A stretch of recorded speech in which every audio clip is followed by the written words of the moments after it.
Alright, folks, welcome back, everyone. 皆さん、おかえりなさい。では、474日目です。Say 474. We got 371 reviews today. Let's get right into it here.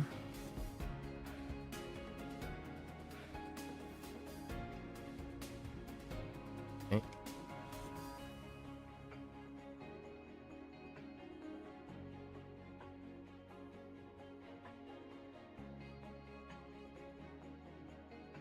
Timer.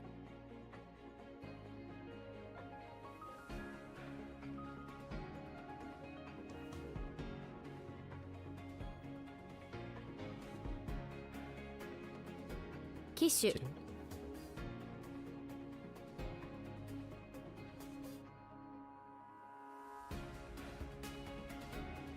踊る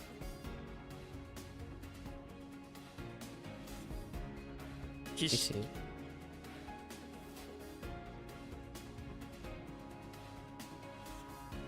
飢餓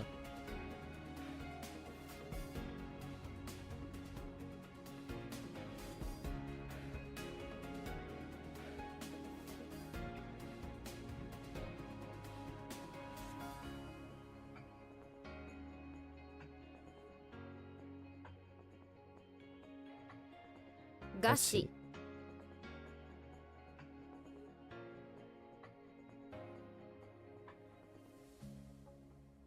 不明瞭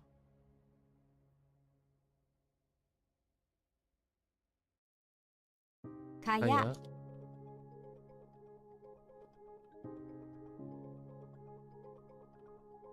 好き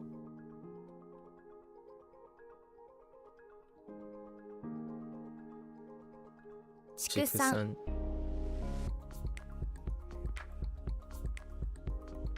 耐熱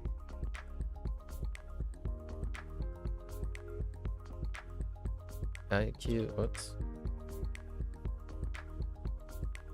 耐久性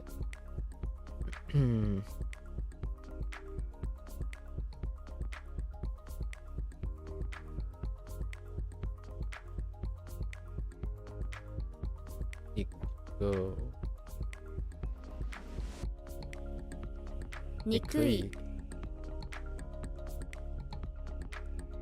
か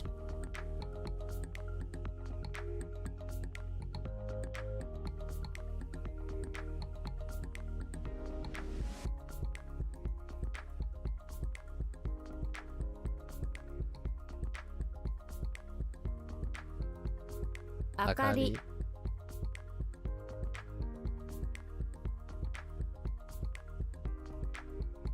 未遂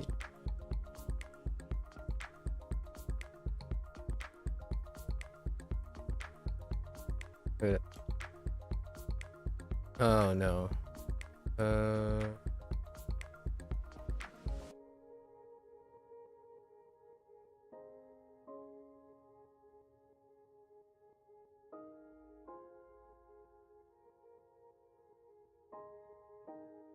Reds.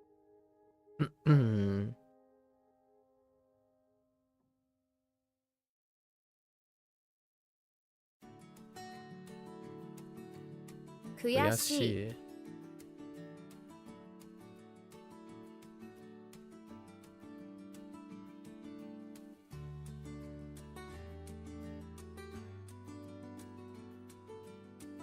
トフ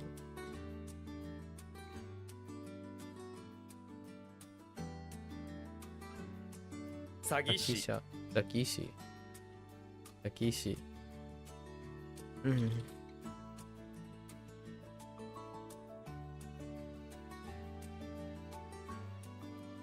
反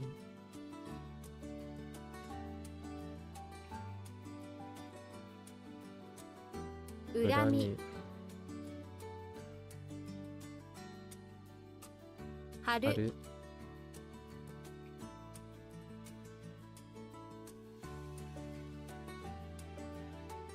スキル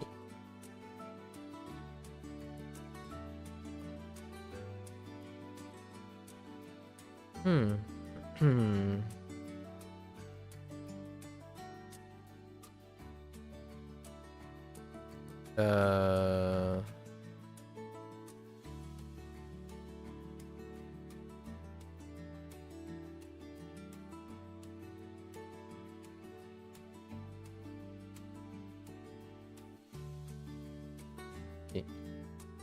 okay. 迅速、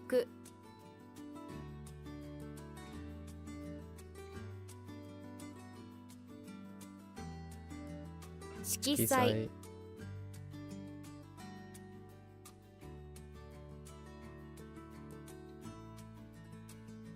塗装、塗装、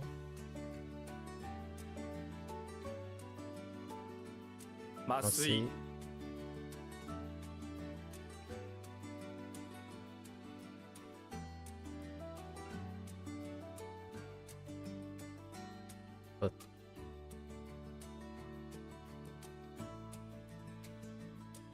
屈辱、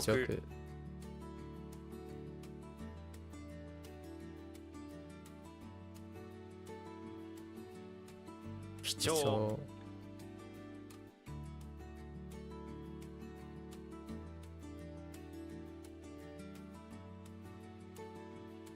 老婆、メモ帳、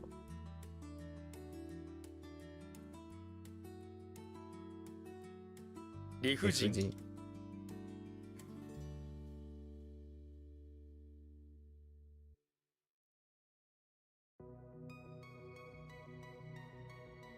火鉢、貨幣、貨幣、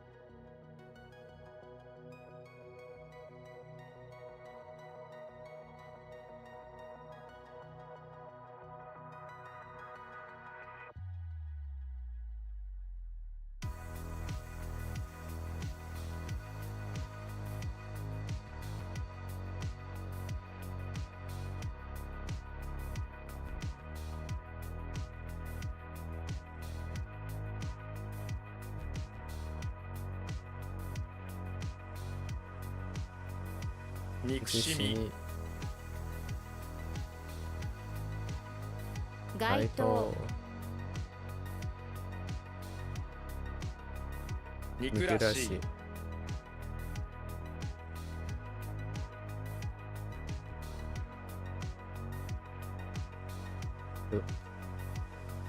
増える、うん。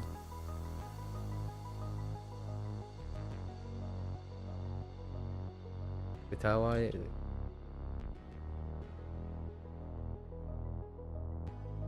うん。A mask.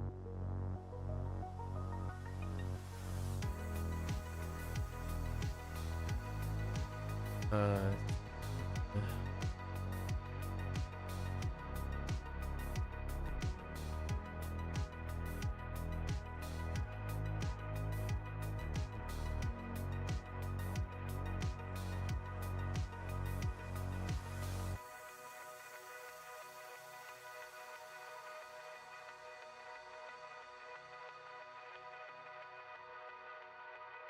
蓄わえる、れる。加える。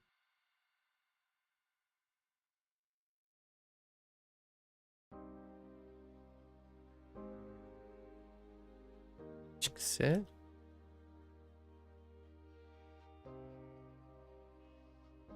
えあ、縮小、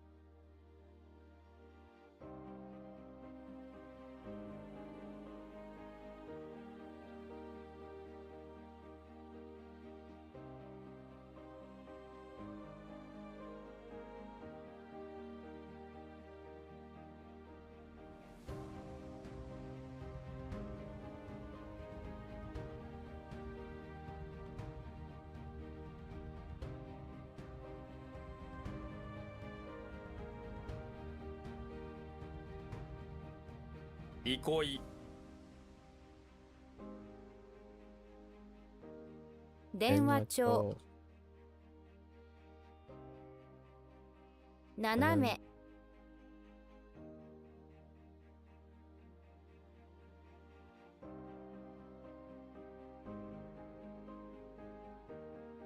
後ろ盾、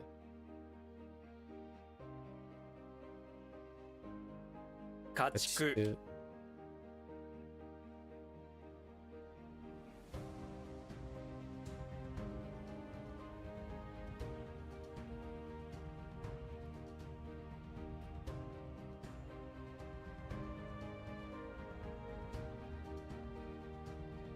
What?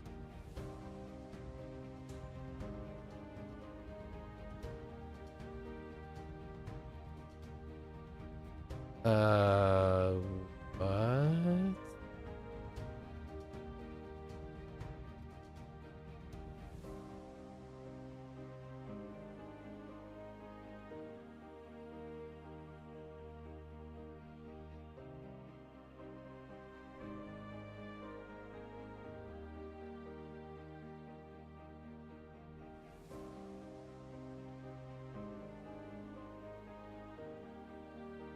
伝統。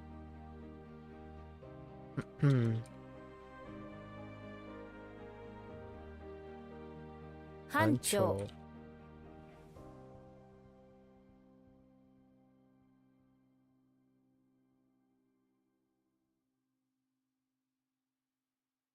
記憶。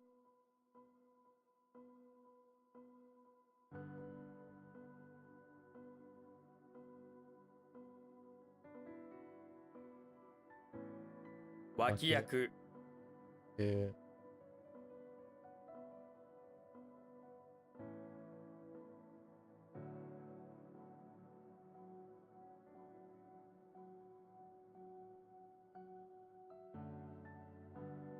水彩画。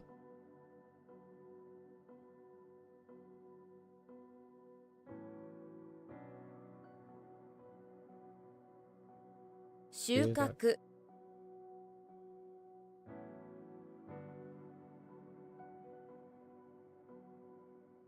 踊り場。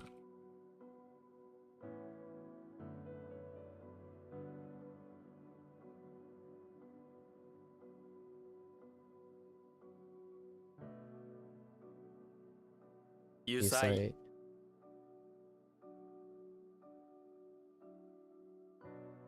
あ、oops。縦。値。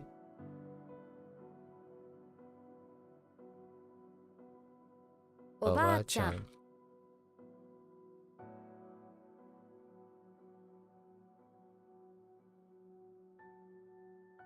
培養。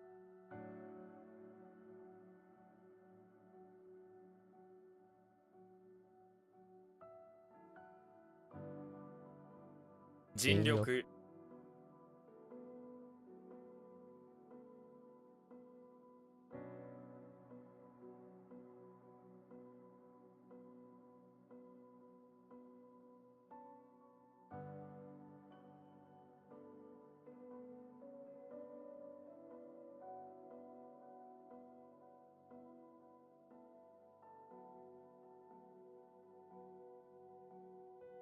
休憩所。忍耐。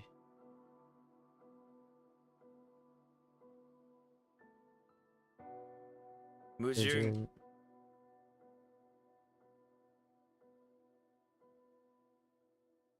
手帳。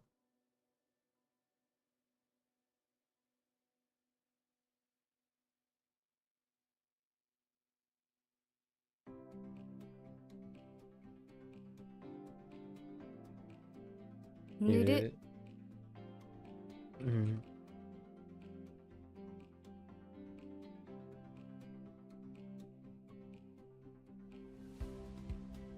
脅迫。ヘビ。ヘビ。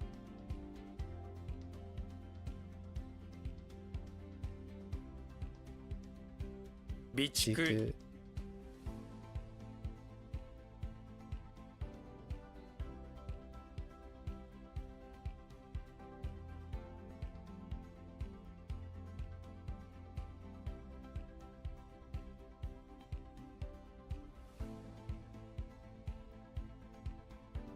後悔。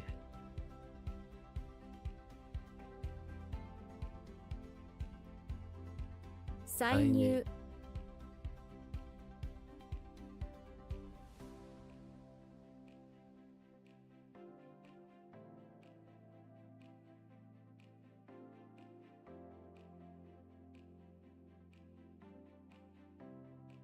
恥ずかしめる。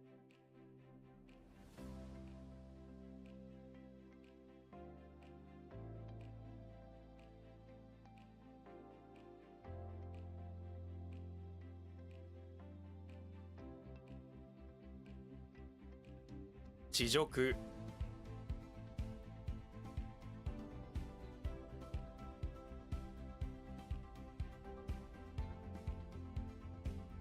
殴る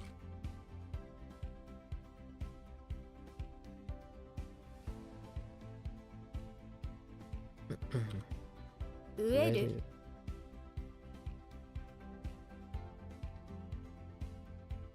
粘り。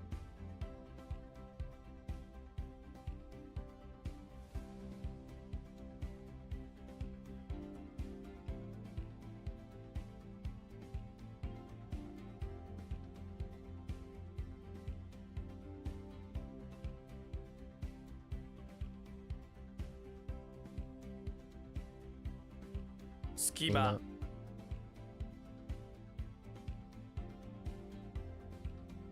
脇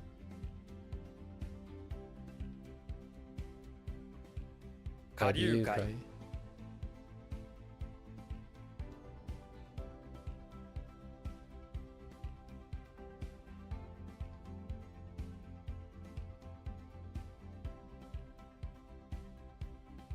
盆踊り。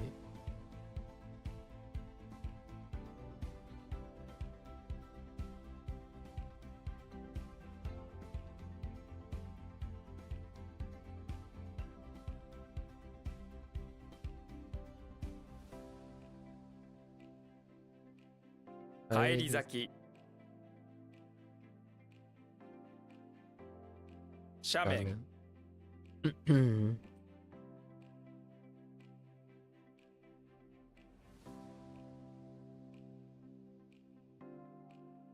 塗料塗料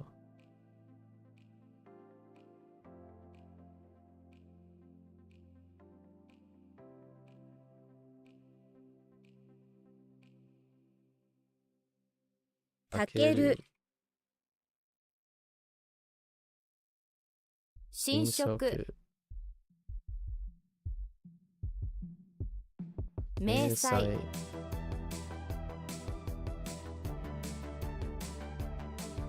闇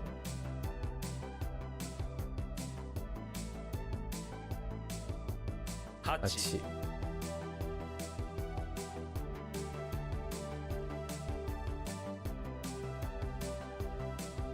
紙幣。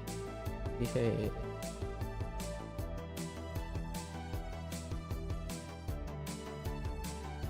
彩る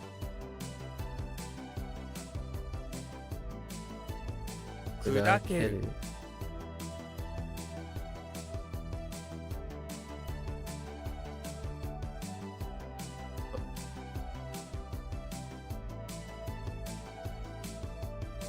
憶憶測。測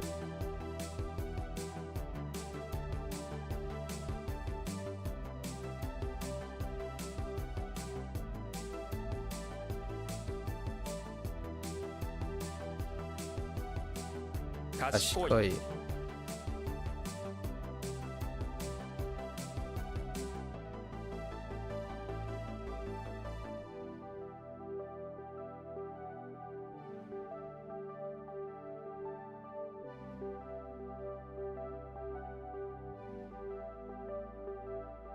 培う。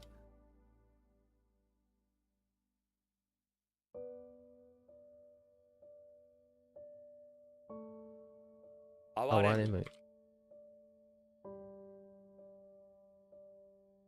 挿入する。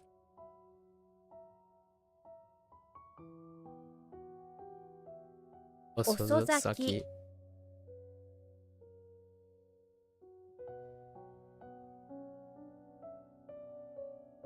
扇扇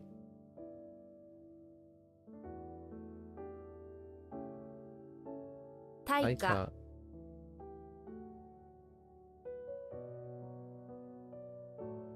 踊り。踊り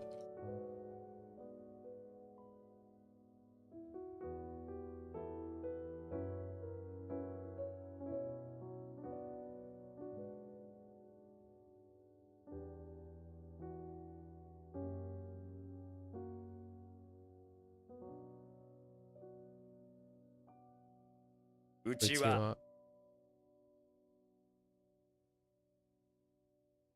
朝朝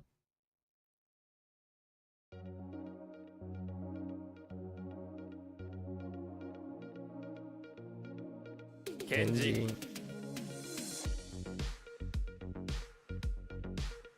鉢巻き咲く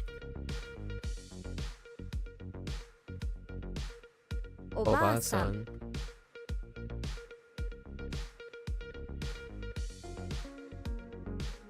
暗闇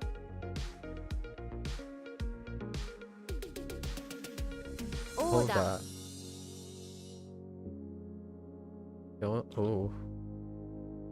脇見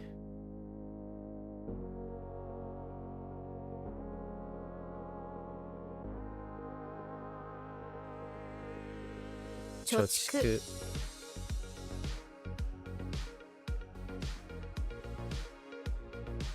貨幣価値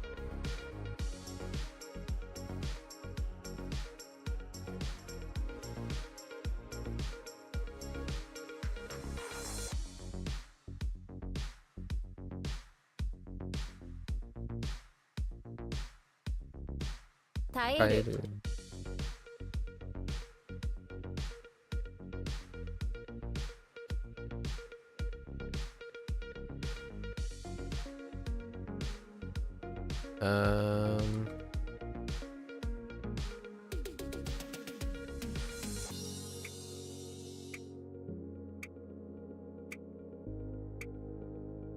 I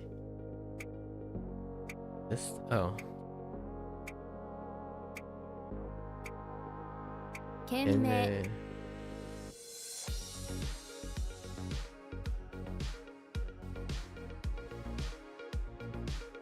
霜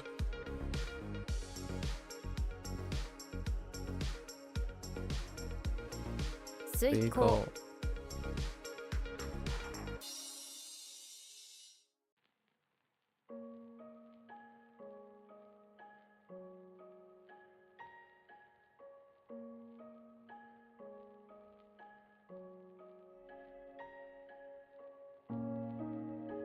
車体体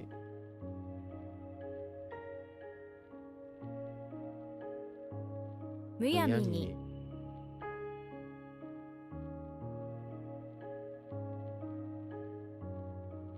悪魔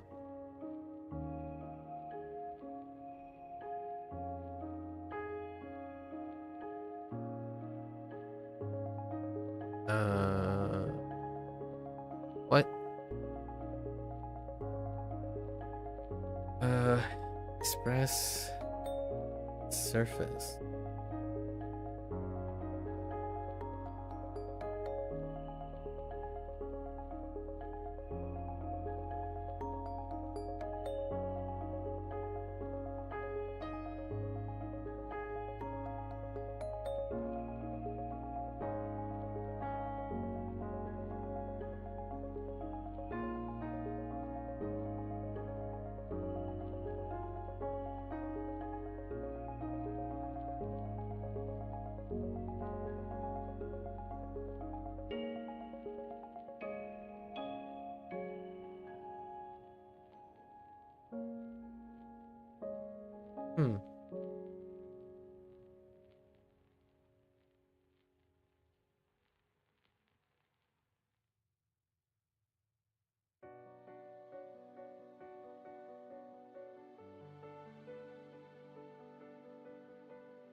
Oh, there I find. Nice, pretty good. Balanced life that you're in. Huh.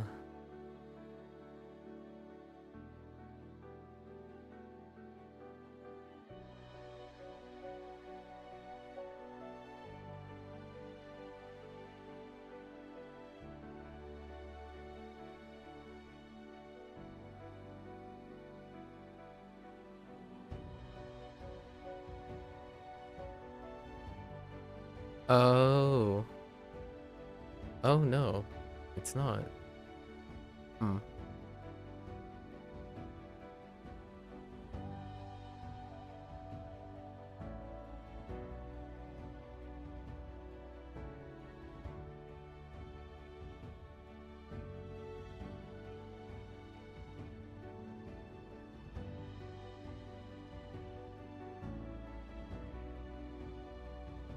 Guess I'll come back to this. Yeah. 阻害 Hey.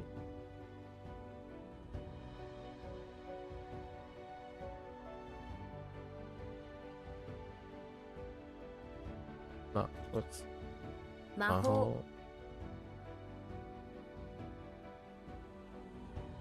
万歳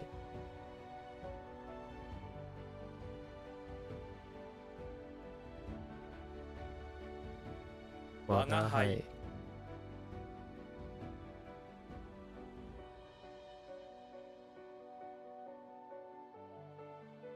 一瞬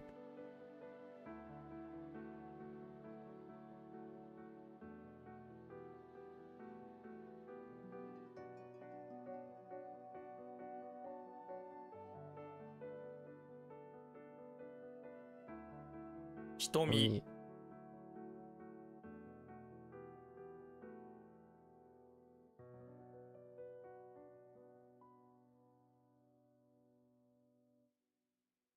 平等 等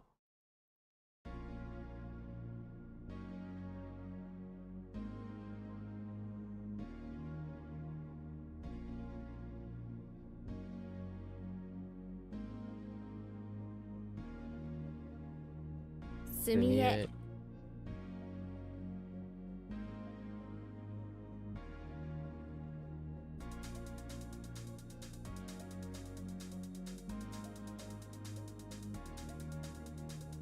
サイ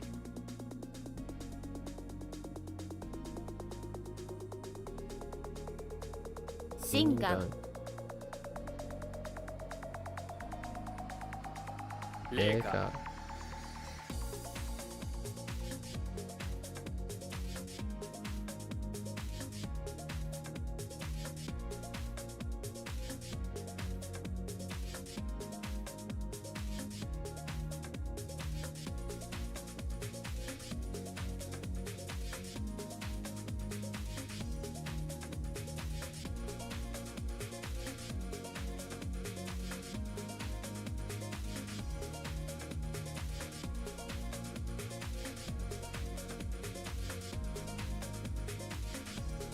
帝 帝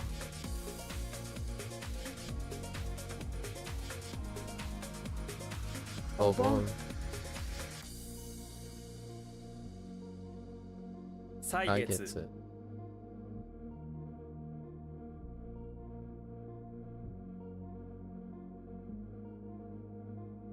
Oh, wait. Does that work? Oh, that does help. Sort of.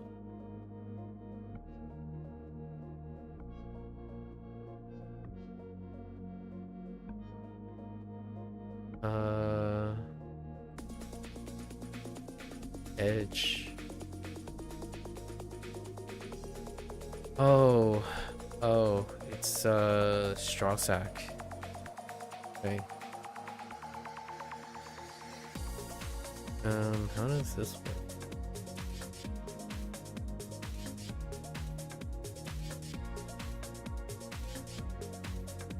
土土俵 俵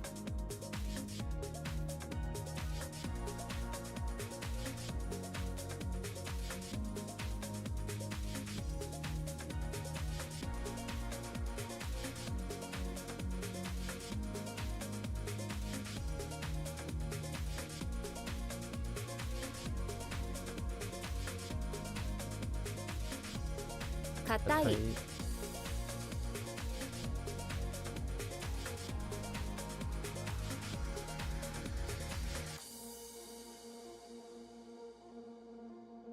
瞬く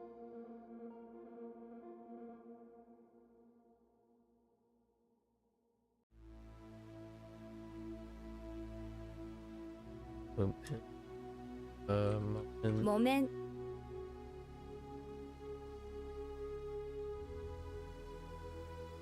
惨暗殺 殺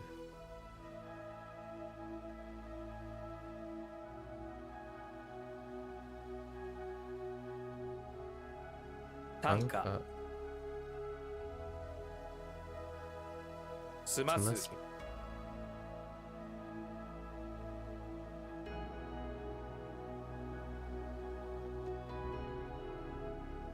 温当お阻止阻止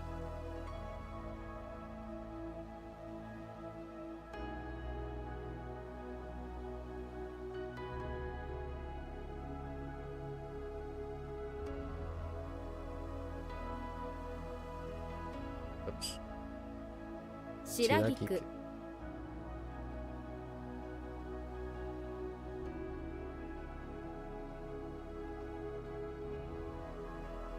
怒る怒る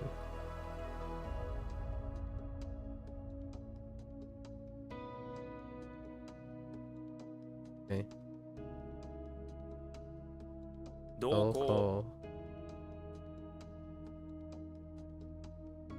初夏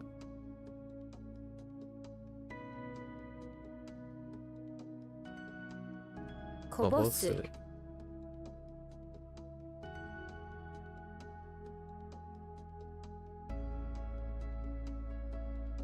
誤解症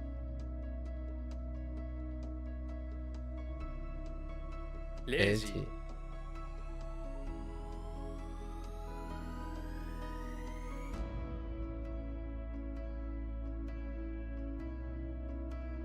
阻むむ0砂利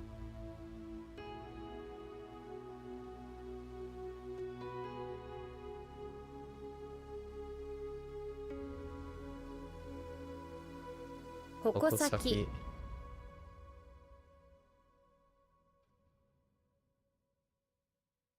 効果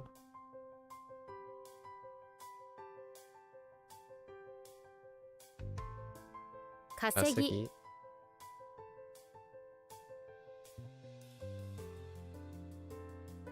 気気泡泡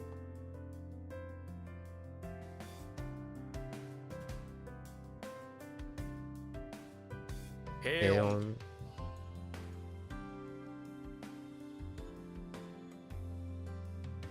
訂正訂正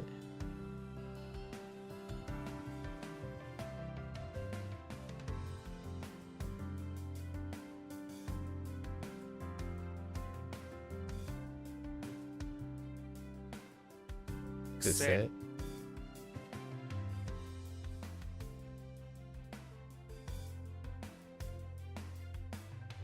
ドンキ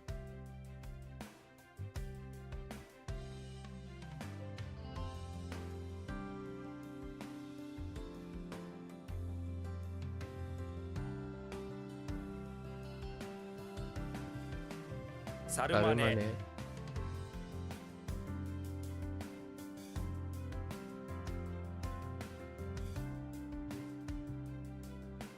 眼光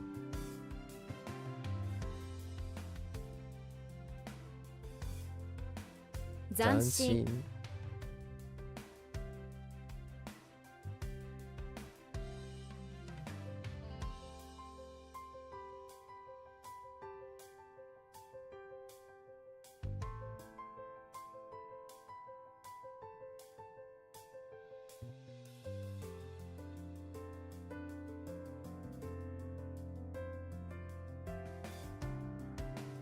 荘園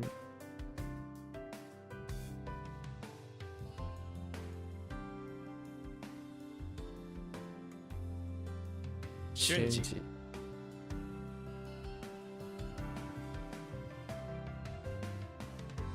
租税租税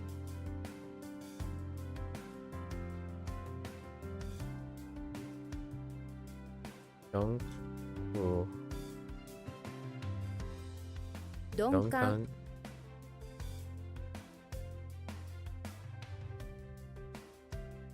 おかげで疎誤開解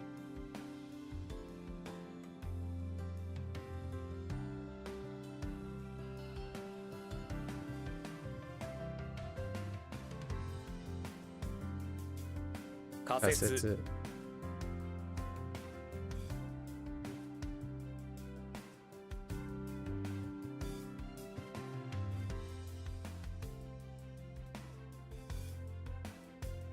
綿布、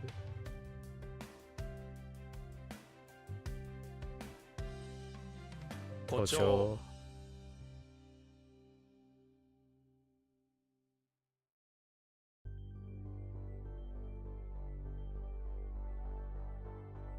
Oh goodness. 狩狩人、人、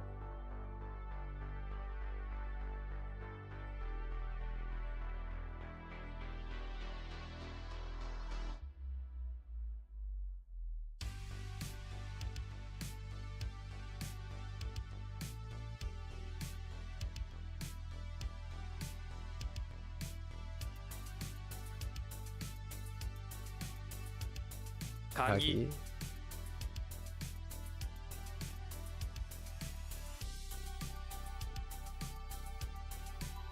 穏やか、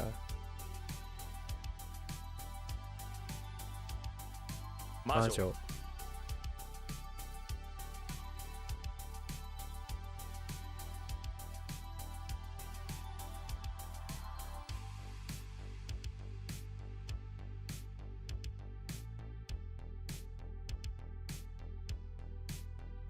錬錬金術、金術、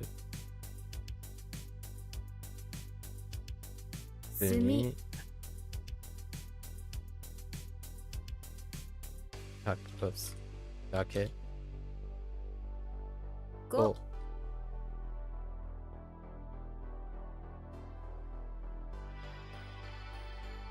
歯を磨く、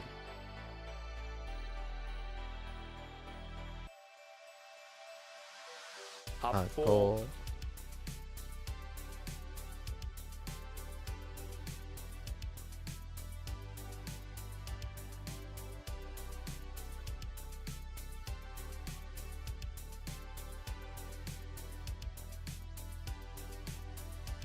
鈍い、い、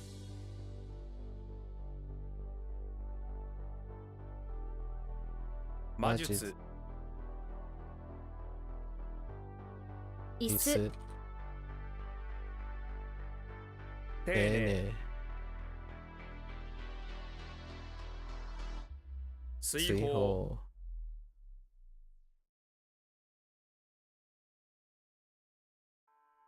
Oops.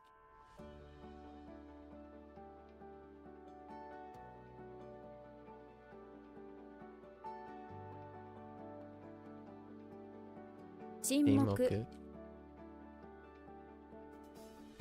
幽霊、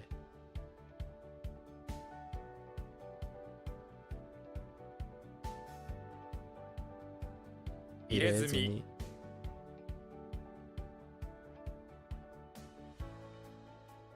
囲碁、囲碁、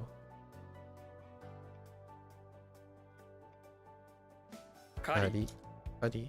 狩り、帝国、国、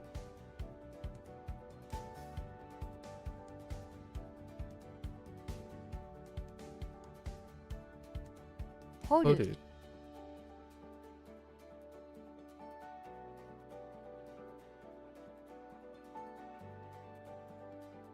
泡、泡、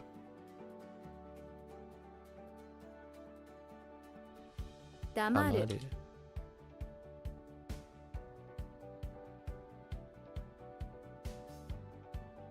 眺め、眺め、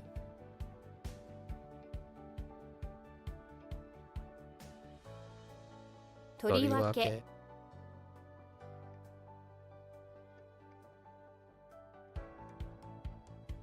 幽幽閉、閉、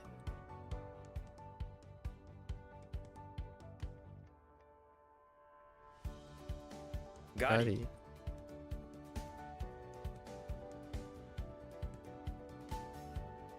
まばたき、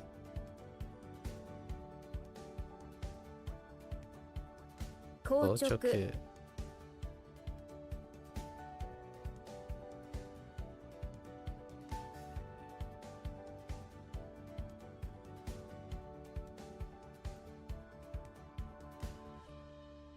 meat and oh,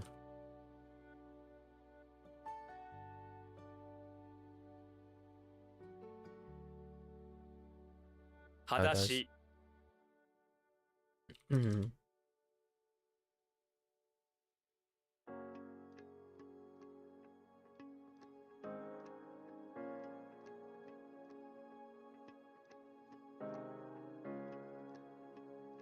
黙殺2つ。うん。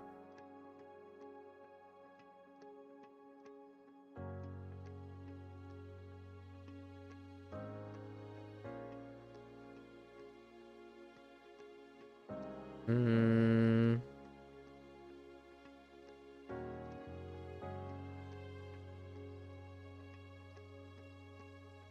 I'm having on this.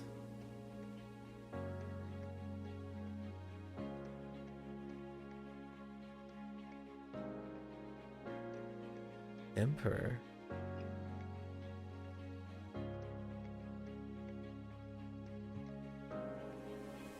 What the heck?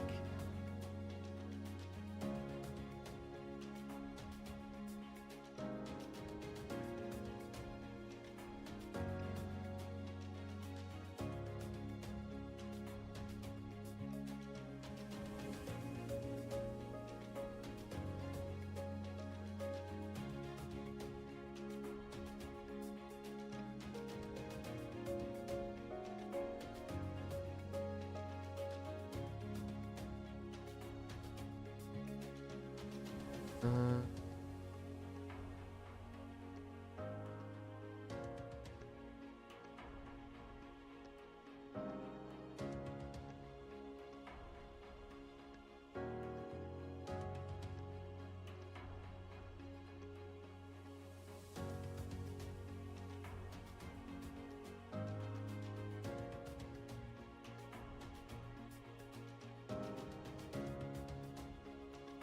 hmm.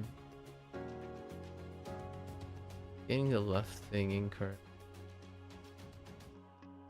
I seem to have drawn a blank.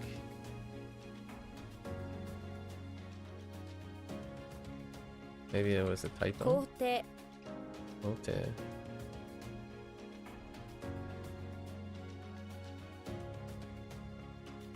鳩 To.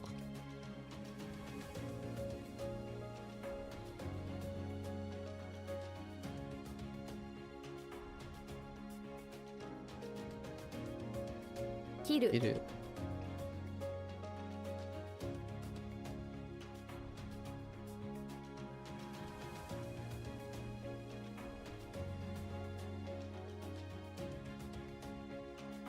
口癖 Chikuse.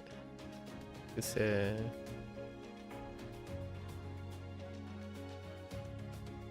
古代 Kodai.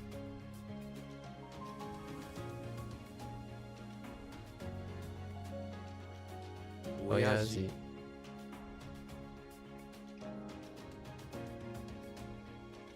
父 Hmm. 瞬間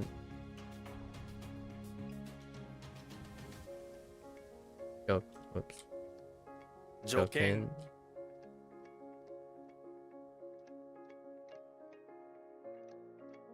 量 Yo. 綿 Oh, yeah. 不穏 One.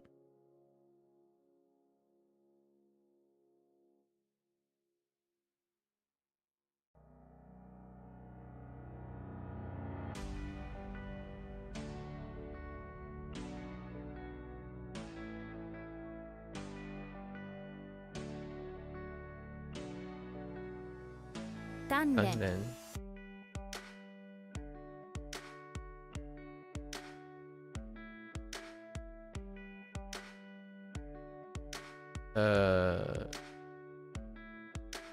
No. むしろ Mushiro. 猿 Saru.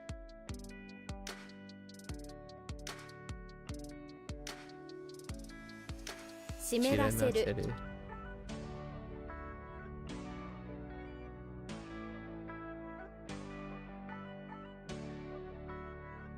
ま Ma.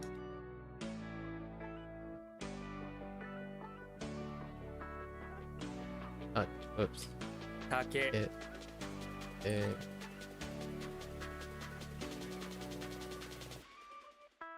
寮生、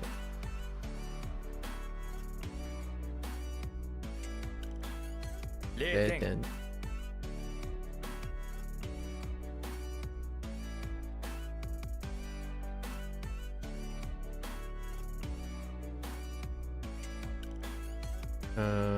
forge. Forge. Yeah.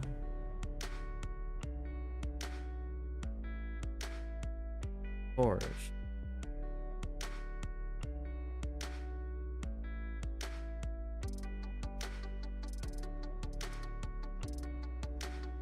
So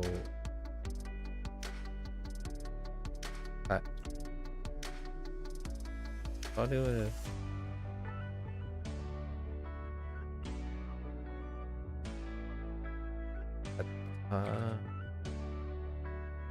What?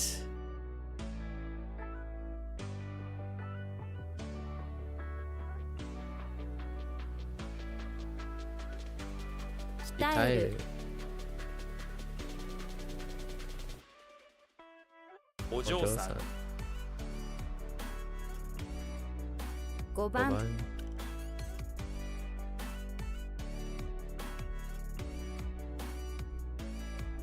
すれる、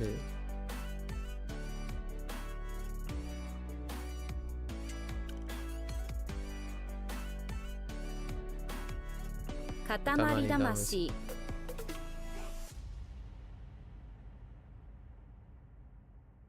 What was this?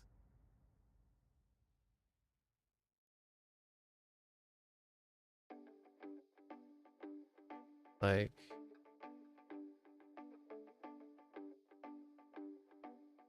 Awa Akao Awaka Awata Awara たわら、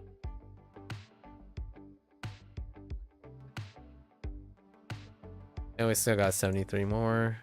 Round out the 373. 踊り、 Dori.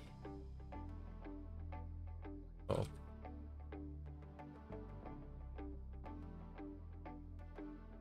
ごめんなさい、 Gomen-nasai. 思いやり、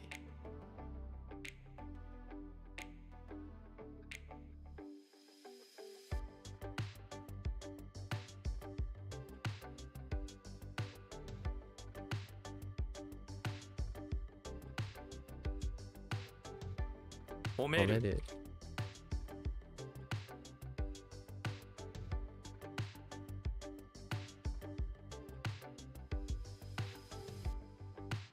手の甲、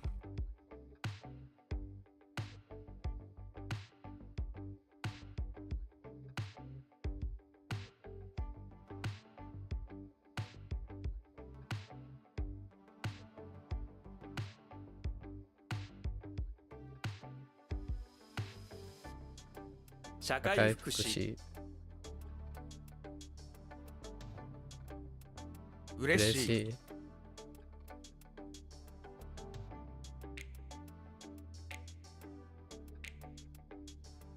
中華麺、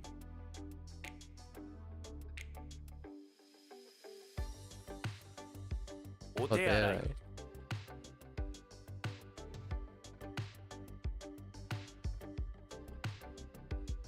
花瓶、 Kabin.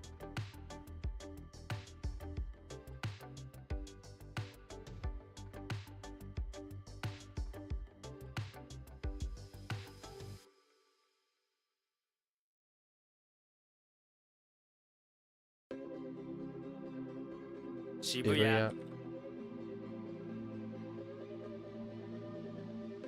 機敏、 Kirin. 手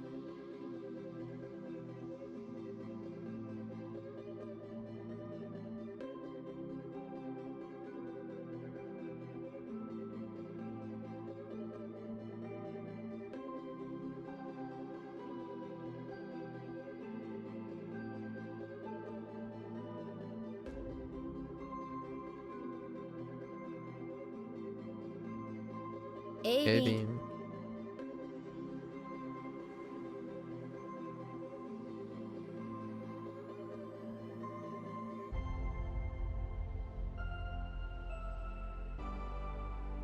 頻繁うん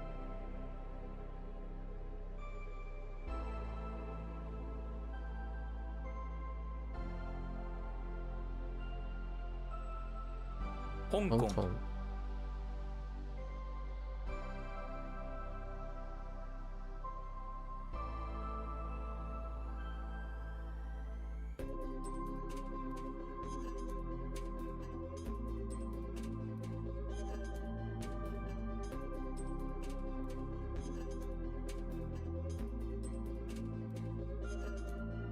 顧み見る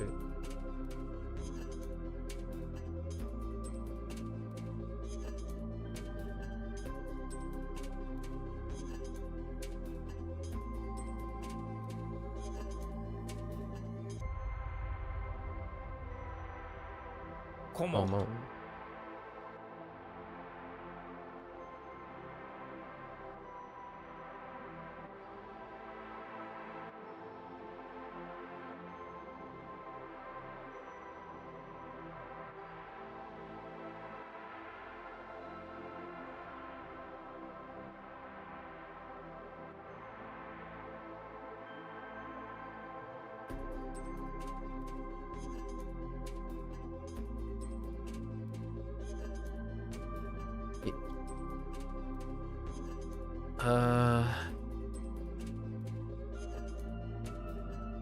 thought it was something hen. There's something hen.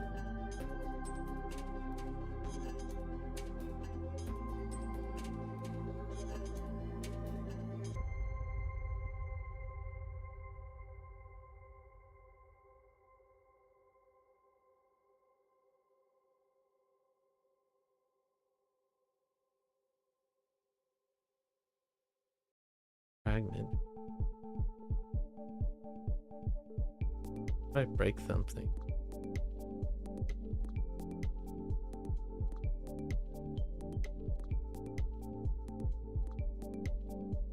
It was like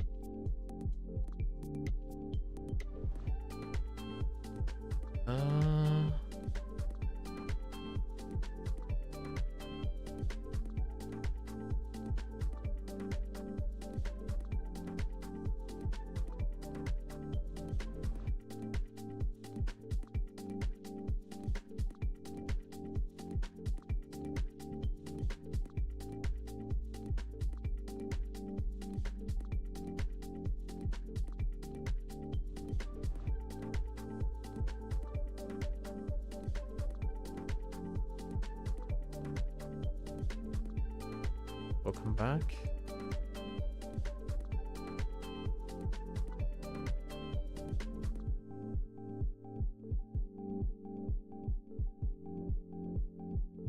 That's kind of disappointing.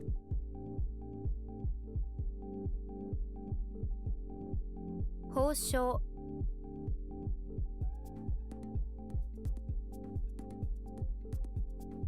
岐阜県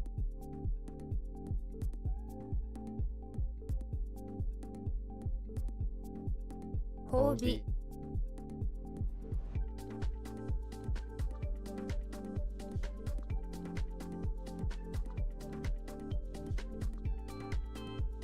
Same difference.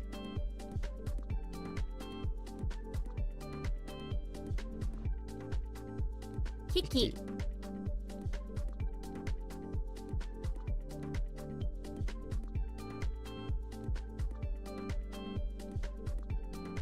お反応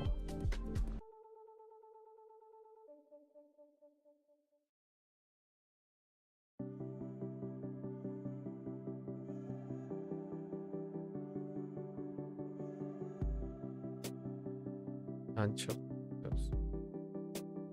繁殖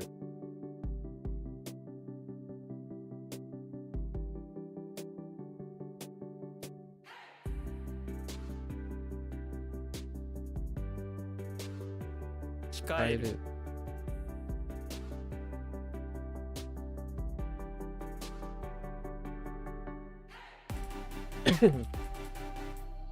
Okay.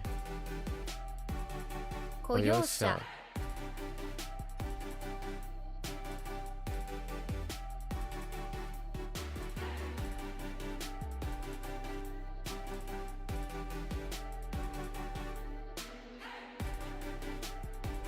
充電する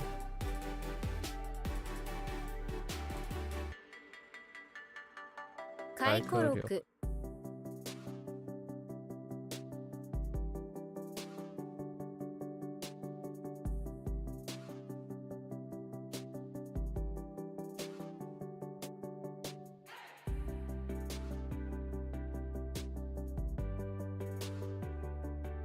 虚弱群れるやりがい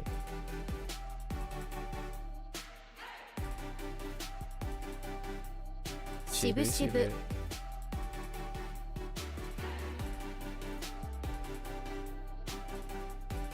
原爆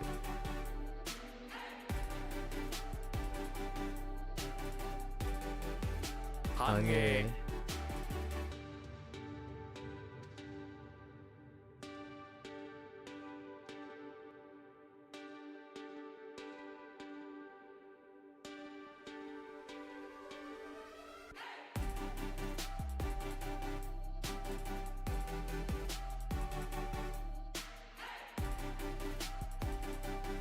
はい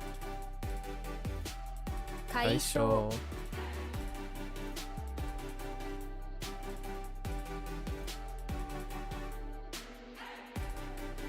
敏感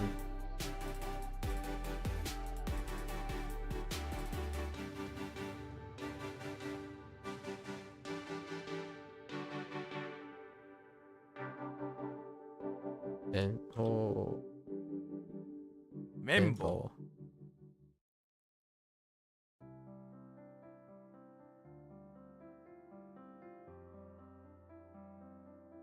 生きがい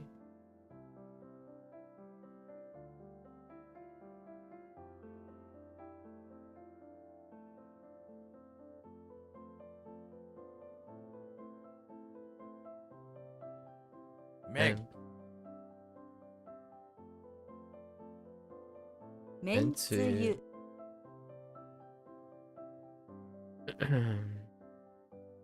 Alright, so we're back to this. Deals with a fragment.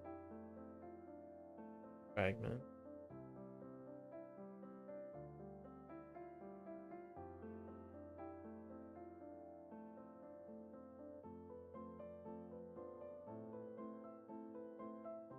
Yo, 破 got 片 him. Okay. Not bad. 371 reviews. About an hour. Okay.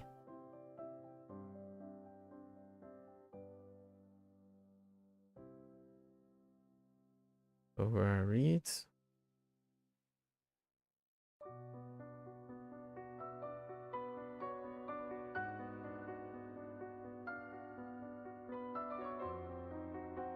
Okay. Kick. Koma, chess piece. 2. Extract. De. Bow. Go. Realize. Kaku. Cultivate. Cultivation. Ko. Arrest. So. Foundation. Suru. Rain. Ka. Rune. Go. 30.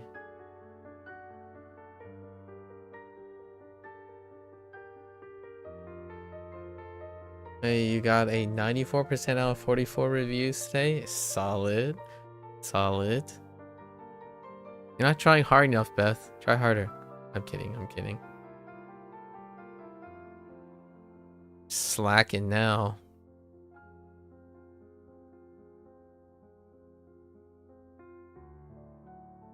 You. Sweet.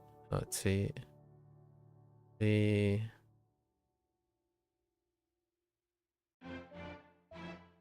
Dolly. June. Semi. Neat.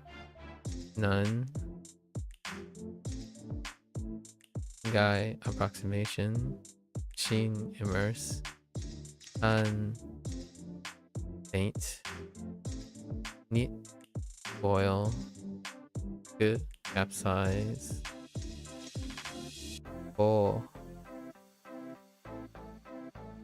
Inspire. Full. Pottery. Taku. Isolate. Se. Subjugate.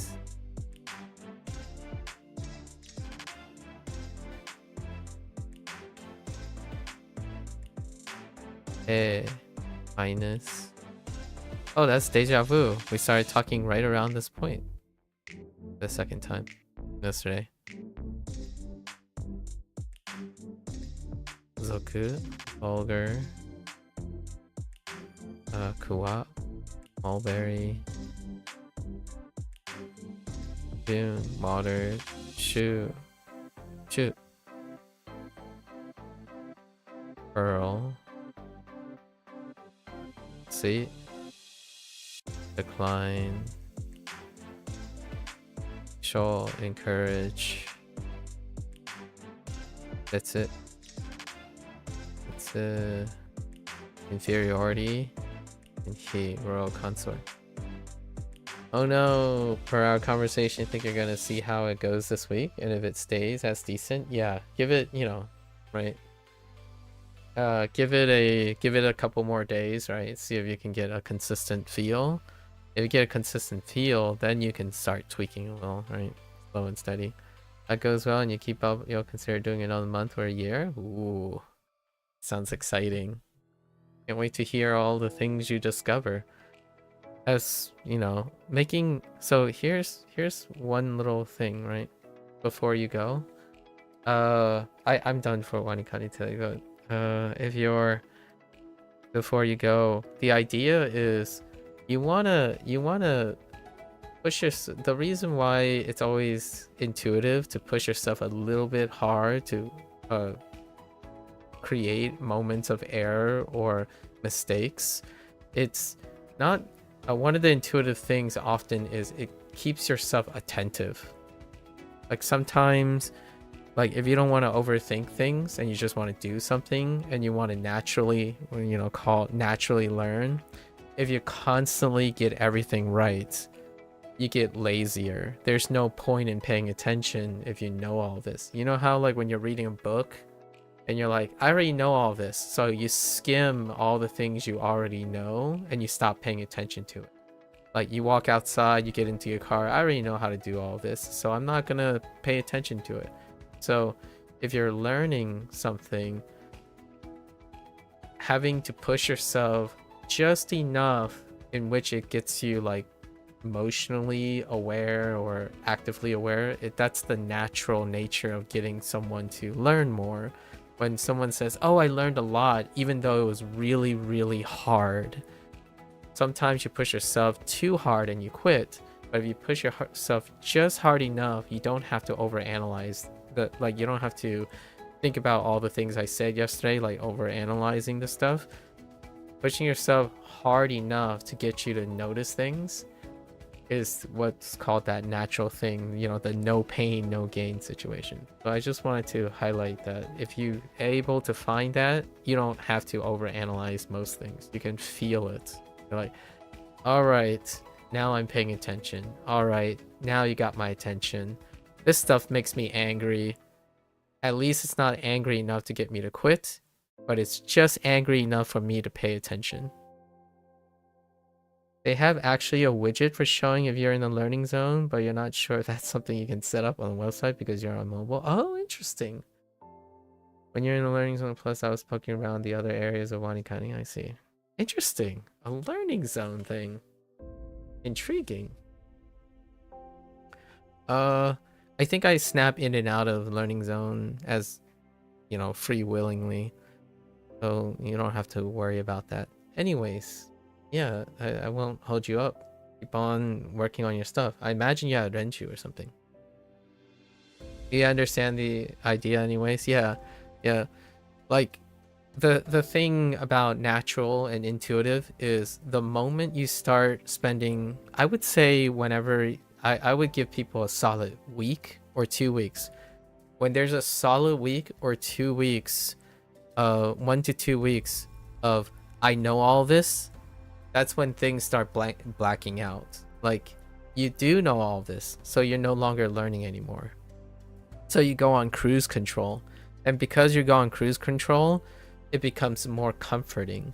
And when you do it for years and years, it feels more and more awful the moment you start seeing the kinks, right? That's kind of like that guy that aims for 99.9%. So every time you lose that 0.1%, intuitively it gets worse and worse. It becomes more and more significant that you made a slight error over and over again. That seeking for perfection is that consequence.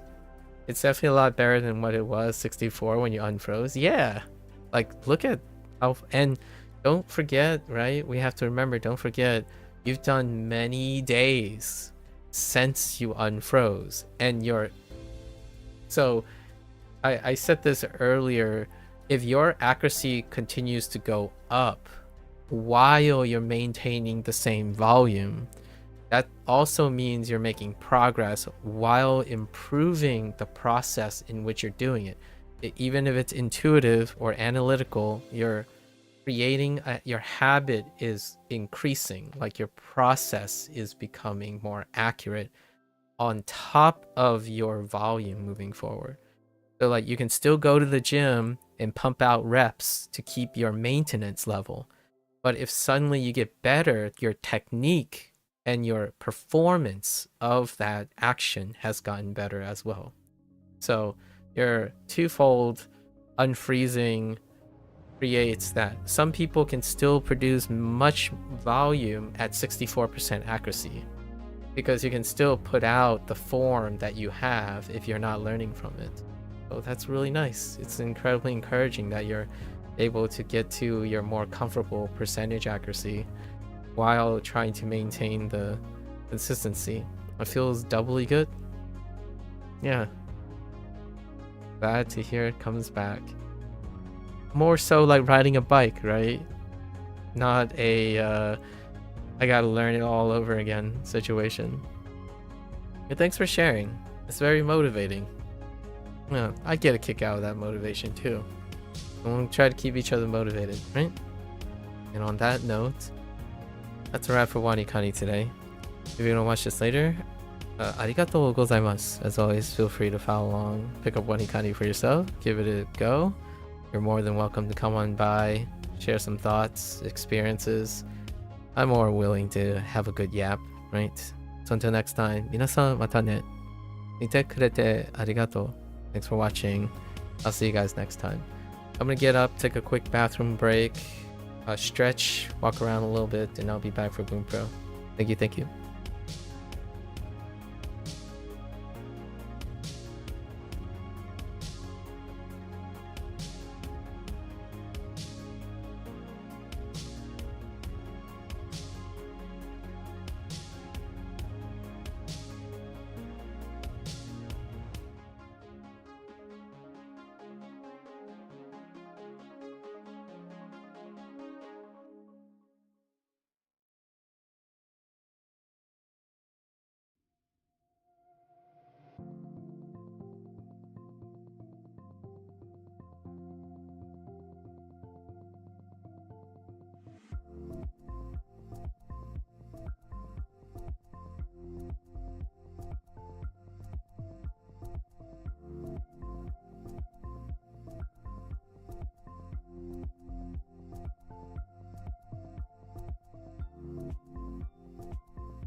Alright, folks, welcome back, everyone. 皆さん、お帰りなさい。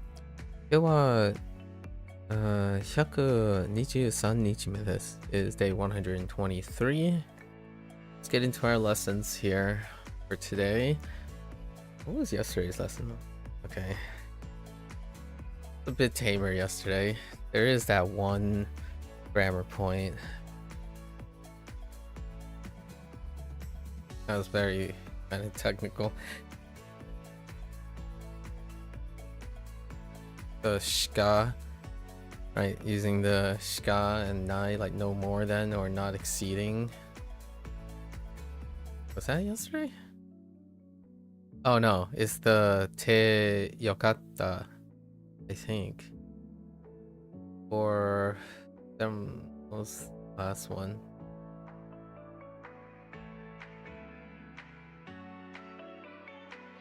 I think it might. No, it's. Yeah, it's probably the te form with yokatta. I guess we'll find out in a bit. Let's see, seru and saseru for causative.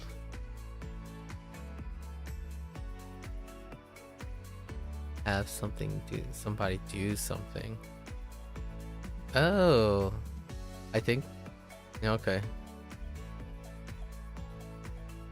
So we put seru into the, and then the sa category, and it's seru if it's a do, godan or ichidan. All right, and of course we have the saseru and koseru as the exceptions. In order to express that someone was made to do or let do something,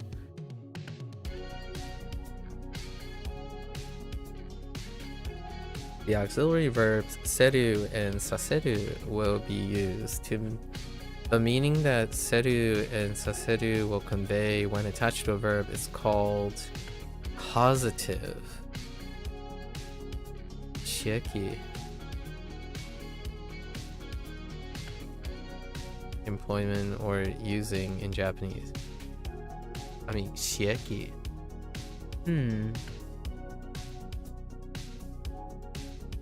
Oh, like working. Okay, I see. Shieki. A common misconception is that seru and saseru are standard conjugations of each verb. However, these auxiliary verbs should be thought of as having their own meaning in a similar way to how tai, nai, da, des, and other auxiliaries each have their own meaning. Okay. In order to use these grammar structures, remove the ru from the ru verbs and then add saseru. For go down verbs. Oh, I actually misread that. Oh, interesting. It's saseru and raseru. Okay. For go down, change the last kana to the a. Okay. Down kana from within the same row, except for u, which becomes wa. Yep, makes sense. And then add seru. Okay. 息子に野菜を食べさせる。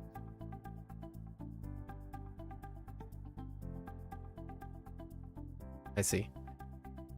友達にトマトを育てさせる。 Okay. That's weird. 忘年会で先輩たちが後輩に歌を歌わせた。 Okay. 友達が私の携帯を壊したので、新しいのを買わせます。 Okay. As usual, suru and kuru have special conjugation rules. Suru will be replaced completely by saseru in a similar way to how the kiru completely replaces suru in the potential form. Okay. Yeah, because the verb is replacing verb. Okay. Kuru will become kosaseru. Okay. 嫌な仕事は後輩にさせる。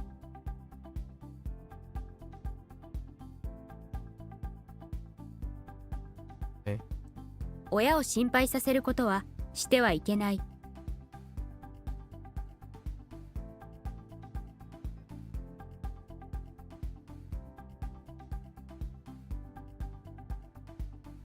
Okay. Ah, okay. 夜遅くに会社に来させるのは良くない。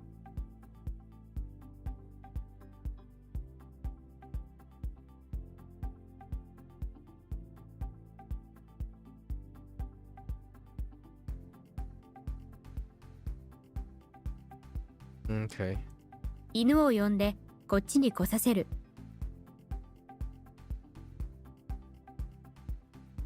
Okay.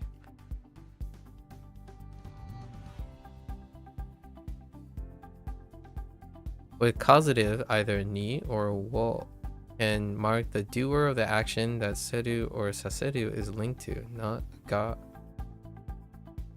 Oh, there. That's a very interesting name. This is because the actual doer of the action is considered to be the person that's making or letting someone perform that action. Ni will usually imply the someone was let do something, while wo implies make. Abdul is fine. Alright. Abdul. I'm doing pretty well. How are you doing? 誰かに心配をさせる。Yeah. Nice. Versus 誰かを心配させる。Oh, that's intriguing. Interesting. Because the actual doer is causative, in causative verb sentence will be marked with ga. As it is always the case, the literal translation of seru and saseru is closer to the following. A ga B. Okay.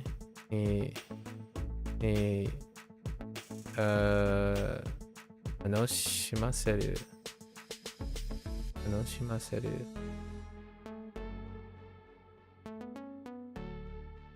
Fair enough. Well, for A to cause fun through. Okay. It is these standard meanings of the particles ni, a location, and wo, the target that will create the let or make nuance when using seru and saseru. Meh, you're okay? You're actually talking to Mika right now? Oh, okay. Abdul, nice to meet you. I've heard lots about you.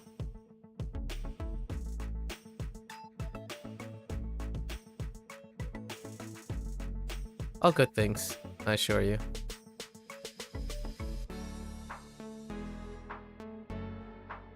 All good things. No, she just told me, you know, you guys meet and talk. That's good. Like, that's really, that's reassuring that she talks to other people. It's nice. It's very cute, actually. A cute happening.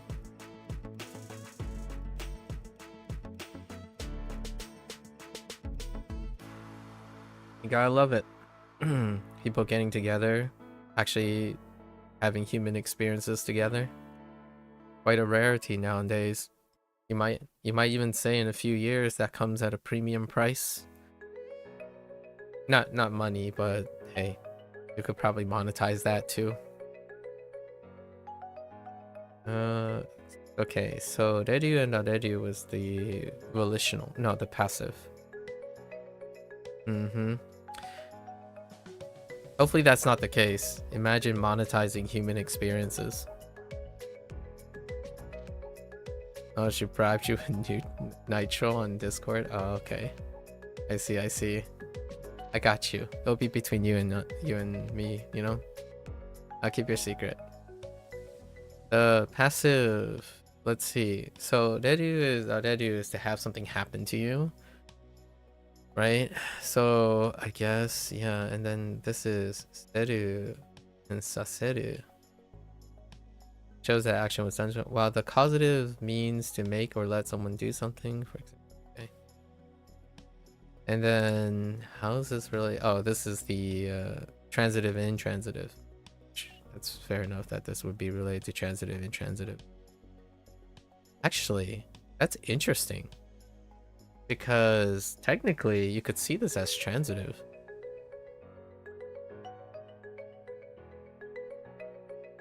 Yeah, there's transitive. Seru and saseru. Interesting. Despite being causative. How many languages do I know? If I know of 5 languages. I don't particularly use those 5 languages to the same degree.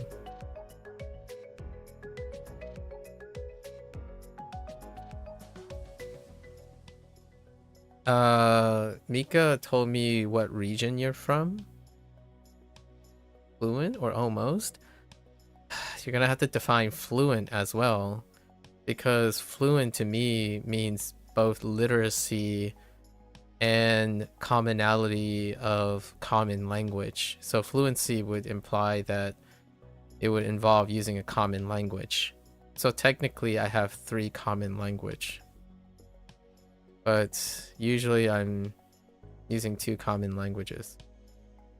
Can converse in daily conversation? Well, technically I can converse in daily conversation in 5 languages, but they are in varying lengths of competence and usage. My common language is English most of the time. So if we're talking about conversing, let's just go with that. Which ones? Well, you want me to like read and hear? Probably Spanish, English, Mandarin, Cantonese, Fujianese, and I would say relatively in Japanese now. Relatively.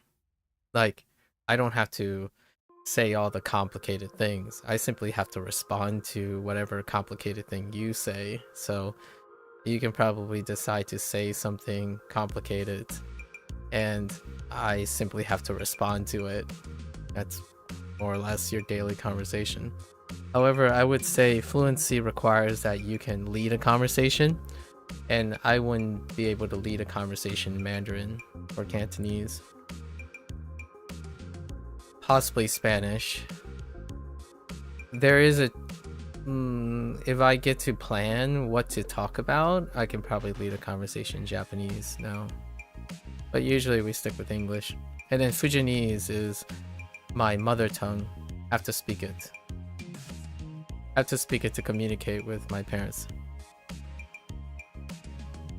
I can read Mandarin now, but traditional Chinese mostly. It will take a little bit longer to read simplified, but you can just put it together with your traditional characters.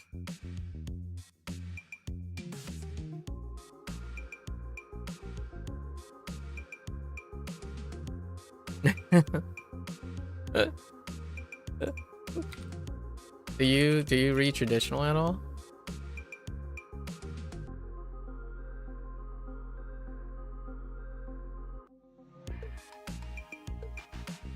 Mona Lisa for each right. This stuff is so traditional? Nonsense. It has like, it only has like 3 or 4 more strokes than everything else.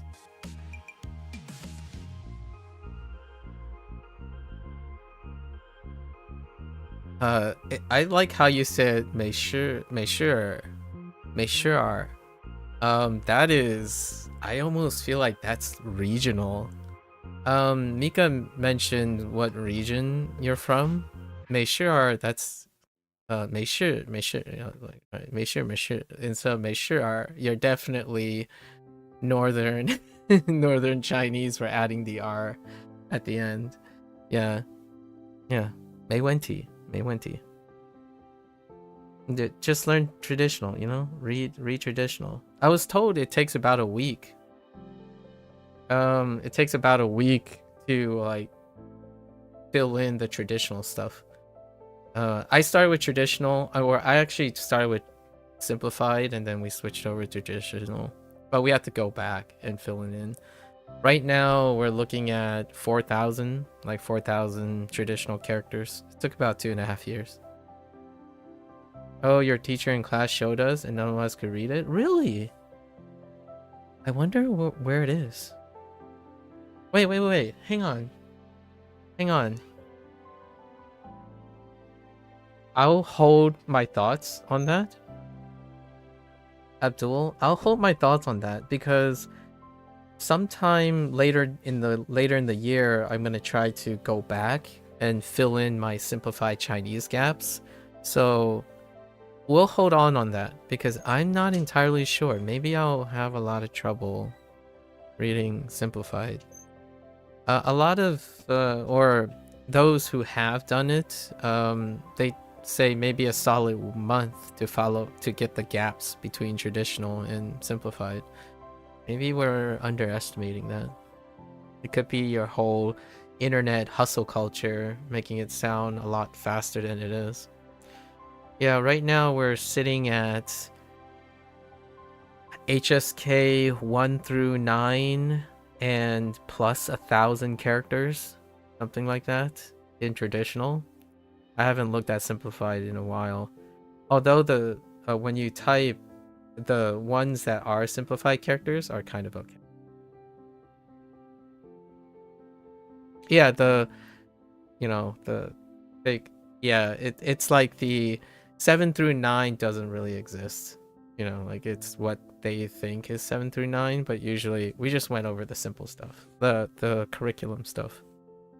So it's not too bad. Most of the time, the reason why you ask if I'm fluent or not in languages is because I can't read. 2.5 years ago, I was illiterate. Like, I was illiterate completely. Despite my parents speaking most of the time in Mandarin, Cantonese, and Fujianese around me, I couldn't read anything since 2.5 years ago. Now I can, so that's nice. And I was doing that while I was reading Japanese as well. Now, here's the thing. I can't speak Japanese that well because my parents aren't Japanese, but my parents are Chinese. They're Fujianese, actually. Yeah, reading that's what I mean by fluency.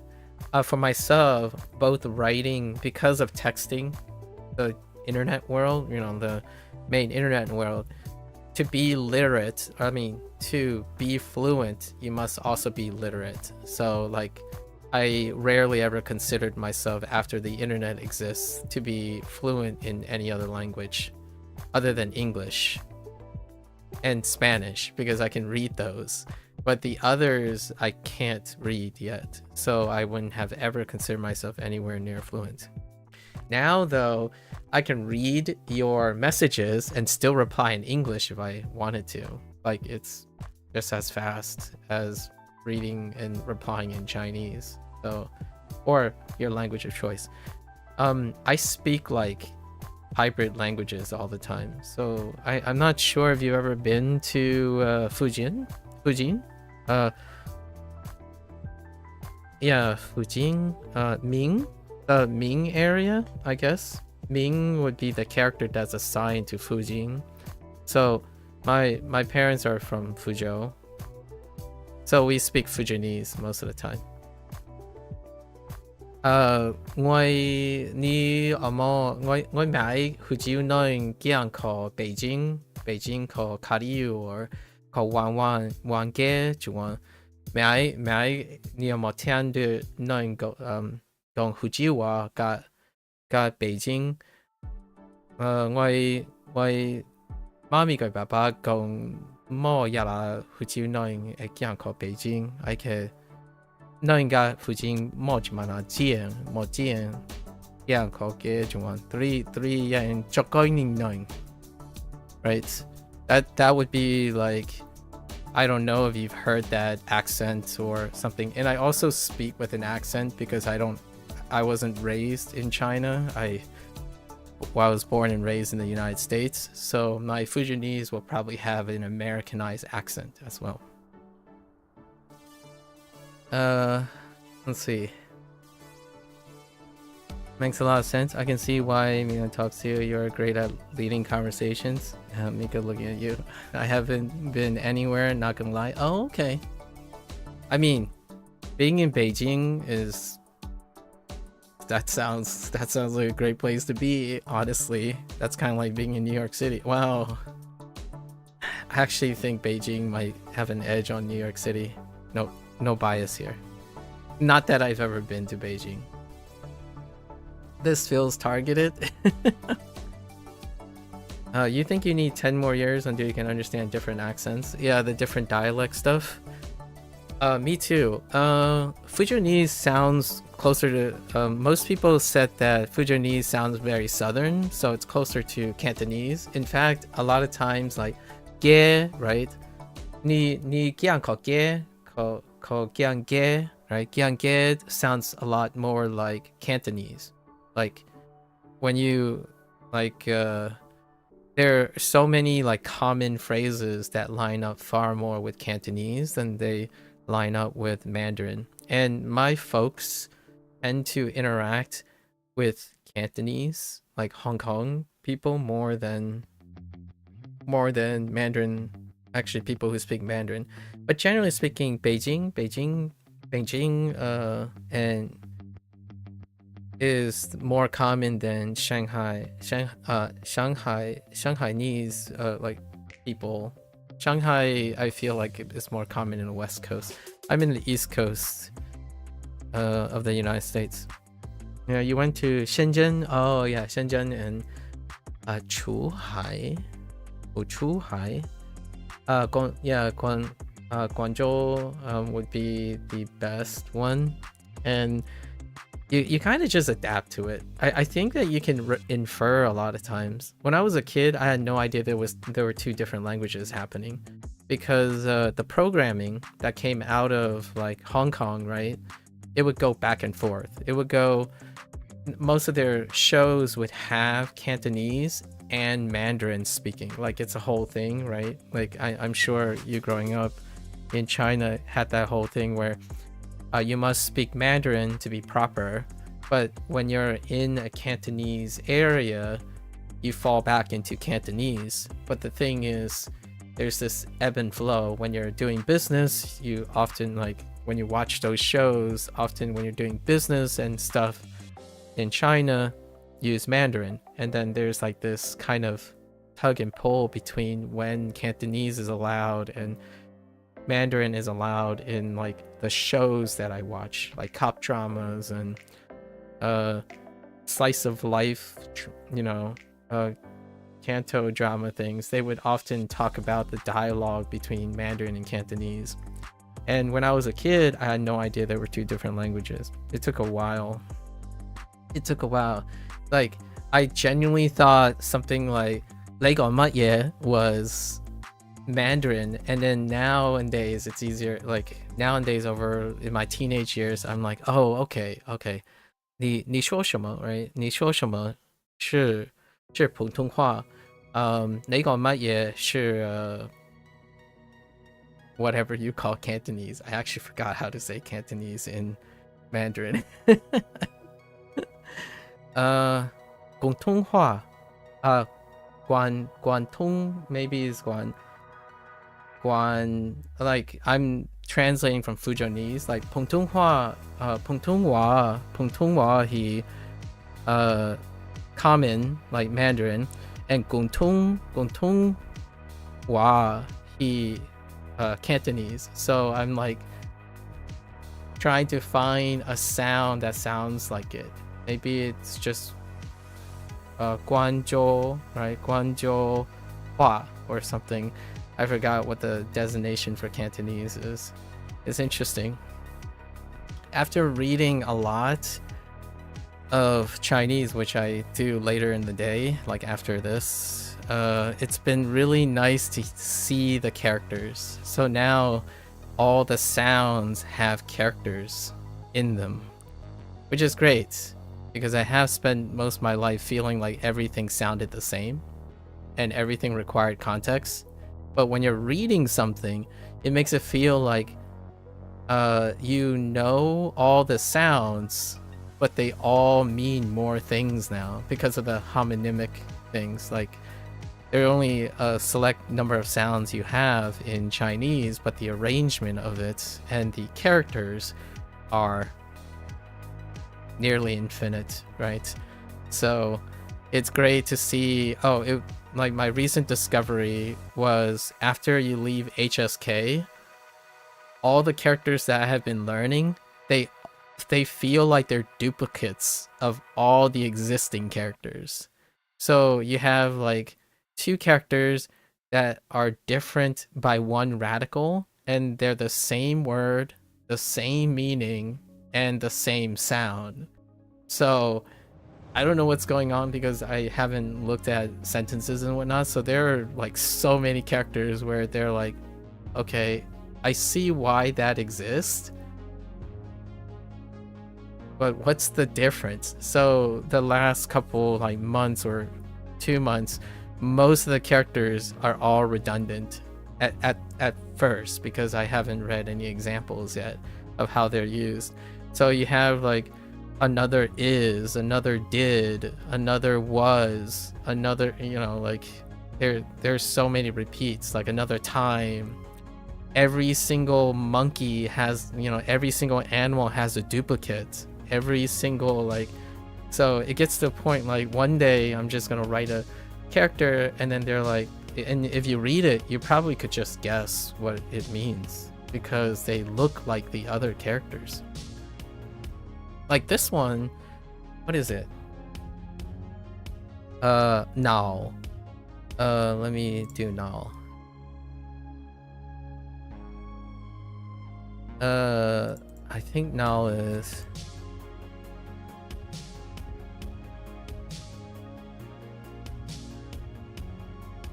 This is now.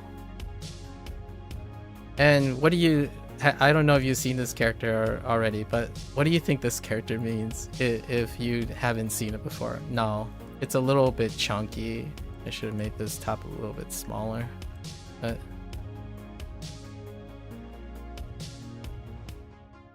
not good. Yeah, it's now. It's not good. Like, I'm like, what? Buhao. Are you telling me Buhao used to be one character and it's pronounced now? Like, what? like all right. I mean, why don't you just say now? So I have no idea where that happens. Like, I've never heard someone say 这是now的时间, right? Or something like that, or 这东西不, you know, 很恼 or something like that. I'm like, I don't think I've ever heard that before. Yeah, I don't think I've ever heard that before, so I'm not sure. Yeah, exactly. I've never seen it before, and I've never heard it before either. So my first thought is like, okay, well, I mean, it makes sense. It's not good. Like, I don't know. There's so many other ones. Like, this one was arbitrary. I think it's slightly different because of the... yeah. It's Chi. This character.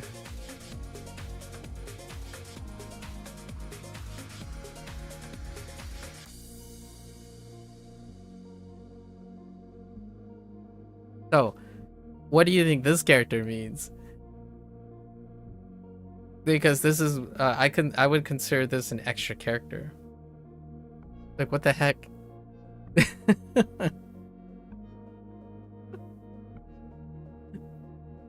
Oh, sorry. I screwed up. This is a door. My bad. This is a door.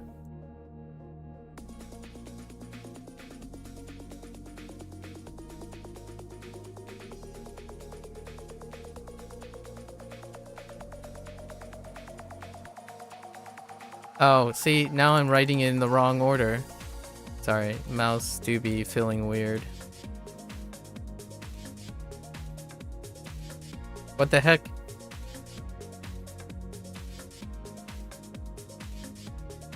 This is the non-HXK.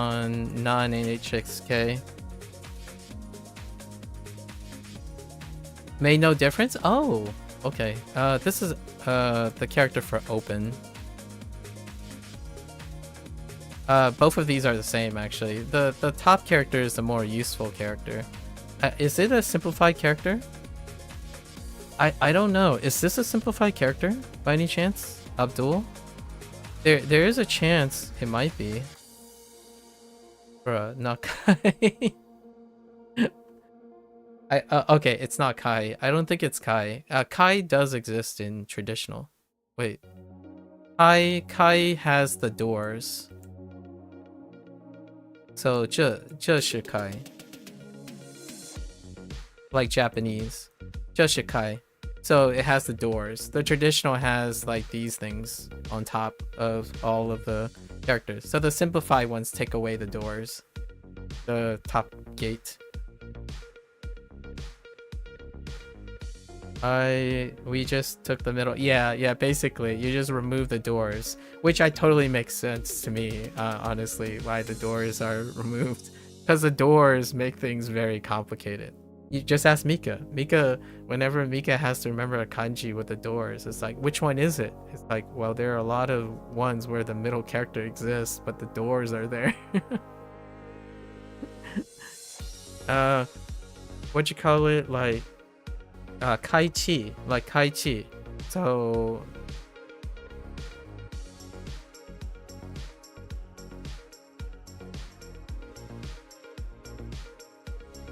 Koichi, sorry, Koichi. So this is Koichi, which is to open. And there are two chis. These both. This one's non-HSK, this is HSK. And they both mean the same thing. And you can see that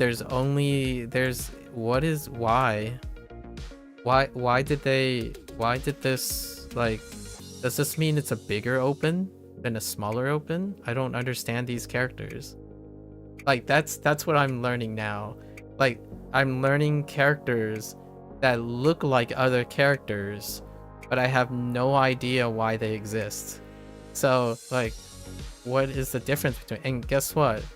Both of them have the same pairing with Kai. So, when you say Koichi, right? When you say Koichi, which one are you referring to? Is there a difference? I have no idea. So that's kind of what I'm working with right now. It's kind of funny. Or what about Qishu? Qishu would be one. Qishu. Whoops. Don't mind me violating stroke order. It's fine.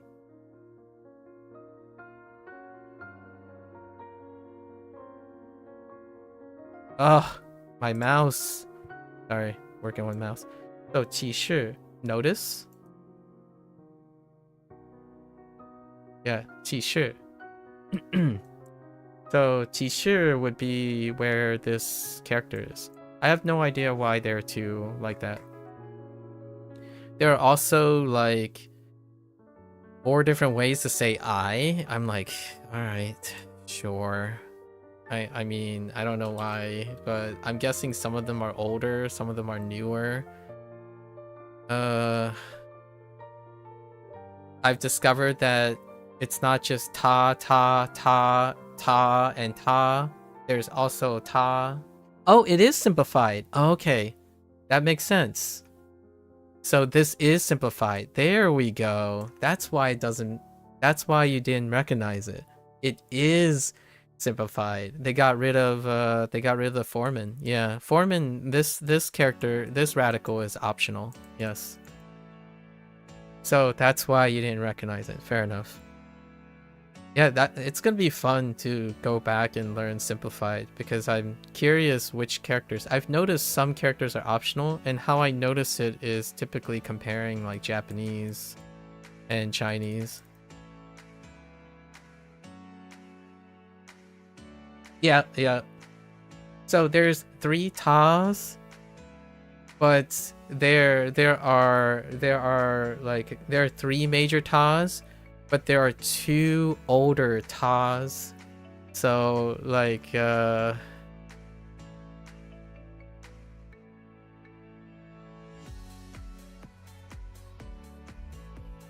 this is ta as well. And this is for a different it. It's a different it. It's the animal it, I think. I'm guessing this is the animal it. So this ended up replacing it. So in traditional, this still exists.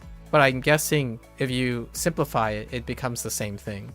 Right? Like if you drop this in simplified Chinese, if you drop this part, it will still look like this. So both of this means both animal, and everything else, like an object or something. So they both ended up looking the same. But this is the, I believe this is the animal it. It just adds cow to it. There's a cow in it. Yeah, more tas than before, but yeah. And then we have the archaic, all the archaic and formal U's as well. So there are more U's than commonly used. Is that fun? I don't know. I think it's fun. I think it's fun to do the U's, like or I's. Sorry, I's, not U's. I's. So like ore in Japanese is still a character in traditional, right? Ore is a lightning. So ore for Japanese is also an. It's an. This equals I as well. So instead of wa, you still have an. And then ni still has ning, right? Ning or ning. Oh yeah, ning.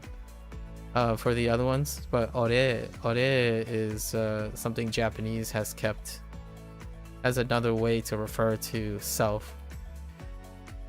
I think boku is also a character. I forgot what if boku translates. I'm kind of curious if that character translates into I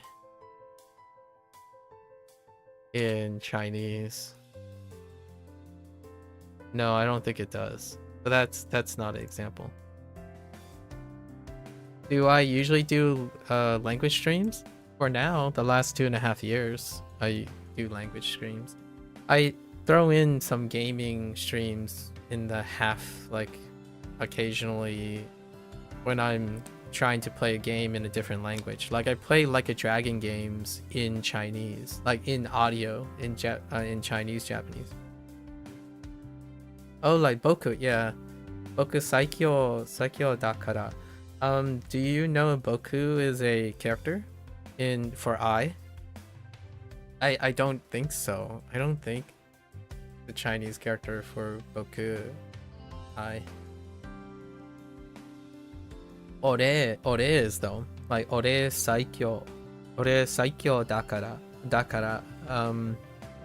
Ore would be the other character that I recently learned, means I. It's fun to see the parallels between Japanese and Chinese whenever you're reading. So, as a disclaimer, reading is fun and all, but I haven't really spoke too much Mandarin. We were thinking of Gojo's line. He says, "Oh, boku saita kara." Yeah. The other one is, oh,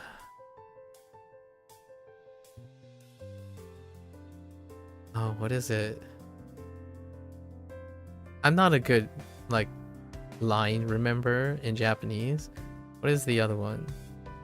Something for ore. There's an ore line too. Maybe you'll just ask Yowaimon? No, we're not gonna try with Japanese. The only things I remember in Japanese that I can like pretend to be a, you know, a fan would be something like an otaku would be like ike, right? Iko, right? Iko, anone, right? Ano, eto, right? All the reactionary stuff like, right? Jane, right? Those are all like casual phrases that, sure, right? Omaiwa. Oh, omaiwa is also something sometimes referring to you. I don't know about omaiwa. What character did omaiwa use? Like omaiwa shinduru, right? That's the class. I forgot which anime uses that very stereotypically. Omaiwa shinduru. But that's kind of omaiwa like anata, right? Anata. For you. Interesting. Do you watch anime? I heard Mika shared with me that the two of you are trying to watch one, which is funny. It's I haven't seen the anime myself. She shared with me what it was, and I'm not familiar with it.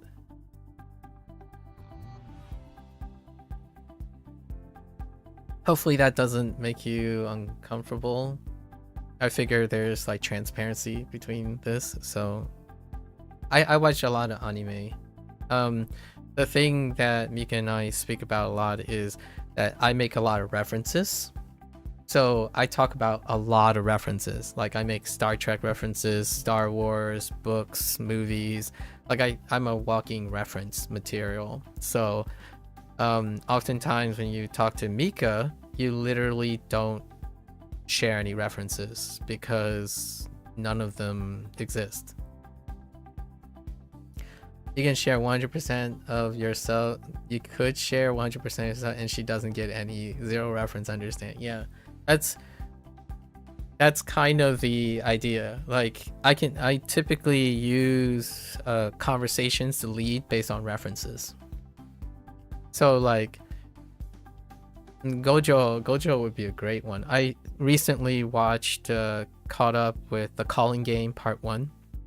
So I'm caught up on Jujutsu Kaisen part, I guess that would be season 3 part 1. It was great. Man, I watched One Punch Man season 3 recently because someone says how bad could it be? And then I watch season 3 part 1 Jujutsu Kaisen, and I'm like, oh, okay, I get it. Because Mappa, man, the debacle with One Punch Man is pretty tough. It's very tough to feel for that show. Solo Leveling is doing well, right? Like, so you have your 3 ongoing shonens. One Punch Man was supposed to like up the ante, right, in a way, because of Jujutsu Kaisen. And then recently My Hero Academia ended, right, with their final season. But solo leveling is the other prong. We're talking about like the trendiest, right, things that are hitting all cylinders for shonen, for the shonen category, like, you know, your Shonen Jump category. And obviously One Piece is continuing to run and all that. But man, One Punch Man, really, that's rough. That's a very rough time. I did watch the conclusion of Boku no Hero, and it was pretty great how they ended it. The final season of Dr. Stone is happening soon. Like, these are like all serialized Shonen Jump-esque shows, or Shonen Jump proper shows that are coming to an end. You know, while One Piece is actually having a renaissance because of the Western like Netflix efforts. I am looking forward to seeing what Wit Studio is going to do, how they're gonna go approach bringing One Piece with the money bags to the Netflix network.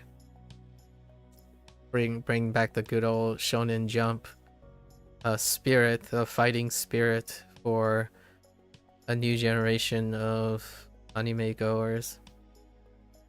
Yeah, it's very hard to get Mika to be interested in anything. Just saying. Hey, if we're gonna, it's a tough one. I don't think many things are very interesting. You could watch Solo Leveling with her and see what she thinks. You'll get her interested. I trust you. I trust you.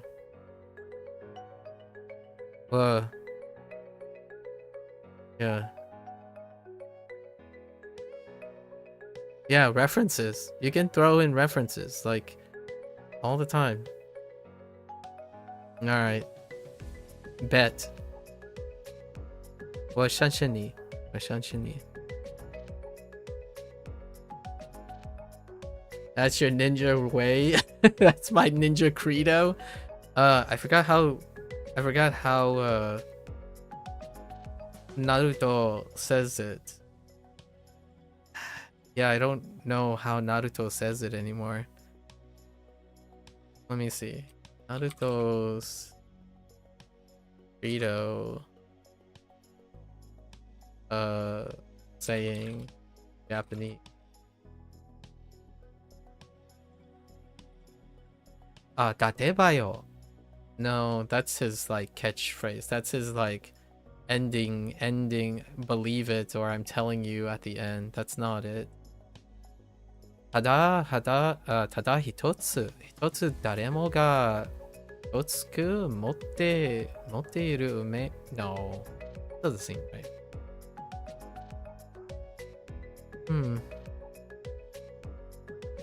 Yeah, but yeah, Date Bio, you hear that all the time because he's like, don't you know? I'm kidding, but you only watch English? Oh, okay. Fair enough. Yeah, I think I watch both. I watched a mix of both. I like doing the mixing thing. So here's one thing that I do even with English. Whenever there's subtitles, I always watch with subtitles. So when I watch an English program, if there is English subtitles, I would still have the subtitles on. I'm always reading and watching and listening at the same time. So nowadays, I watch English programs if there's Japanese subtitles and vice versa, right? Like a lot of people say, oh yeah, well, I watch Japanese with English subtitles. Yeah, and I also watch Japanese with Japanese subtitles. And then, I watch an English program with Japanese if I can. And then the reason why I did that is because when I was younger, growing up watching Hong Kong television typically has double subtitles on the bottom. And nowadays on YouTube, the people who speak multiple languages, they have double subtitles. So nowadays, that's what I prefer. I tend to watch and read at the same time in more than one subtitles. And the cool thing is there are quite a lot of content creators who speak in both languages. They go back and forth. So, Ohayo, oh, good morning. Like, genki desu ka? I'm doing good. And you? Genki desu. Right? Like the stuff is like you just go back and forth. And the titles would have both the Japanese and the English on top of each other. And the reason why I'm doing that is because I want to do it this way. And that's kind of how I go about it.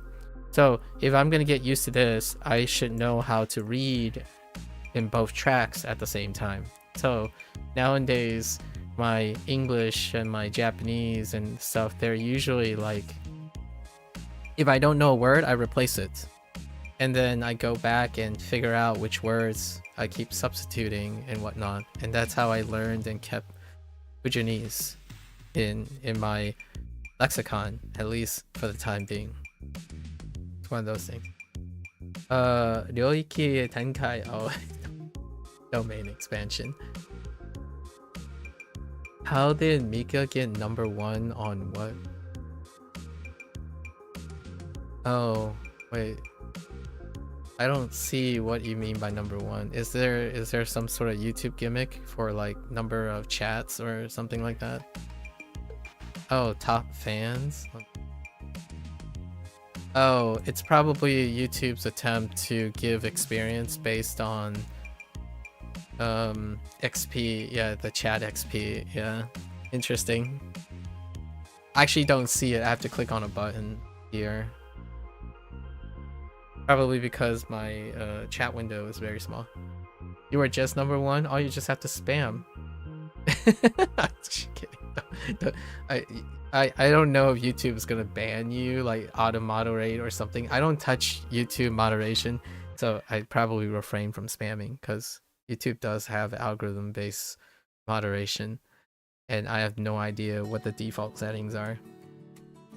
Like, I still haven't found a convenient way to allow someone to post a link on YouTube, so that's a thing. And then on Twitch, I do it retroactively. If someone posts a link, I would scan it myself and then permit it, like let it go or like remove it in case it can endanger other people by accidentally clicking it, that type of thing. But YouTube does the other way.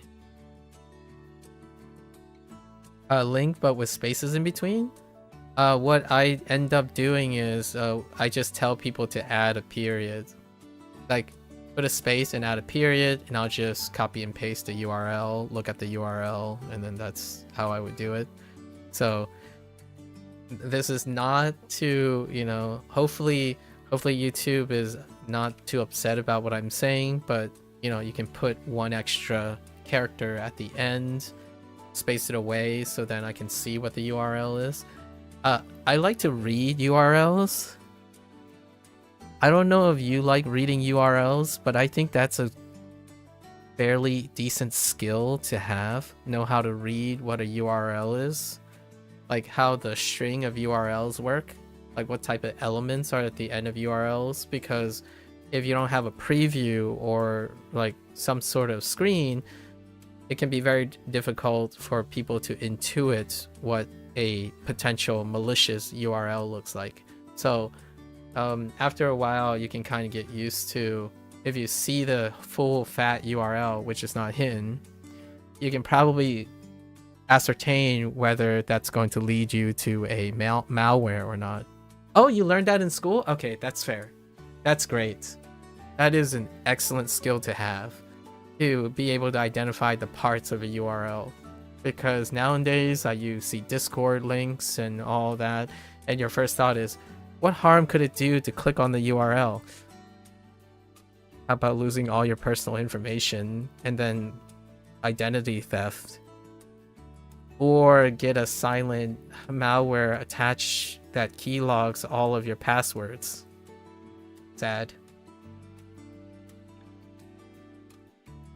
Hey, I'm curious. I can't imagine Mika speaking much. No, I would say, if I had to be honest, I'd speak like 80% of the time.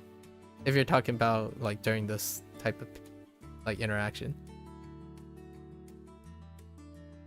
You still feel words to think about?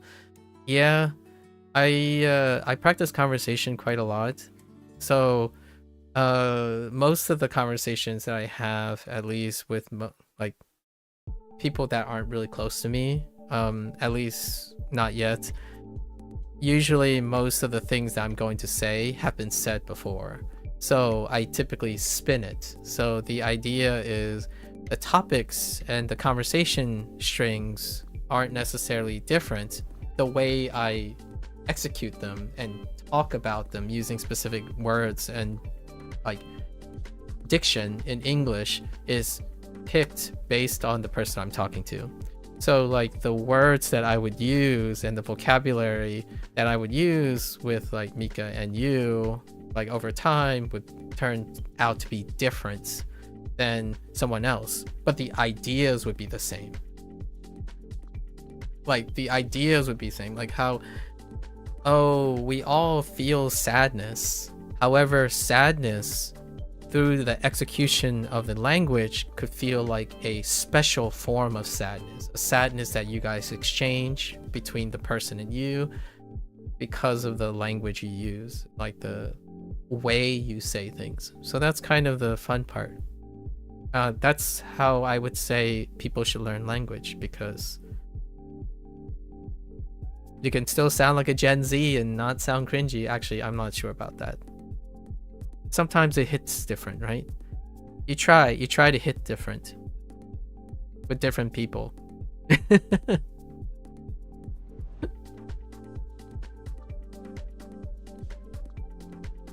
Been through this rodeo before. Sometimes you're constantly going to the same rodeo. You gotta wear a new hat. You know, try out a new hat. That brown hat ain't cutting it. Go for black hat next time. Go wild. Maybe even get like a arbitrary color, you know, like a slightly blue tinted hat. Something like that. Switch it up a little. Yeah. Praise here and there.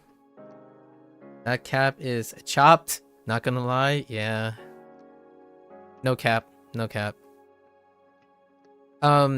Most of the time I get more of the put the fries in the bag variety, as opposed to go on, you know, I'm listening, you know, hear me out. It's more about put the fries in the bag as opposed to hear me out. But I'm starting to lean into the whole hear me out kind of things. Like, whoa. All right, before I give you the bag, you got to hear me out. All right, just sit down, chill for a little bit. I got you.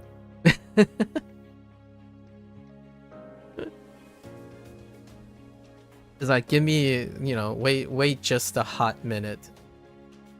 Let's just combine old school stuff. It's like, I understand. I ain't no spring chicken anymore. But man, guys, the fries are not in the bag yet. Alright? Just hold on. I got your order right. No, I'm kidding. Oh, what is it now? It's about the maxing. I think the new flavor of the word is maxing. You know, you beat Mika at chess 2 times, then drawed once. She did beat you think twice recently. You guys play chess? Interesting. The last time I played chess with someone, it was Coffers, and it was for a promo for like a idol game who had a collab with a chess game. So thanks to Coffers, he humored me, and I think I needed to win, or we needed to play a certain amount of games in order to get like a promo or a drop. And I think the score was 50-0. And all I could think about is, man, Coffers was a trooper. Coffers doesn't play chess, so, and I hadn't played chess for like a decade since, so we wanted to try something different. So he basically played chess at the other end, which he's not a person who would play chess, so it was interesting. She made 50 moves, and when you had a king, and she had a king and a rook, hoping you know chess. Yeah, I do. Your problem is that usually doesn't happen. Yeah, I used to play chess. Chinese checkers? Have you played Chinese checkers? I used to play Chinese checkers too. I really enjoyed the marbles because Chinese checkers have marbles. Or like Othello. It's called something else, not Othello in Chinese. Shogi? Yeah, no, I don't know what shogi is in Chinese either.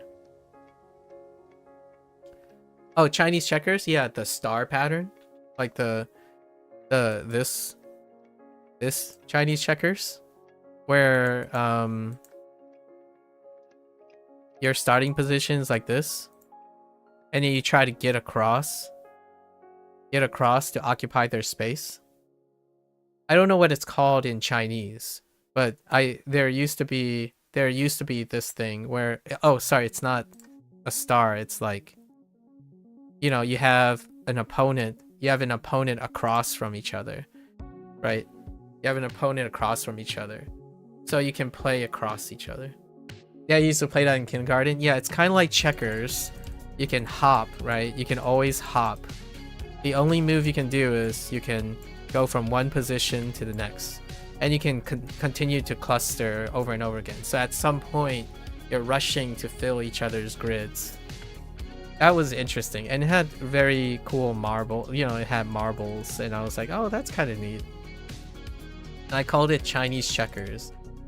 Hear me out, I don't know if it was derived from China or not. Right? I don't actually know if it's derived from there. I refer to it as Chinese checkers because my parents gave me the board. And it wasn't regular checkers, you know. The regular checkers was a square board with your standard grid system, right? And it uses the same mechanic. It hops, you know, it hops on ones from one to one position, right? So I called it Chinese checkers, but I have no idea if it's Chinese. It could be Middle Eastern, like Arabic, possibly. I have no idea. And then shogi, I remember shogi still exists in China, but I don't know what it's called. It's the black and white things, where you take regions. You you start like this, and you try to consume the region. I don't know what it's called either in Chinese. Interesting. Let me see. Sorry, not shogi. Sorry, I'm talking about something else. Not shogi. Sorry, not shogi. It's shikamaru. Yeah, shikamaru.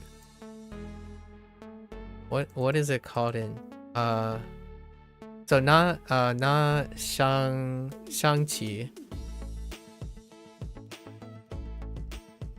What is this?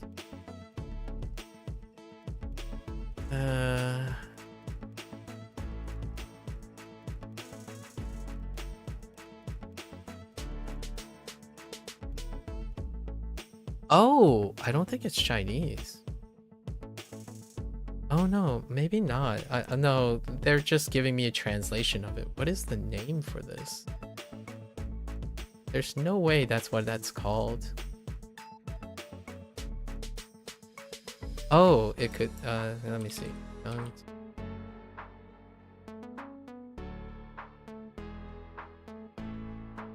No, that's the different one. It's black and white pieces. Only black and white pieces. Yeah. That one's still related to chess. Oh, what is it? It's Othello. It's Othello in... if you look up the Othello game...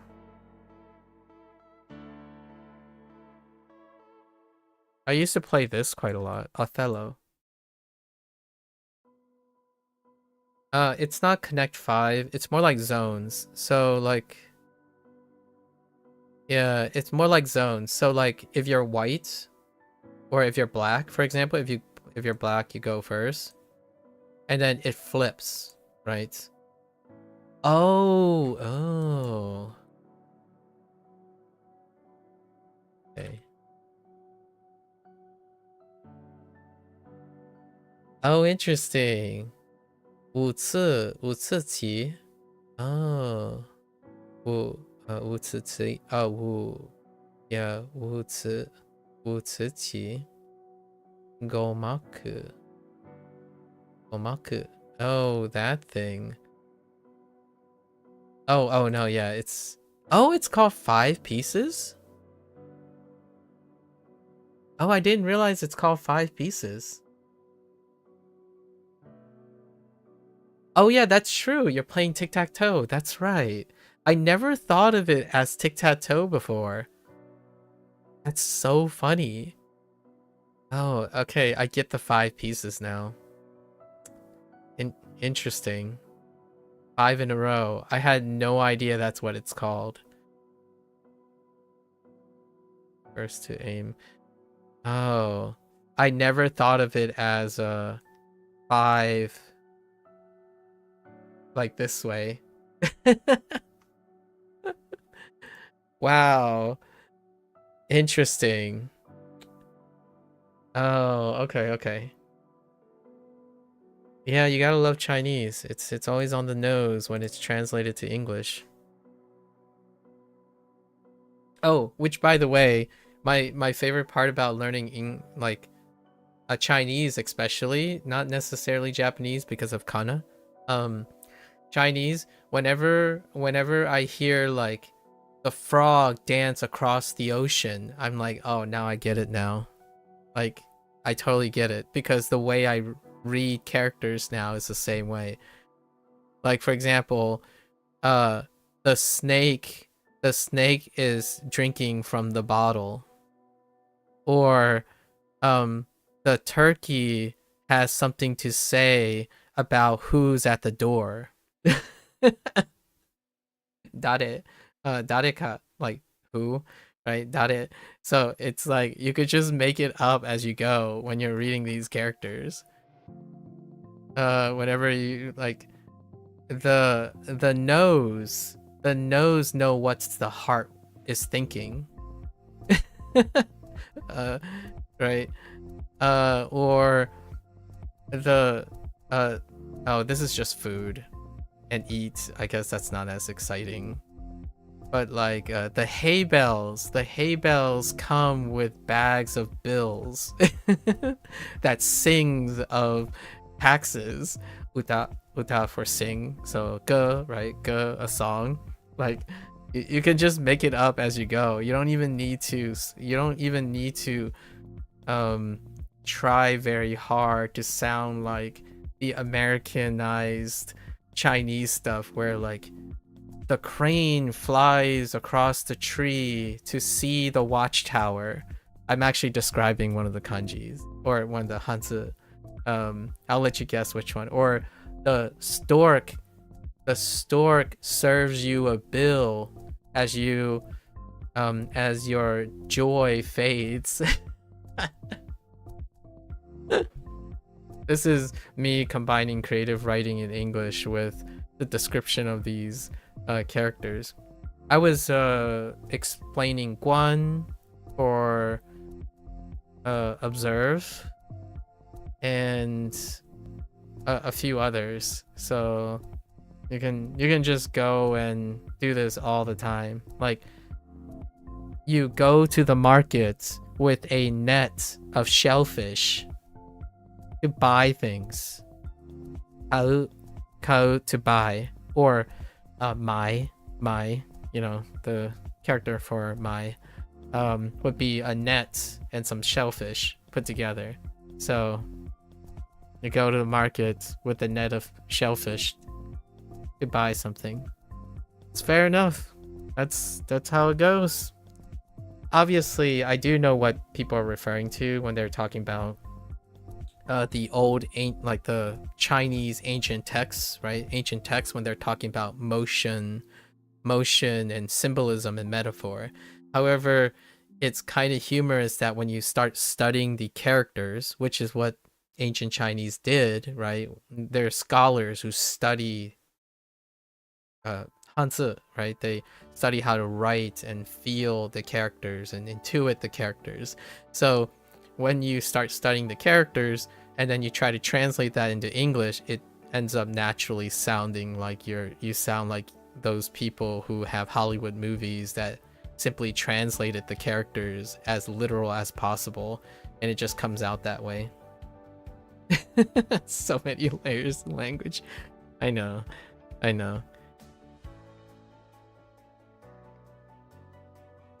Anyways, I just thought I'd geek out a little bit. I spent pretty much all of my time reading Chinese. So 我可以说中文，但是不太好。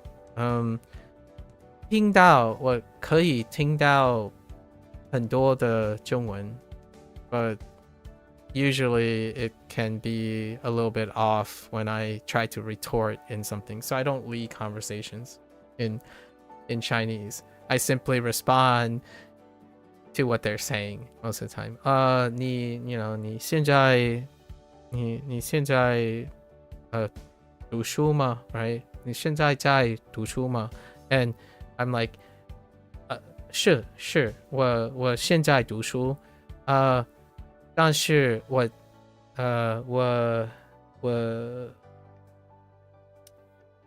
self I'm like I was gonna say 我在读书 Gi is self in Fujianese, so sometimes I would just default to whatever word comes first. Oh, 自己 yeah 自己我自己在读书 I was gonna say either 基本or jia, right?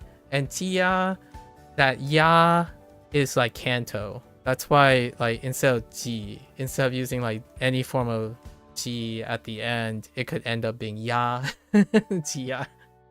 And in you get that a little bit from Japanese as well, which is interesting.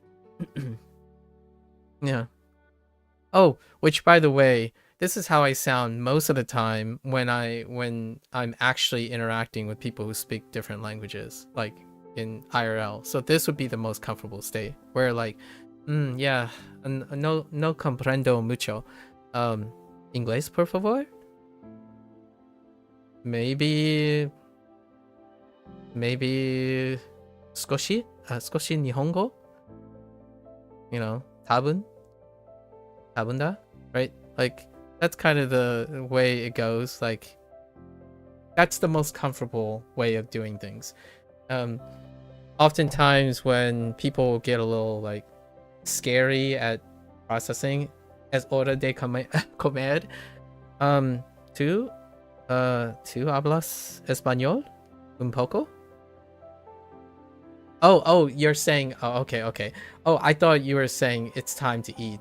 Like you literally have to go and eat right now. Sorry. I actually thought you were saying it's time to eat. Okay. Okay. All right. It's fine. We're fine.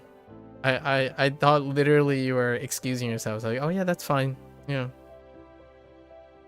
I was gonna say like, you know, what were you gonna eat? You know, not far. It is 12:05 for you. Oh, okay.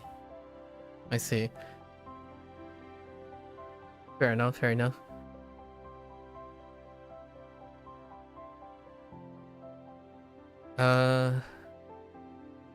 What would you eat usually there? I am not good with food. Like what I mean is if you were to say a bunch of names, I'm not good with names. Like at the moment, most of the time it's just some sort of tie, right? And then you need to link the name to the description, but the English name has proper nouns, so it's like whatever. Whatever school our mom cooks. Oh, okay. I see. Yeah, like batai. I have no idea what batai is. Oh, and I'm learning that right now. I'm learning all the characters for like plants, trees, fruits. That's my like that's what I've been doing the last month. Everything outside of the HSKs are just proper nouns. So like all the characters are like, okay, I got 2 characters for grasshopper. All right, I got 2 characters for mongoose. I got 2 characters for lizard. I got 2 characters for a poplar tree. Wisteria, Vidix, Radin, cattail, weasel, mouse, rat, hare, bunny, like mites, termites, ants, I'm trying to remember all the characters that I'm responsible for right now. Crane, pigeon, dove. Funny enough, I don't have turkey yet. Let's see. Hummingbird.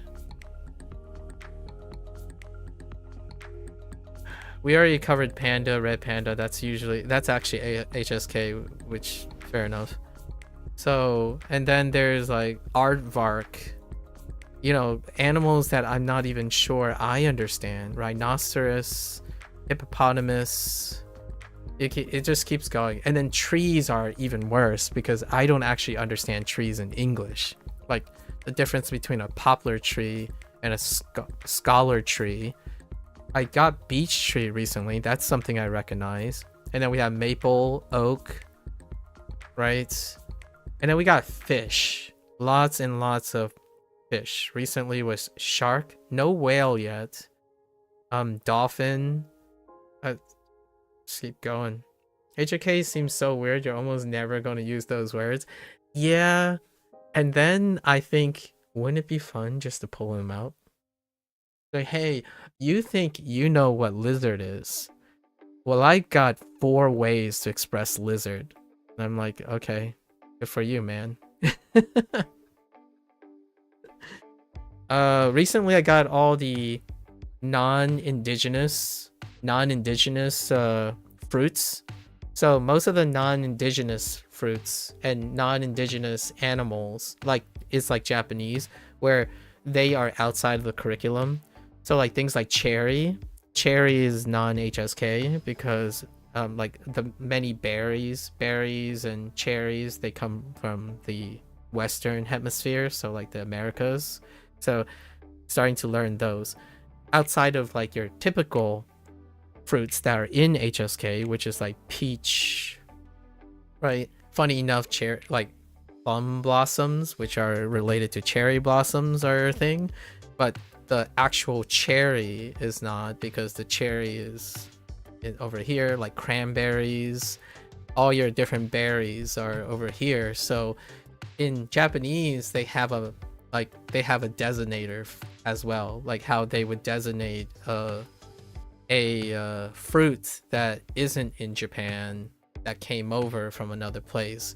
So in Chinese, they just happen to be HSK things that are, funny enough, related to it.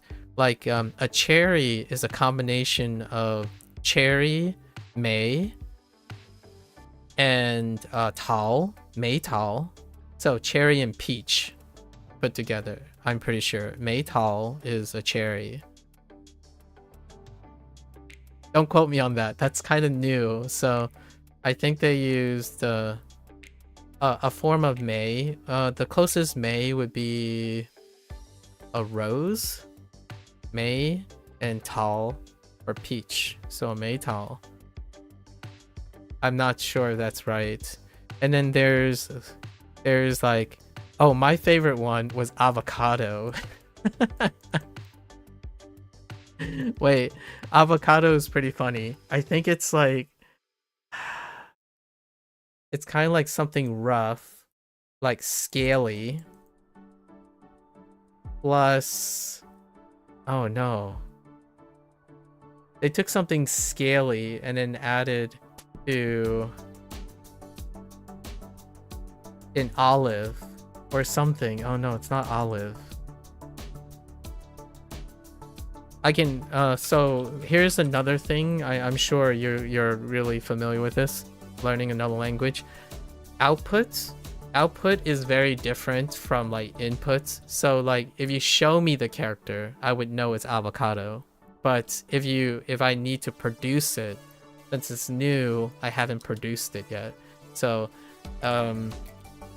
we only know how we encode it. Oh no, that's not the avocado I'm looking for. Not 牛油果 is not what I'm looking for, but I kind of get it. It's going off the oils that avocado has. Not that one. Not the cow oil fruits. There was another one. Oh, alligator pear. Alligator pear is what they used. Li. I learned li. That's the funny one.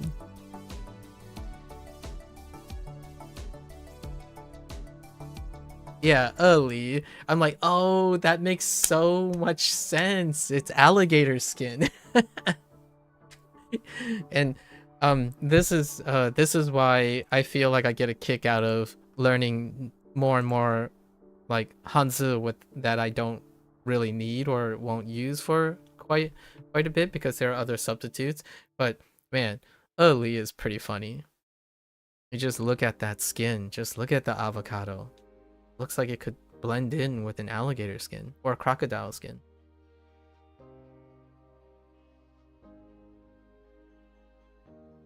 And also, I did use it recently. Nowadays, when I talk to my parents, so here's the thing: Fujianese is not taught, right? It's only orally conserved as an immigrant. So, and you don't have any resources. Like, you can't go online and say, "Here's a resource on Fujianese."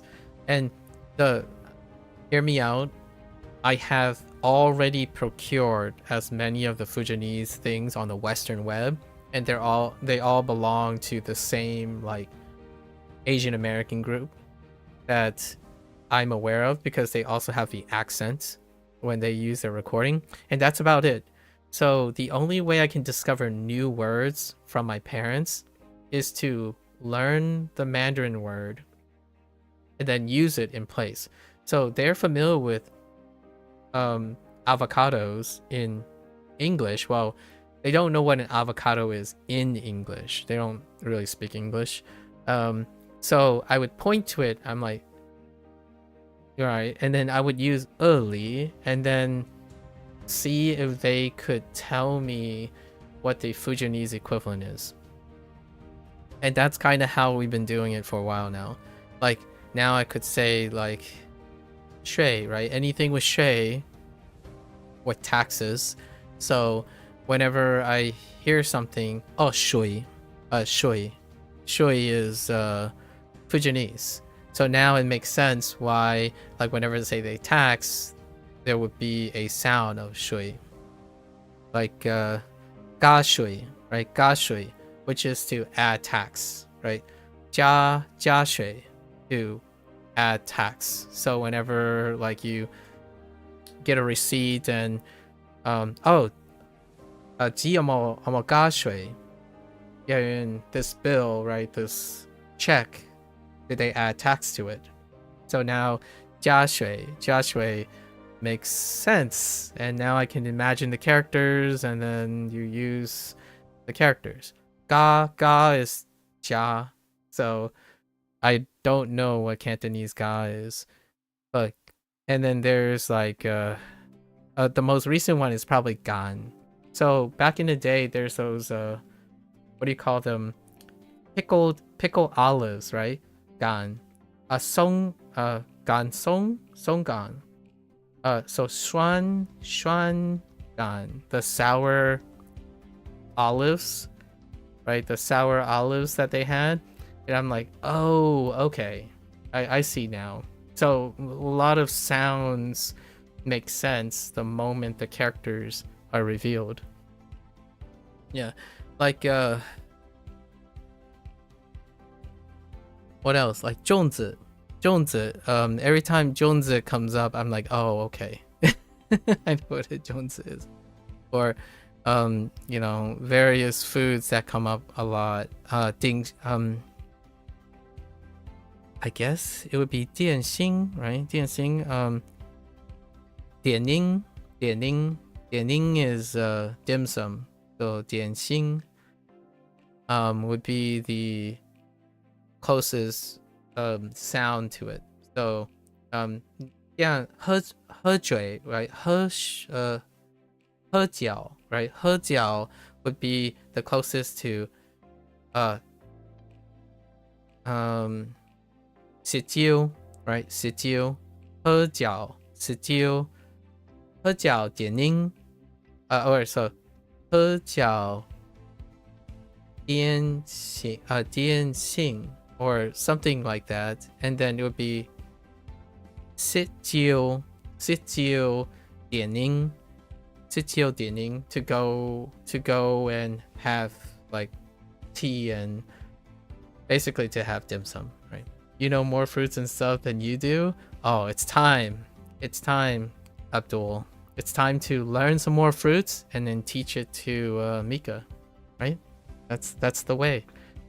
I'm not responsible. We already tried with the whole Japanese thing. No pressure.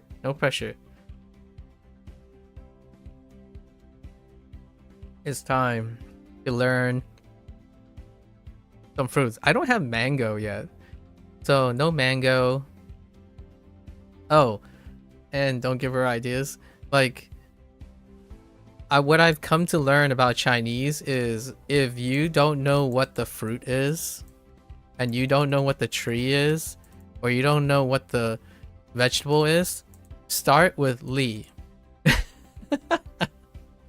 I'm kidding, obviously, but my first thought is like, mango. Oh, that sounds like it's mango. Okay, I see. Wait, mango is that not indigenous to China? Is it Southeast Asia? Is that why they use transliteration, or was it mango because mango was adopted from Chinese? Is it the other way around? Mango was adopted from Chinese? I just in Japanese recently, I just learned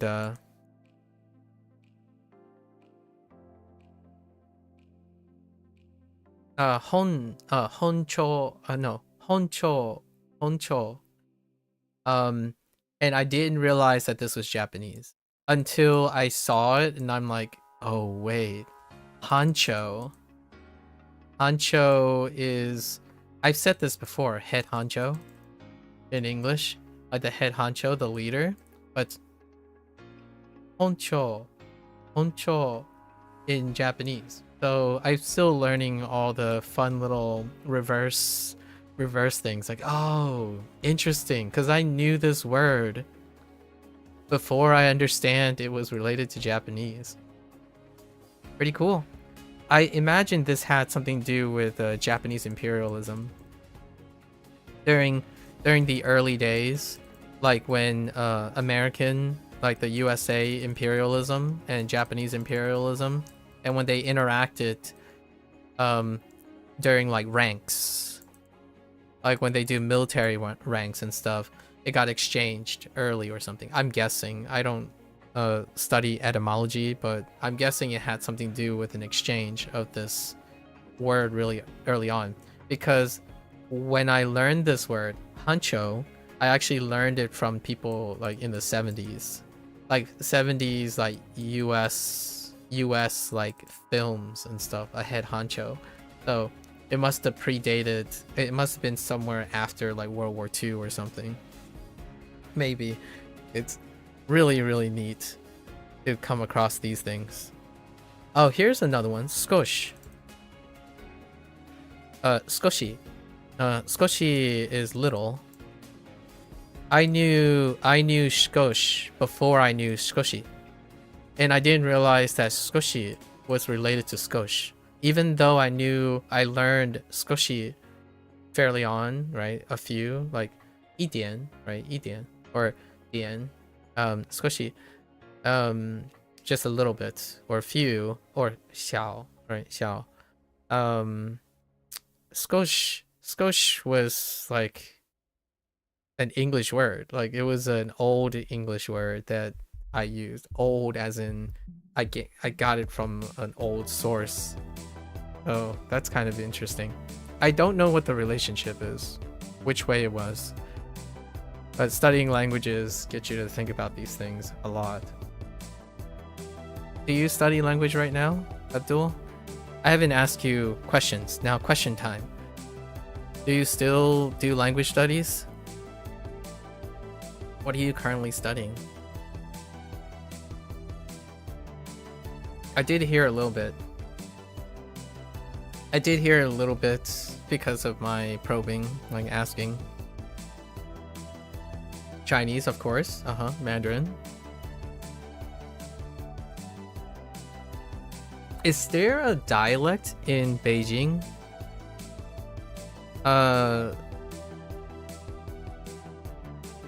There isn't a dialect in Beijing, is there? Stop Japanese. Okay, fair enough. It's interesting that Chinese in China people teach Japanese. You just add R to a lot of things? Okay.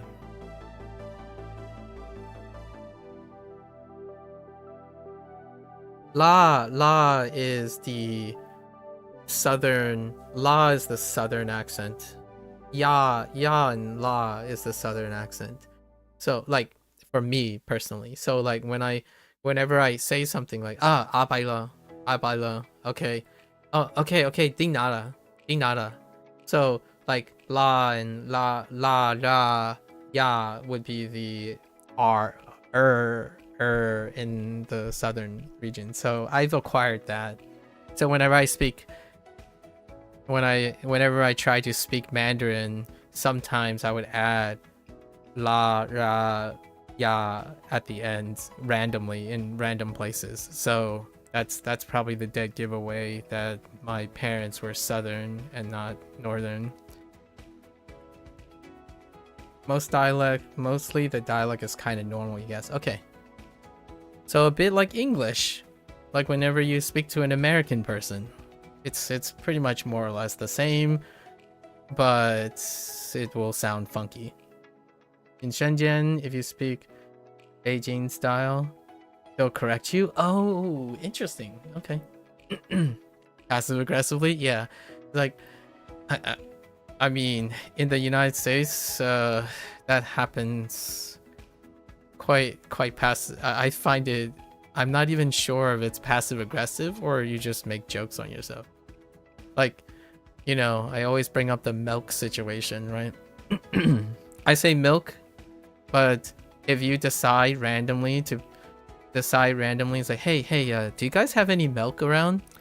And then, you know, they would pause and say, what did you just say? Oh, I'm just curious if you had any milk around. We don't have milk here. We have some milk, if you like that. I'm over-exaggerating, obviously. But I feel that's what people think in their head. Like, they're like, okay, I still gotta be a little bit polite. I know that person just said milk, but I know they didn't just say milk. They said milk twice. Like, but it happens. You know, it's just they act like they didn't understand, stare you down, and then repeat. Exactly. That's the usual thing. My parents do that, and I do that too. In the United States, though, in like an American situation, they actually do end up asking questions. I inherited my parents' pattern. So what my parents would do is they do the thing where I would say like, 你有冇驚出冰暖啊？冰暖有聲音 right？ 買中國嘅聲音 and then they're like 冰暖 or if I said something inaccurate or something and they would say it a couple of times and I'm like, yeah, that thing, like that thing, and then eventually when they get it, they're like, oh, that thing, but they say the word again, right? It's like, oh, 驚考 school, 好 and it's like school, 好 like 什麼好 like 好 yeah, you're in high school 好 it's like, oh, 好 I'm like, oh, okay, all right, fair enough. That's usually that's how I have understood, and that's my depiction of what Chinese people are like. They would repeat, and then they would look at you, and they would repeat again, and then eventually you say the same words so many times. Eventually, even though you're not saying the word correctly or not correctly or who's correct or not, it's just like, oh, and then repeat the word, and then we're good. That's how it goes. Like saying numbers, for example. Like I would say, okay, so wan one e1, right? E1 sowan, I would say like sowan soroi, like 10,001, right? Dollars. And they're like, sowan, are you sure? Sowan, like 10,000. I'm like, yes, 10,000. And or I would just say sowan back, and then they're like, sowan soroi, like sowan soroi. It's like, oh, sowan soroi, oh, sowan soroi. And I'm like, yes, 10,001. All right, we got it. It's fine. It would be a natural routine. I totally understand what you mean. This might be off topic, but I'm curious. What does Mika even talk about? Whatever is on her mind. That's kind of a dodgy. It's kind of a dodgy question. I think she can tell you it. I think this is where you can leave it up to her to talk about. I usually just ask her about her day. I literally just ask her about her day. That's what I do. She told you to ask me, what does she talk about her day? You asked her, so she's comfortable? Oh, okay. What does she talk about? Her vibe. That would summarize 99.9% of what she says. She would talk about her vibe. Like, I'm not feeling this vibe. How was your day? Monday's vibe was okay. Tuesday's vibe was like kind of okay. It started like an okay vibe, then it turned into a number 6 vibe, and then it kind of just tanked to 3 vibe. But when I went to bed, it vibed about 6 by the time I got up. But then that vibe 6 was not good enough to do a vibe 10 task. That's, if I were to like illustrate what it's like, usually what she would use is she would use a bunch of diction, like a bunch of phrases, and it would deal with feeling. So feeling in a way of a vibe. So I'm not using vibe like Gen Z vibe, but she is Gen Z, so technically it works doubly as good. She explains things based on her vibe. So most of the time there are words like, well, it kind of sucks, I don't feel so good about this, I feel kind of like this, and sometimes I think I'm okay that this is happening, and I think this is getting better, I think this is getting worse. The things that we talk about is still about the day. So it's different for other people who are very analytical. They would specifically talk about like the details. But most of the time it's a vibe. Can you believe it? That she's older than you? Oh yeah. That's your characteristic way of speaking, but you grew up in China, Abdul. And you're multicultural.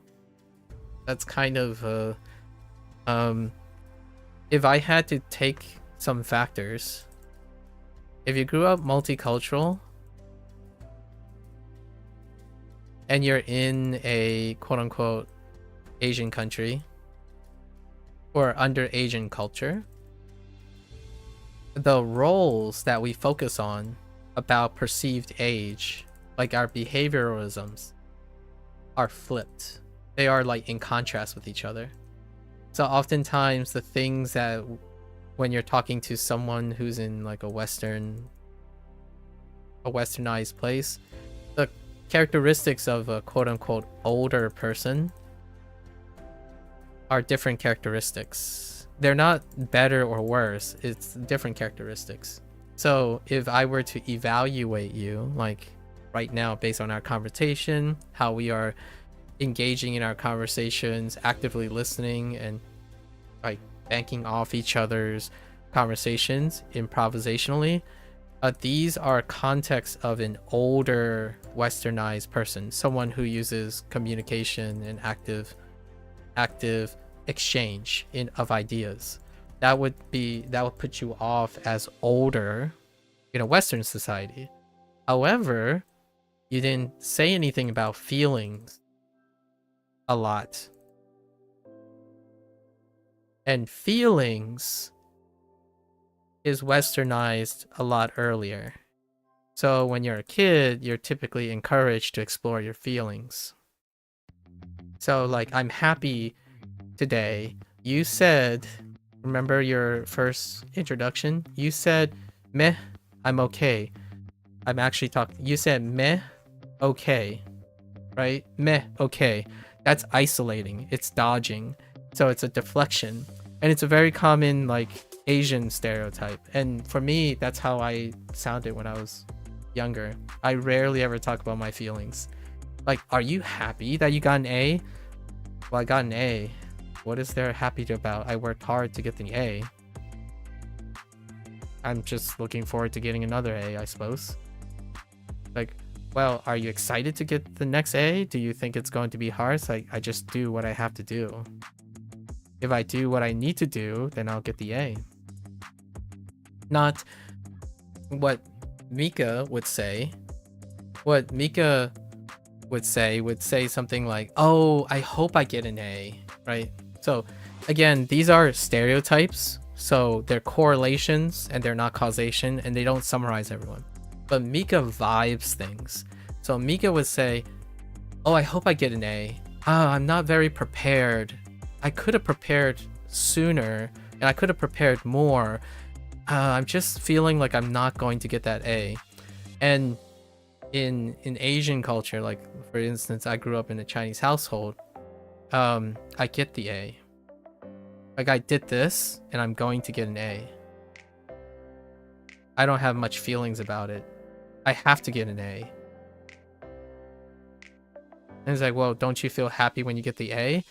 No, because I needed to get the A. It doesn't matter if I feel good or bad about it. I have to get an A. And tomorrow I'm gonna try to get another A and another A. So, oh, and the whole prepare thing. I have a long digression about preparing things. Being emotionally okay with not preparing things is a thing that Asians do really well under Asian culture. Being not prepared and anxious and worried is more of a westernized thing. And hear me out again, remember, by the time we become adults, in my opinion, when you become 30 or something, at some point you do both. So this is what I mean by growing up in the United States. When I was younger, I was seen as very old. When I'm older, I'm seen as very cringily young. Because the things I explore growing up in the United States are the things I didn't do when I was younger. Because I was with my parents. So when I left my parents' house, like when I left the nest at 18 years old, I was surrounded by internationals and more Americans. So I became more animated. I became more reactionary, and I conversed a lot and lead conversations and talk about my feelings and talk about other people's feelings and stuff. So that made me younger. It made me appear younger to my parents and to other people who are my age now, because when they get older, they tend to become quote unquote adults. But the adult characteristics that I typically encounter in older Western Americans are the qualities that Asian cultures instill when they're younger. Like, you think you need to learn something? Suck it up. Do it. Right? You have to become an adult soon. Quote unquote, become an adult. Like, you have to learn how to deal with problems, solve problems. If you're going to complain, at least make it improve. There's no reason you ever complain about something like that. You always prepare. You're getting ready to be successful. And then later in adulthood, when you are successful in all the facts and stuff, then you start seeking courtship, right? You start meeting other people, and then you go through that really funny experience of sharing a relationship with someone, confessing your love, interacting, expressing your feelings, or learning how to express your feelings. It's the reverse. In the United States, in my opinion, most of the multicultural generation Americans, they already know how to do that. What they don't know how to do very well when they get to adulthood is everything you're very good at already, that your parents instill you, right? That's kind of the thing. Yeah. Your parents say, "How was your day?" It was a day. Yep. That's it. Your family used to complain when you used to say the day was a day, the day existed in the past. Yeah. Because your parents are older than you, right, Mika? And right now, the funny thing is, hear me out though. There's a funny thing that's happening with Gen Z that I find is humorous. So Gen Z, the internet is quote unquote aging young adults, quote unquote, faster from the perspective of my childhood. So we're talking about my childhood. It's accelerating faster, as in what I understand of other Americans. When I was a kid, people used to hang out, they used to share their feelings, you know, Gray's niece starts crying and all that stuff. But the internet now, an endless source of objectified objectivity, is creating many images that you abide by. Very similar to parental like methods in Asian culture, where they just keep showing you better examples of everything you do. So like, hey, you want to play sports? Here, the internet's gonna give you 10 people who's better than you. Get to it. Get better than them, right? How do Asian parents tell you that you suck? They'll find a cousin that's better than you and tell you that that cousin is doing better than you. Get better than them right now, right? Get on it. It's like, oh, you think medical school is hard? Well, your cousin is a well-renowned surgeon for 3 years now, and they were younger than you when they went to medical school. The internet now replaces that. And if you're wondering, hey, you know, Asian people are just built different, right? Or Western people are just built different. They're not really when you have the same conditional status. So now when you get an internet and you have a whole generation of kids who go on the internet and they are always fed the best examples or better examples of what they want to become, what is their behavior like? Oh, how was your day? How'd you do? And their response would be, it's all right. I mean, I'm never gonna be a superstar. Like, okay, so how's your drawing going? Well, I'm never gonna be better than Da Vinci or, you know, this new age prodigy online, so I guess it's worth something. Like, oh, did you eat something really good? Oh, I just ate an average meal. I mean, some people online, they eat like, you know, Wagyu every single day and they get paid to eat, so it's nothing special. Like, hey, how much Japanese have you learned? Like, well, I learned like 10 kanji. I know I'm really going really slow because on the internet there are people who learn like 1,000 kanji in like 3 hours. And you know what that sounds like? It sounds like growing up in an Asian household. Only it's on steroids now. It's like amplified. Because now it's not someone else encouraging you to do this. It's a machine that you're choosing voluntarily to blast your face, and you only have you to blame. That is what Mika vibes.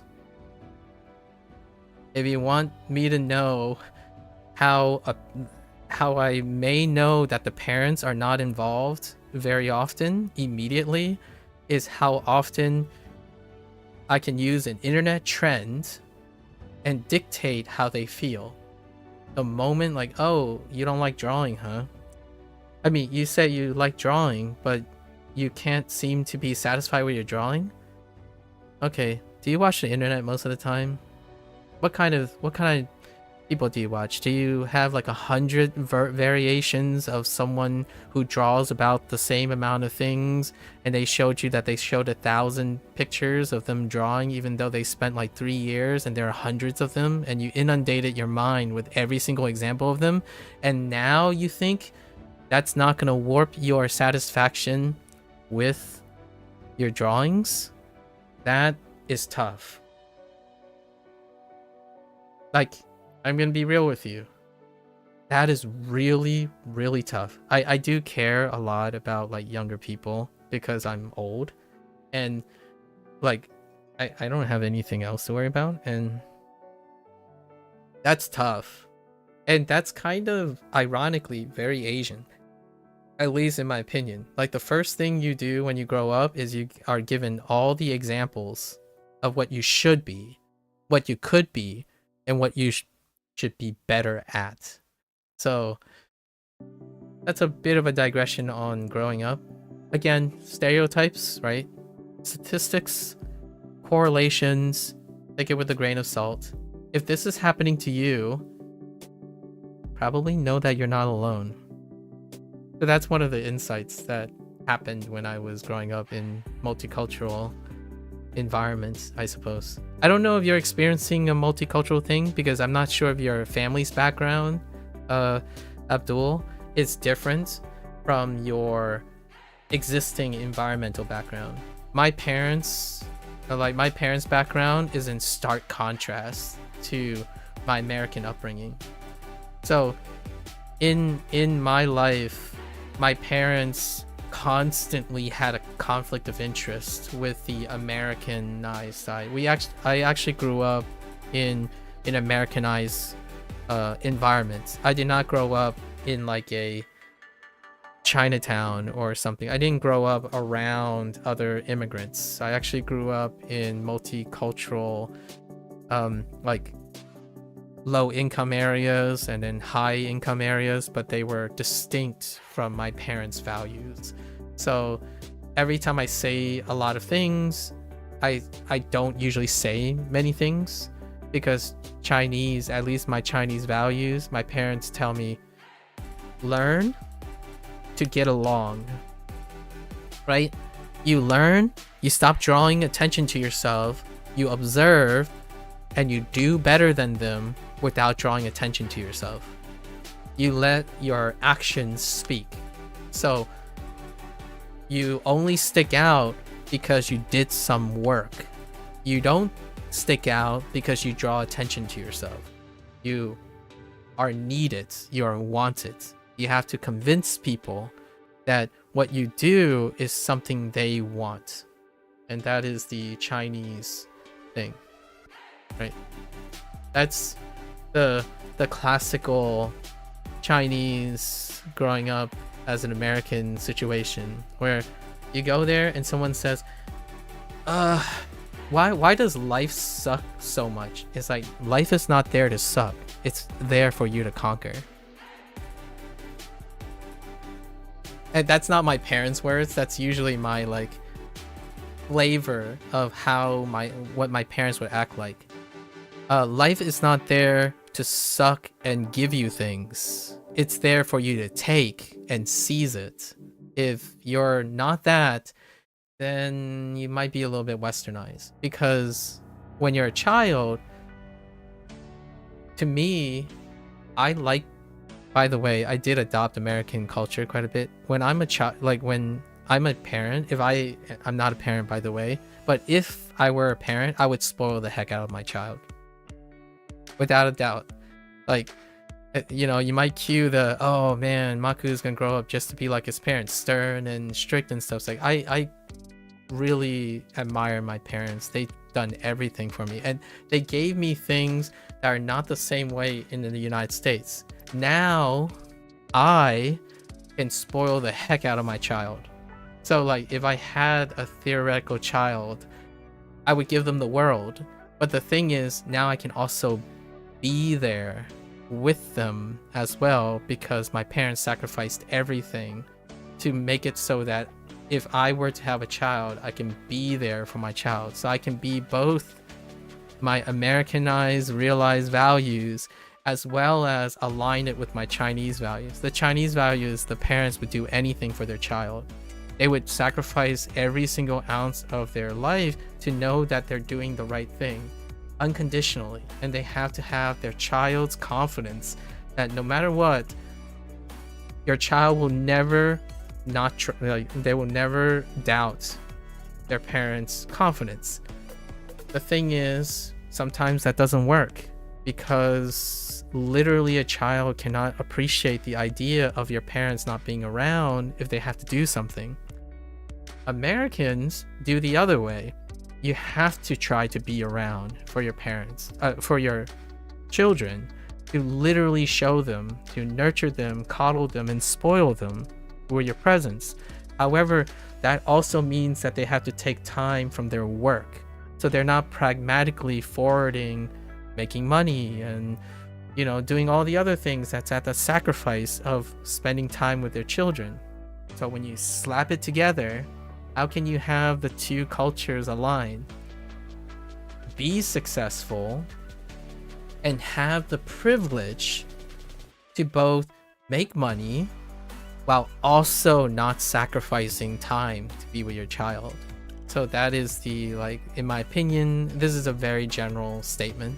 It's the combination of my Chinese and American upbringing. In order to achieve that, I would have to be in a profession that allows me the time to do so, and at the same time to be stern and present, but in a nurturing way. And how can you be stern and present in a nurturing way? You get to be there with your children, do the things with your children in order to demonstrate how fun it is to be you. So my parents, when they were growing up, when I was growing up and they were getting, you know, they were raising me, they spent 13 hours a day, every single day, every day of my 18 years of life working at a restaurant. And when they come home, if we bump into each other on a rare occasion, like holidays or maybe graduation, which is like 1 out of 10, 18 years, they would tell me the only reason that they're never around is that they're doing their best to never have me take their place. Like, never take their place. Like, every single day when they come home, they're shouting at each other. If I ask them, why can't, like, you spend, you know, like, even as a child, I would do selfish things, obviously, because I was a child before. I would ask them, like, why can't we go on field trips or something? Like, why can't you come to the school? And their first answer is that we don't have time for that. There are more important things, and we're doing everything so you never have to do this. When you are older, when you get older, you don't have to slay away in the restaurant and business and stuff. So they kind of went against, they kind of adopted other opportunities, which is basically not quite the same. It's a little bit Americanized, where they think about opportunities as opposed to following tradition, right? A traditional pathway would be my parents would work up their business, and their business would be really good. They had a really excellent restaurant business, and the oldest child, which is me, the oldest male child, would inherit the business, and they would keep the business running. But we're not in China anymore, right? Like, it's not like my parents inherited their business from their parents, which my grandparents then inherited their business from their parents. My parents are setting roots, and the first root that they want to set is not to pigeonholed me into their lifestyle, which is to spend 13 hours every single waking hour working while juggling how to hopefully have children who can take care of themselves at a very early age. So that's kind of like me in a nutshell when it comes to my teenage years. You have no culture? Or, well, your parents been in China 20-ish years. Okay. So you grew up here and they're from Uzbekistan. 20 years? I feel like your parents, are you ever curious about what your parents is like? Do they ever like talk about it? My parents talk about it every single day. Like literally when my brain becomes conscious after sleeping, right? Like when it pops conscious, my parents would be juxtaposing China and the United States. Like every single day. Like, oh yeah, you know, you Americans, that's what Americans do. Or when I'm not around, they're like, oh, or even when I'm standing in front of them, they would say something like, oh yeah, that's a very American thing. Like us people would do this. And I'm just like standing there and like, I don't know. I mean, okay. And it's not a bad or a good thing, because for me, I know both. The idea is to know both. Yeah, there's a time and place and you act that way, right? Like I don't think only sharing parts of me is, I want to take this with a grain of salt. I'm not saying other people should feel this way. I am very comfortable in code switching. So for me, if I can behave appropriately, parts of me is sufficient. I don't feel like I'm like being neglected or suppressed or something when I have to code swap. So like when I go to like a family reunion, I don't mention most of the American things I do, right? When I go to an American, like they would have to ask me, right? One of the values is that, how do you remove all doubt? I have to ask you about it. So whenever someone says like, oh, what do you usually do around lunchtime with your parents? My first joke would be like, not this. I'm kidding.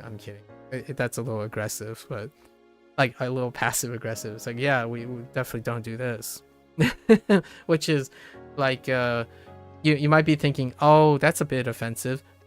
Usually those moments when I say we're not doing this is like playing a tabletop game after dinner. That's not what you do in a Chinese household, at least in my opinion. Like, oh, hey, what do we do after dinner? Oh, we're just going to clean the dining room table and then we're going to break out a Monopoly. And we're just going to play Monopoly for the next 2 hours. I'm like, I've never done that with my parents. I can tell you that.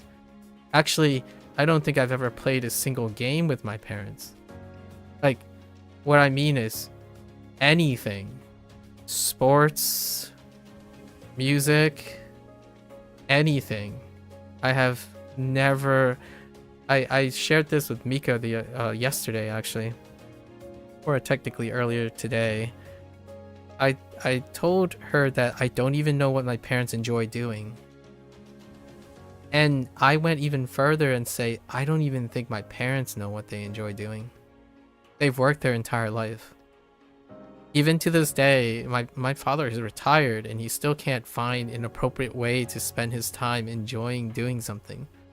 All they know how to do, in my opinion, they give me the impression, is it's a struggle to not work. And for me, it's the same. It's the same. I'm always doing work.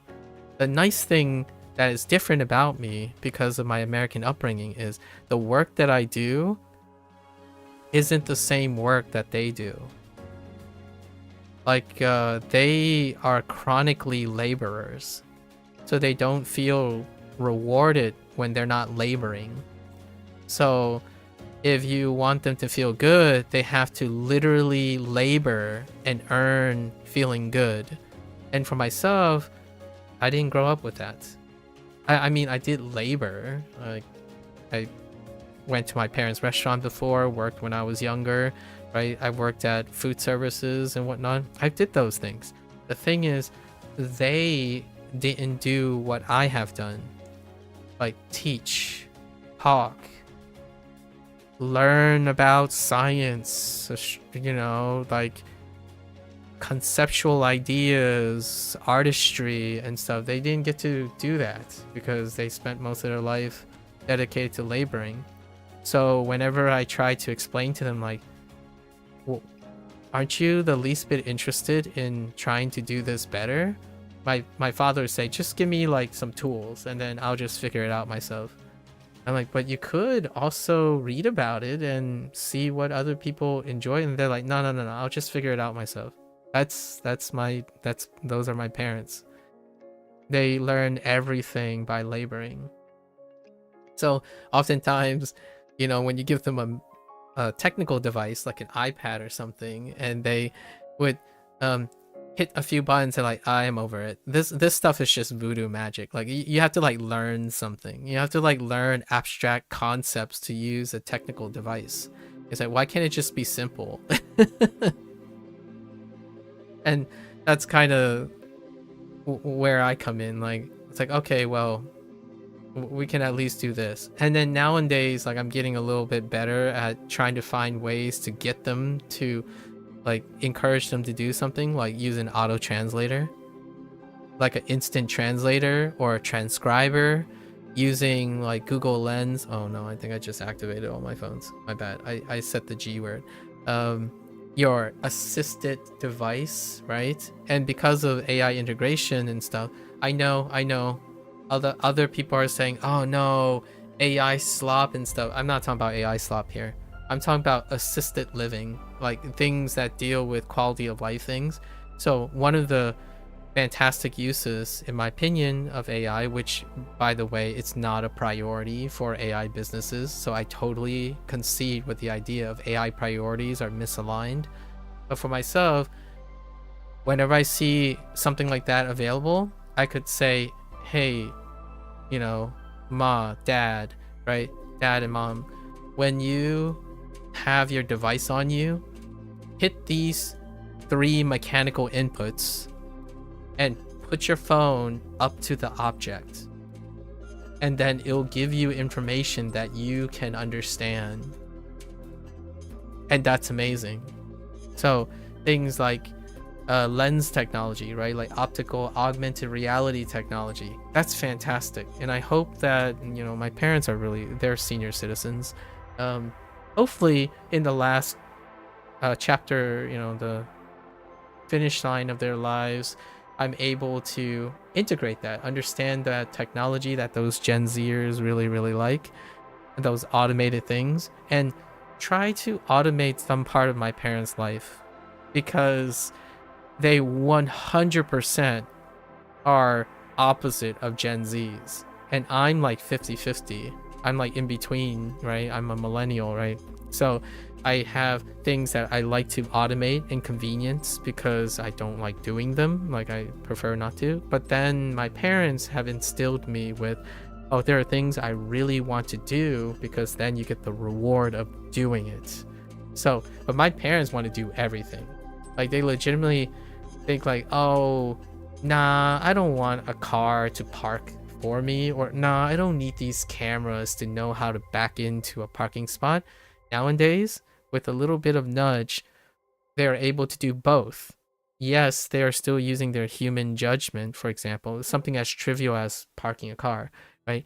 But now they have the extra, you know, the extra line of safety nets where you have extra car, you know, extra sensors and camera devices. That's a long ways from a life where I remember where, oh yeah, you're not driving correctly if you don't know how to do it yourself and use your human responses. Like, well, you can do both. That's usually my response to most of these things. Whenever someone asks, which is better? And my answer is, why not both? Like, well, I don't want to do the other one. Okay, what's preventing you from doing the other one? I just don't like it. It's like, so that's not an answer to you can't do both. You simply don't want to do the other thing, or learn to do the other thing. That's fine. This is, if you're wondering what type of conversation me and Mika have, Abdul, that's usually the combination. Mika would ask me like, oh, do you think this is better or worse? I'm like, neither? Both? So what do you mean both? It's like, how can both exist at the same time? Well, then I would ask, like, why do you think only one can exist at the same time? It's like, I don't know, it's complicated. And I would say, like, try me. Like, you have to have decided something in order to tell me that it's one or the other, right? That question came from somewhere. So for me, whenever I think about it, it's like, if you have time to learn both, learn both. Because oftentimes, in reality, you probably have to use both. Like a combination of both to really get the sense of it. Like, is learning Chinese useless? Is it useless to learn Japanese when auto-translate is around the corner, right? Like, I kid you not, right now, go buy a pair of... I'm not sponsored, by the way. Not sponsored, by the way. When a pair of glasses, you can buy a pair of glasses, put it on, have a pass-through Bluetooth, and you can walk anywhere, and you have a makeshift auto-translator. Instantaneous. And you're like, but then you won't get the native speech, you know, the nuances of native speech and stuff. So I get it. I get it. The thing is, you can do both. You can do both. That's my take on it. However, when someone hears that idea, you're gonna have either no or yes. As in, no, I'll never use that because there's the joy of learning a language. Language is a human experience. It promotes critical thinking and problem solving skills. This is the stuff that I say most of the time. Promotes a challenge. It creates critical thinking skills at different levels. And the integration of needing to output consistently while you're thinking keeps an active mind running, right? And then you put on the glasses, right? And the ears and the headphone, and you're like, well, if it's doing all that, why do I need to do the other thing? Because you can do both. Now that you have your language skills, you know, your language skills, you can confer what the technology is doing. Because when you understand how the technology works and how you're speaking and processing, you can help people with both. Now, when someone says, nah, I'm just gonna rely on the technology, then your critical thinking side can say, well, there's something joyful about learning a language. Hear me out a little bit. Or someone's like, no, I'll never use that technology. Like, there's no way I'm going to use that technology. I'm just going to learn all the languages. Okay, so you're telling me that if you go to a country that you don't like, you're not interested in, and you had to speak a language that you haven't learned yet, you would still refuse to use that advice and use it to correlate with your understanding of your existing languages in order to pick up that new language using the assisted device? Right? So you can make a compelling argument to integrating both of them. And that's kind of, first of all, I don't think most people think like this, and they don't have to. It's kind of a mixed bag most of the time. It's literally a mixed bag. You're taking a little bit from column A and taking a little from column B. What I'm saying here is a representation of my multiculturalism. I had become a person who didn't decide to reject one and accept another. I have often accepted both. So yes, someone's gonna say, well, if you reject one, you could be better at the one thing versus trying to negotiate the two. I agree with you. Absolutely. But I didn't. You did. So I can appreciate it's very impressive that you can speak fluent Japanese at a very, very high level since you chose only to stick with 2 languages. That's fair. Like, I have no objective reason to tell you you're not going to get benefits by not spreading out your level of thinking. And then someone else is like, no, if you stick to just one language, then you're just going to be a potato with every other language. It's going to restrict your learning potential. It's like, I agree with you. And then it's like, so then you're going to be a polyglot, right? You're definitely going to learn 10 or 15 different languages and use that for the rest of your life. It's like, no, I'm not going to do that though. There's diminished returns. Like, we're not going one way or the other way very strongly. And a representation of what makes me happy with myself is that I take the balanced approach.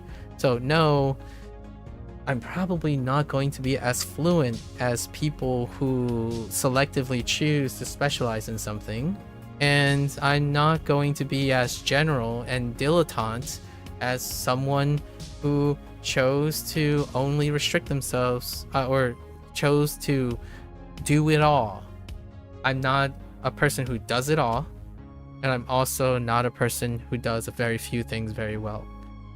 Everything should be in moderation, yeah. And hear me out. People who like everything in moderation are those who didn't adversely grew up having to reject or accept another thing. So what I mean by that is, my parents, despite being traditional Chinese, they didn't like forcibly macromanage my entire life to the point where I needed to either accept their value system or reject another value system. So because of that, I live a life of moderation. I'm not telling other people that they would be happier if they moderated and like balance their lifestyle more. They have to find whatever that is. Because as much as I want to cherry pick examples where moderation led to happiness or like balanced lifestyle ish, there are equally as cherry picked people who are like specialists, who is at the top of their game, right? And then there are those who simply got by doing a lot of everything, like consistently doing a lot of everything. So for myself, I picked about 4 skills, which I feel it's a very good question to ask other people. What, after they know me for an extended amount of time, what do they think I think the 4 skills that I specialized in? And then, of course, everything else I'm a dilettante in. So speaking Chinese, Japanese, Spanish, Fujianese, and English. 2 of these languages are probably going to be very fluent at some point. The other 3 are going to be good enough. It's never all of them. It's some of them. And it's never none of them. So my English is like collegiate level. However, when I'm streaming, I typically speak whenever I'm chatting with someone, like hitting up the, shooting and just yapping. Whenever I'm yapping with someone, typically you won't hear most of that type of English. It's usually when I'm like writing something professionally, or which I don't do anything professionally at the moment, or I'm providing an analysis of something. So if someone gives me like, hey, can you break down the analyses of this academic paper that I'm basing my 10-year thesis on, or like my current graduation hypotheses or conjecture about their interpretation of their results, then my vocabulary might get into the collegiate level in English. The thing is, sometimes when you don't practice certain things, you also aren't really that good at it until you maybe like dust the rust off. So that's what I mean by, I don't think those languages are accurate when I say I'm fluent in certain things. Sometimes I don't feel like I'm fluent in English after watching things in Japanese for a very long time. Like I could spend a whole evening watching something in Japanese and reading Japanese, and then the moment later it's like, whoa, I just realized my English is kind of sucky. And this is what happens. So we've been studying Japanese grammar for the last over 100 days, right? And every time I go to read it, I'm like, oh man, my English principles are really, we both say sucky. It's because I'm adapting to the diction. I don't say sucky anywhere. Like I don't say sucky in very particular places. I also don't say or never, always, feelings a lot actually, vibe obviously. There are words that I've injected, and saying I a lot more is a new thing as well. Usually I would refer to it as it has been said. So this is very Japanese as well. It is known. People suggest.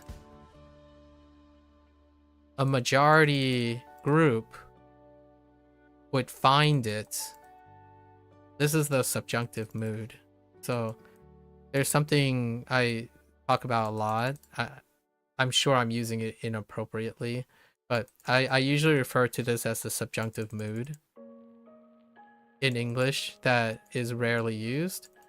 Whenever someone asks me to express my opinion, often before someone asks me to express my opinion, I'm usually saying and observing things. So it is often common to find this predilection to do something when you have the following factors. And often these are corollary factors. So mind the disclaimer, right? Those are the ways I would speak.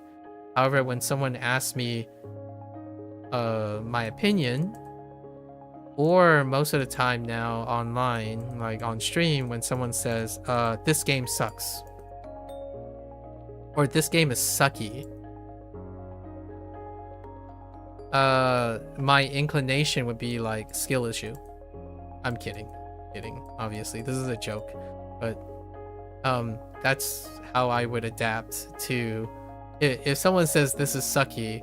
There's a very good chance that skill issue could create a humorous response, or I could say something like, huh, what is sucky about it? Oh, I know, I'm playing a gacha game. So when someone says this is sucky, it's like, yeah, I know, gambling sucks. Why can't you just like throw money at this and get everything you want, right bro, right? Like, it's just gotta be easy. It's just, why don't they just make gacha 100%? That's the only way it can be less sucky. I got you. I feel you, man. Exactly. So instead of when someone asks, if that person asks, the sucky person asks, so what are your opinions about it? Then I would switch and I would see if the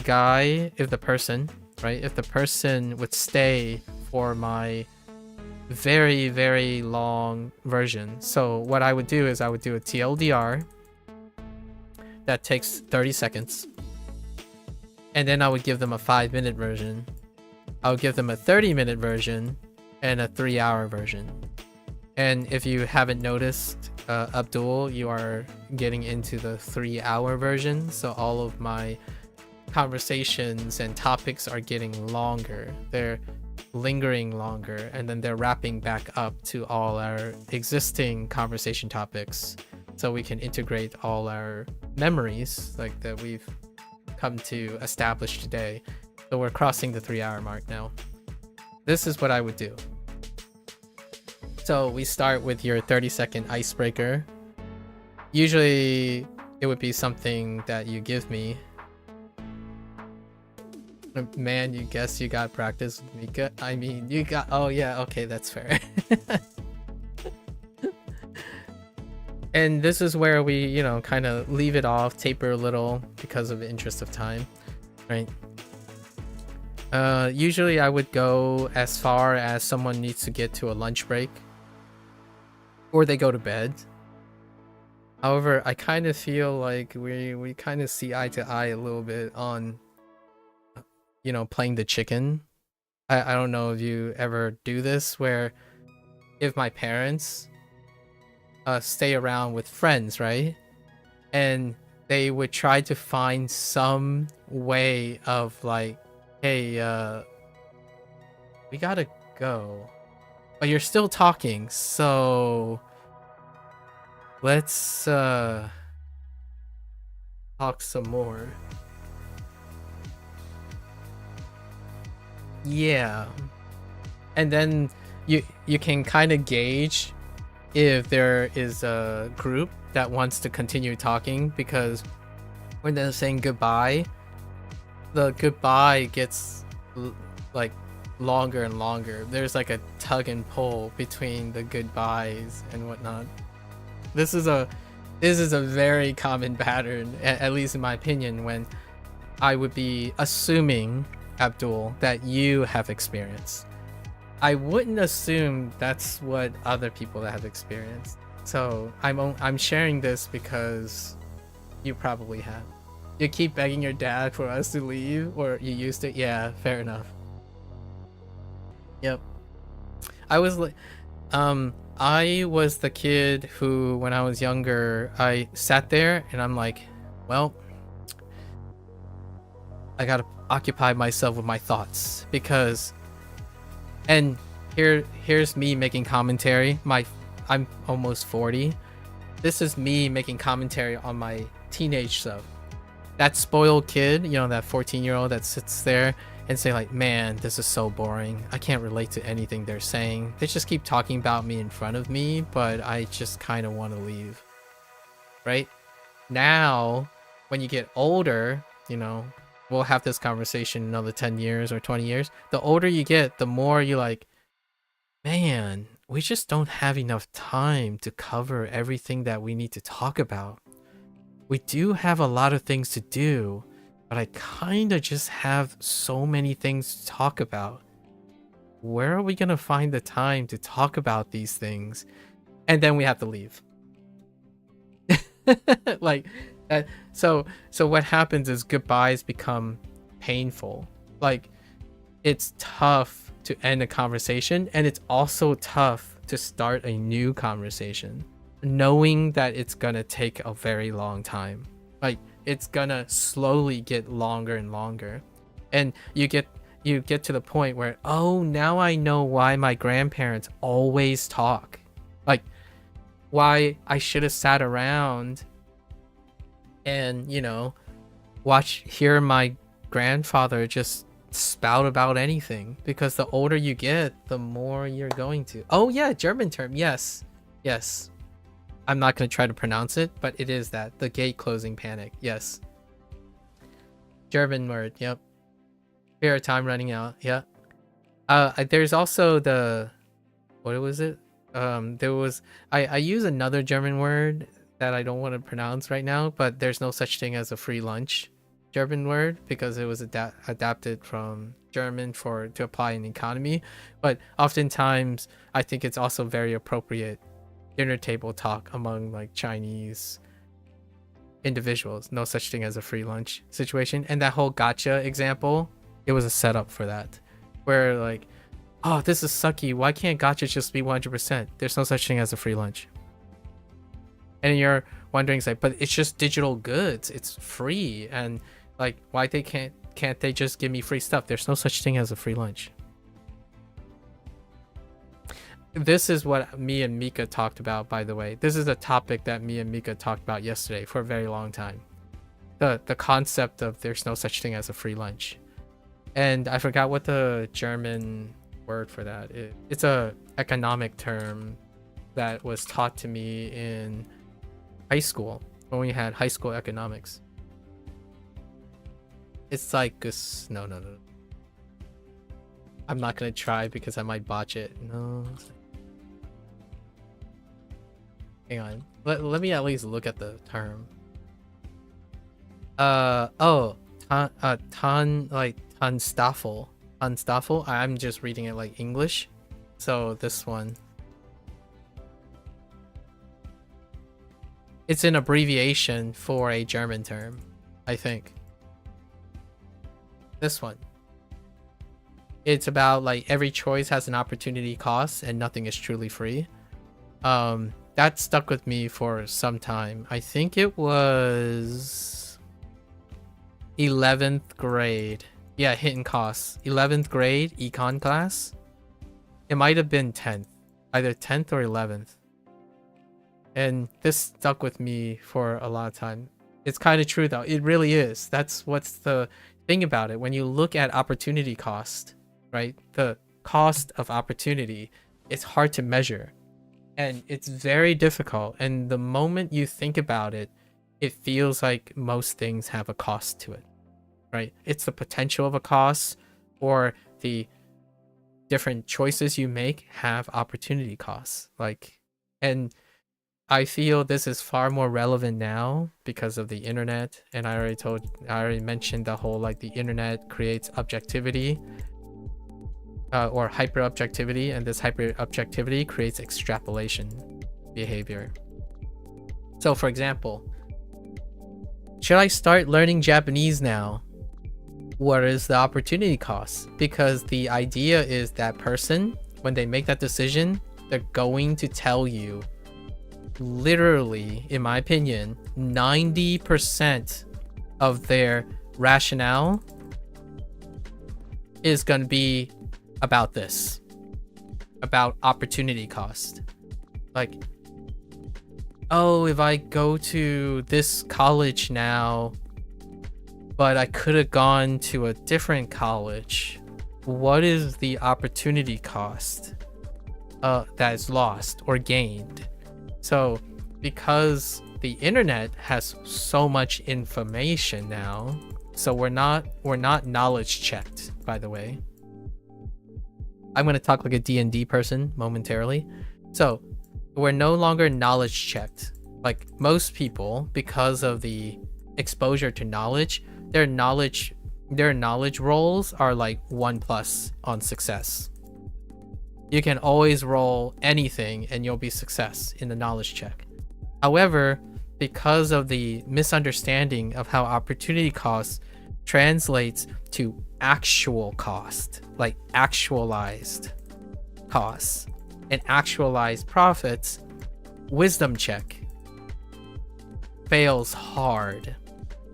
Like wisdom check is on a 20+. You need a nat 20 and higher to get a wisdom check. And when you're young, when you're super young, so if you're less than 18 years old and you're chronically online, wisdom doesn't come from knowledge. It's the other way around. Knowledge has a chance. Like what? Sorry. Knowledge has a chance to create wisdom. However, wisdom is very strongly helping knowledge. So if you have wisdom, you can generate knowledge and you can absorb knowledge, but it doesn't go the other way around very strong. So you can know a lot of things without any aspect of wisdom. And what does that look like?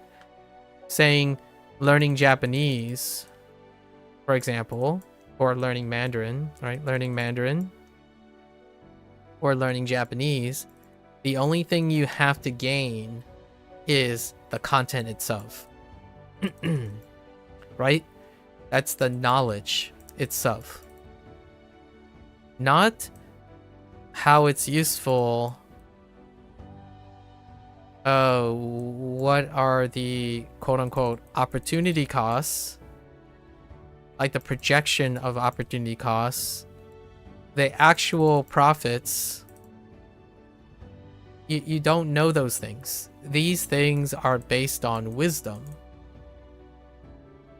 And there's an act to doing them to know what it is. So oftentimes people ask the wisdom question, hoping that the knowledge would compensate for their wisdom or lack of wisdom yet to be found. It's not good or bad. It's more like humans don't have wisdom. Humans build wisdom. They have knowledge. You can have plenty of knowledge online. Like you can know, hey, these are all the kanji in Japanese. These are all the, Chinese Hanzi, right?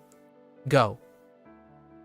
And you sit there and you're like, but what if I go now? I see what I need to know, but now I'm going to use what I see I need to know. And like, do I really want to know it? I can't answer that question for you. Like, wisdom doesn't come from knowing more things. It comes from doing it and discovering what this knowledge is going to do for you.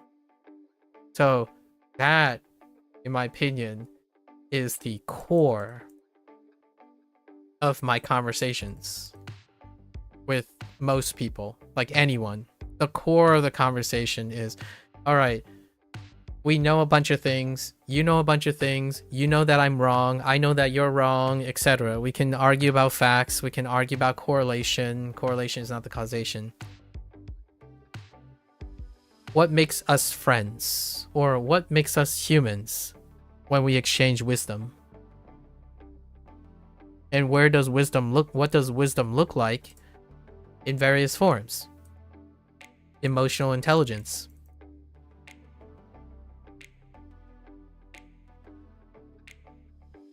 Human experiences. And we have to really have to emphasize human experiences, not surrogate experiences, not like vicarious experiences, human experiences. So the moment you exchange wisdom between two people, you immediately comes closer.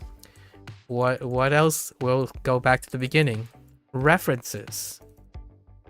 Especially filtered references. So we're not talking about the knowledge of a reference. Like, oh, I can quote this guy. It's how you use the reference to express yourself. That is the wisdom. If you're saying, oh yeah, so there's this quote, it's called, you quote this and it's from episode 1, scene 31 of this show. And it ends there. I'm like, okay, thanks for the info. You didn't explain to me why it's important. Are you telling me because you want to say something about it? Where's the wisdom? Where is it? Where's the human experience? Where's the emotional intelligence? So the difference between someone who knows a lot of things and someone who knows maybe less because they have to spend time building wisdom, then you'll know the difference. There can be someone who says, oh dude, man, painting just sucks, man. Drawing, oh my gosh, drawing is the worst experience ever. And then the other person would say, yeah, you know what? Drawing is the worst thing ever. That time when I was like trying to figure out how to create the texture of this really particular grass. And this grass, oh man, for the life of me, whenever I like do one stroke of paint and then I try like put another texture on top, like, do you know what I mean? Like, maybe you kind of want to crumble up some newspapers and just like jam it into your paint layer and then make it crinkly, but it just doesn't come out right. You know what I mean? Versus someone who just tells you like, yeah, grass sucks. Or another person, oh, grass is easy. Here are the mechanical steps to how to produce grass. Like, thanks, my friend. I can see that you can tell me exactly how to read off a laundry list of things, but you didn't tell me what the human experience you have with it or the emotional impact that it had with you so that I can converse with you. It's a little bit of a mixed bag, in my opinion. A lot of times people are more emotionally intelligent about themselves, and that's the closest thing you get, which is a starting point. And then you have knowledge. Knowledge is the other starting point.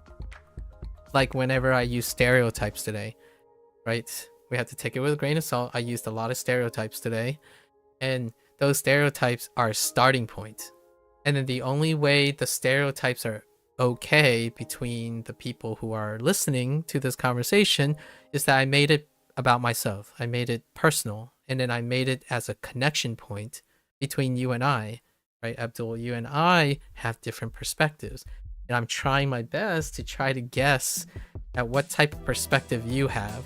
So whenever you're about to say something, chat delay could possibly catch up. So if I get to a point where if I know you well enough and I'm reading between the lines of how you respond, at some point there's going to be points where I'm going to be writing a word on the screen and it's probably something you have typed, and you're probably going to delete the word, or like some people have they're a little bit like hesitant to just simply type the same thing, but it happens often where if I'm getting closer, there's a chance that I'll say something that is like 5 seconds away from the next person typing. And that, to me, is when you know you're in the zone. You set people up and you know that you're vibing. Welcome to the vibe zone. I'm kidding. I just wanted to throw in the vibe thing. Now we're vibing, you know? We're feeling each other. Vicariously. Not in the weird way. Platonically feeling each other. Okay. That's yeah, Vibe City. Yeah, Vibe City. Vibe City. Do you remember the meme? I don't know if this is older than you or younger than you. Vape City from the, what is that? That he channel or he3 channel. I still remember that meme, man. Like in Vape City. I'm surprised that didn't get linked with the whole vibe meme where they just pull over. Like kind of like that meme of that guy is very in line with the whole vibe thing. When you said Vibe City, it reminded me of Vape City. Or what is it? What is the meme called?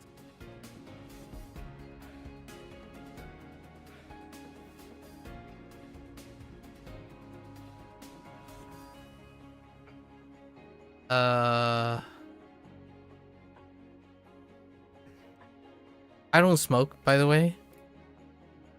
I think it's kind of interesting. Oh yeah, I haven't really talked about that, huh?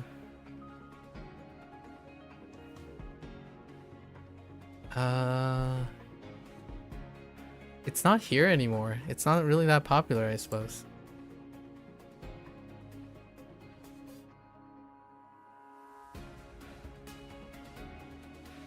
Yeah, it's not on Google. Like if you try Gemini and you enter a couple of keywords, it doesn't bring it up anymore. I guess not. There used to be one. I don't know how the channel, like how well the channel is doing. It's had been ups and downs with the content creator. But there was this like meme about during the idea of vapes, right? The alternatives for smoking. And interesting. Now I feel old. Okay. All right. That's good enough. Good enough for day one. So welcome, Abdul. Did I ever tell you the percentage breakdown? You're in the 1% now. The 1% that sit for 3 hours. I have a huge selection gate. Like a huge selection gate. So when you pass the 3 hour mark, that's when we know. You didn't even notice? Mission accomplished. You'll drag him back, don't worry. Was it you that actually dragged him though? You know? She has you in her basement basically? Oh. Better get on those Chinese lessons.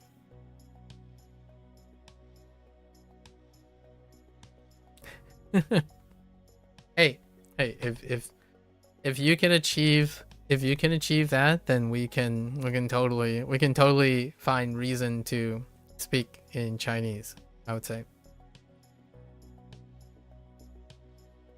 If you're able to do it, all the power to you.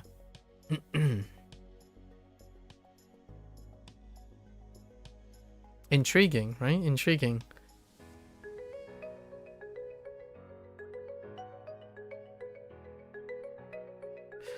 Okay, I think I read. Yeah, we're good. This is the okay. Making someone do something. By the way, I don't know if you noticed this grammar point. She hates watermelons.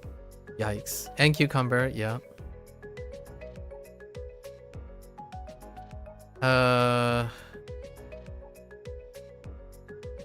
I have concluded that she hates drawing, but she definitely loves making good art. For sure. She likes making good art. She hates drawing. So, she likes good. Oh, sorry. Let me be a little bit more clear. She likes good art. She hates drawing. She hates doing the art. She really likes good art though. She knows what she likes very well. She also knows what she dislikes very well about art. Doing it, not the greatest thing. If I had to advertise myself, you can put me in a box. You can put me in a box. It's a really big box, so at least in my opinion, I think my box is fairly big. I like doing things. Doing things is the thing. If you tell me it's complicated, in order to not say something, I will probably ask you to explain it. If I tell you it's complicated, take a seat. It'll probably take like 2 or 3 hours. And then we might get to like the first topic of why it's complicated. Doing, right? Speaking is also part of doing. She thinks you get bored if she spoke about art. Isn't that interesting that it's a you problem and not hers?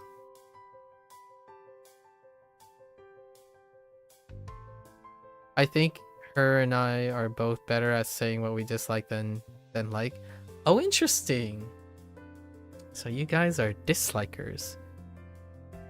Mika has asked me this on stream, by the way. So this is full disclosure, right? We're making clear all parties involved are comfortable with this, right? For me, I had to explain you pull her likes out too. Okay, so I have to explain about myself. Mika has asked me, so why do you do things? Or how do you know that you like to do something? Or how do you determine that you like or dislike something? Like me personally, she has asked me this publicly, and I have talked about this many times because oftentimes people ask me, what's your favorite thing? Like, what's your favorite thing? My favorite things are the things I do.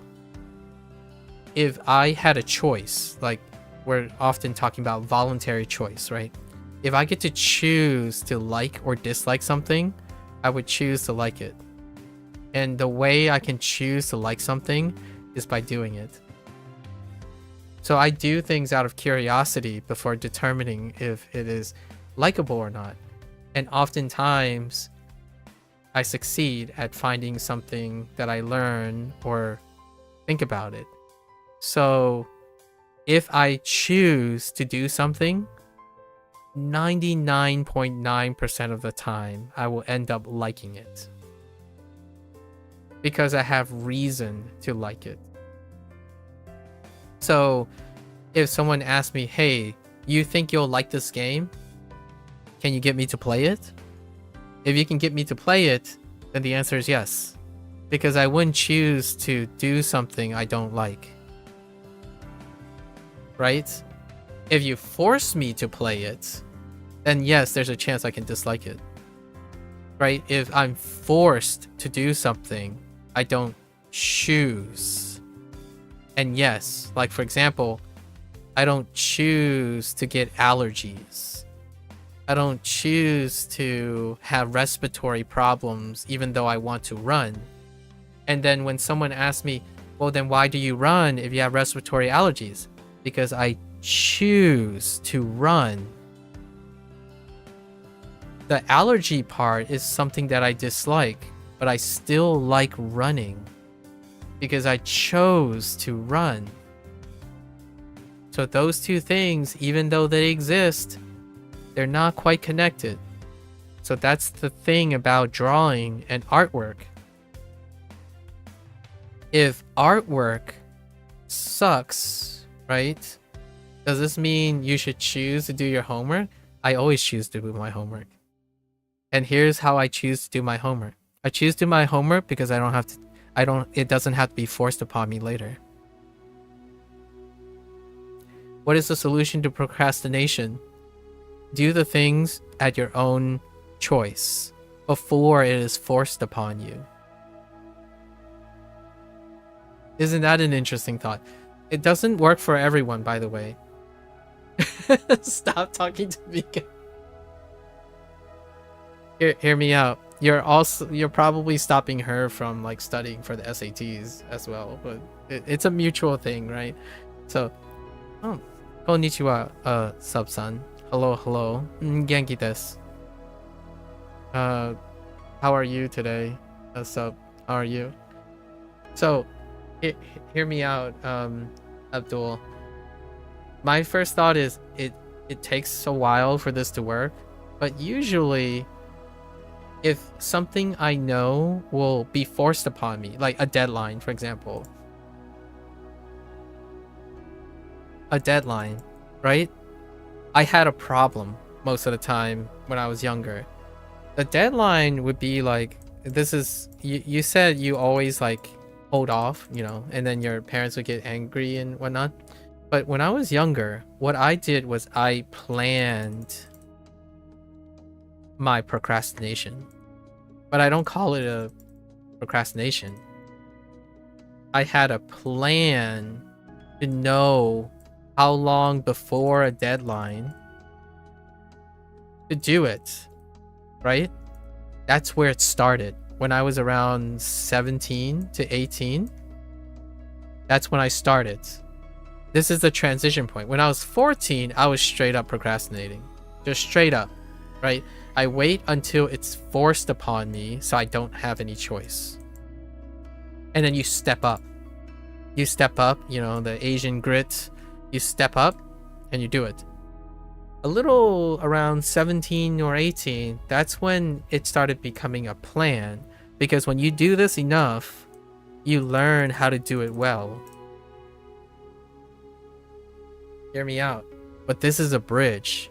When I got to 20 into 21, when I was in college, I realized, well, if I could plan on my procrastination, like if I knew, you know, if I did 2 weeks, right? I know this is going to take me 2 weeks, even though they gave me 3 months, right? It's like, yeah, I'll just do it 2 weeks before. Like, but what if I did the 2 weeks first? And then I can do whatever I choose the rest. And hear me out. You might be thinking, oh, that solves everything, right? No, I have a final, there's another stage, because this stage has a problem too.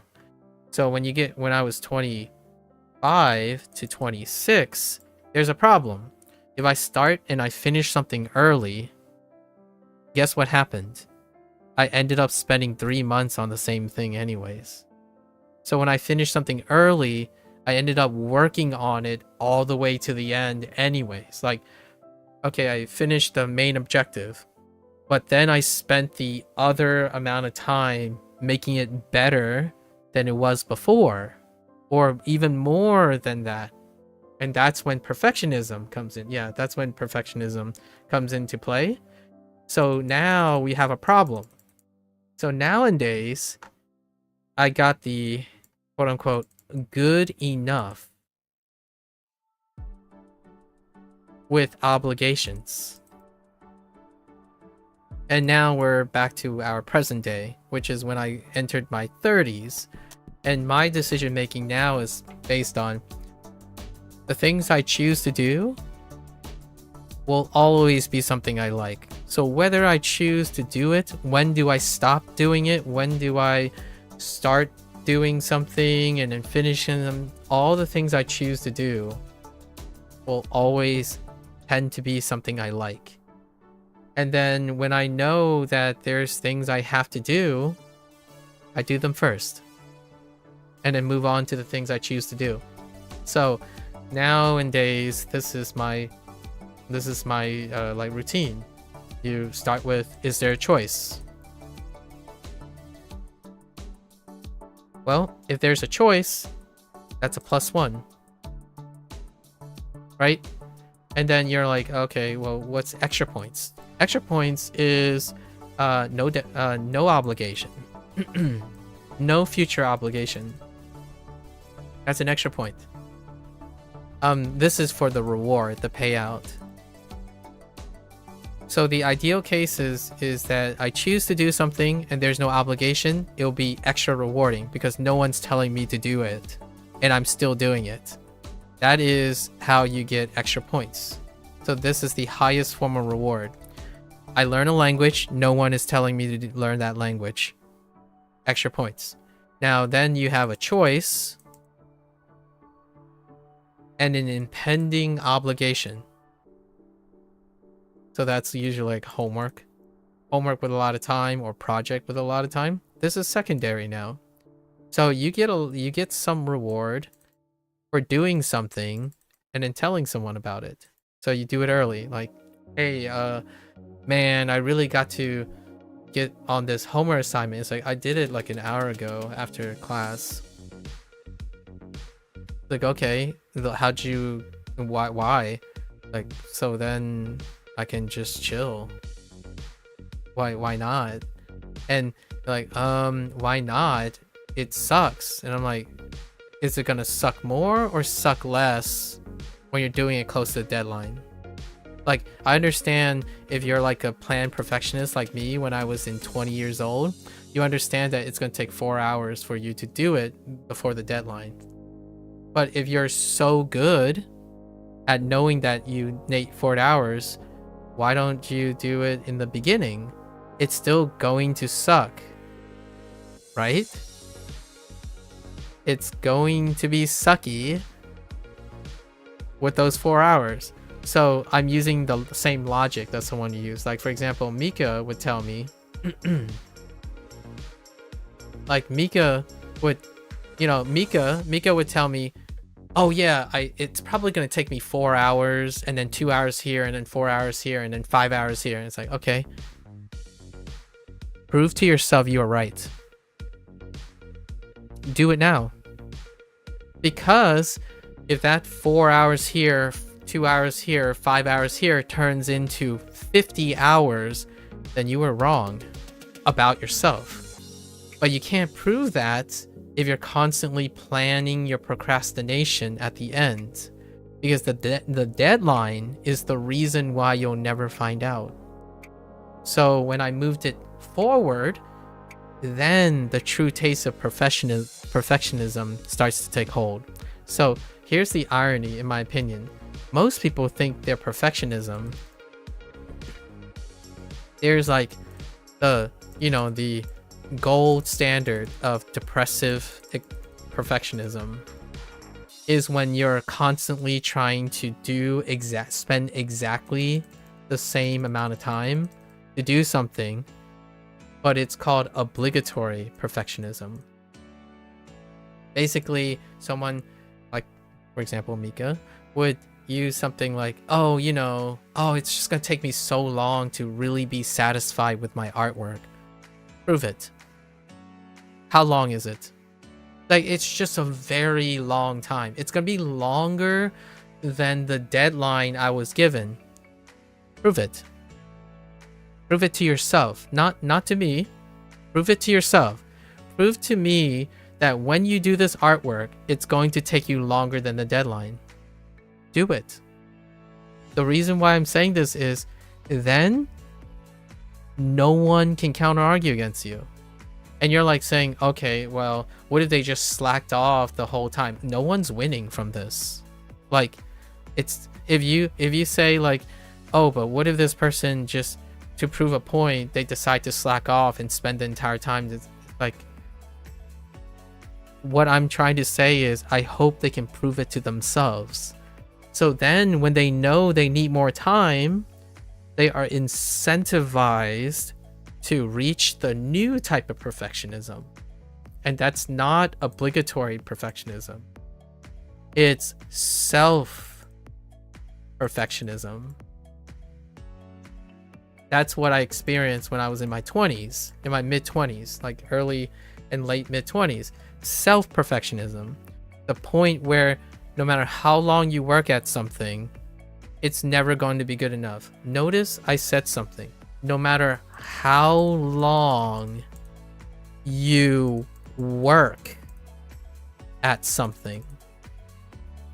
So right now, the vast majority of internet knowledgeable, well-educated, like well-knowledgeable people are in obligatory perfectionism. This is where they hypothetically gauge how long they need to do something, but they never do it. So they have no evidence. They simply surmise based on knowledge.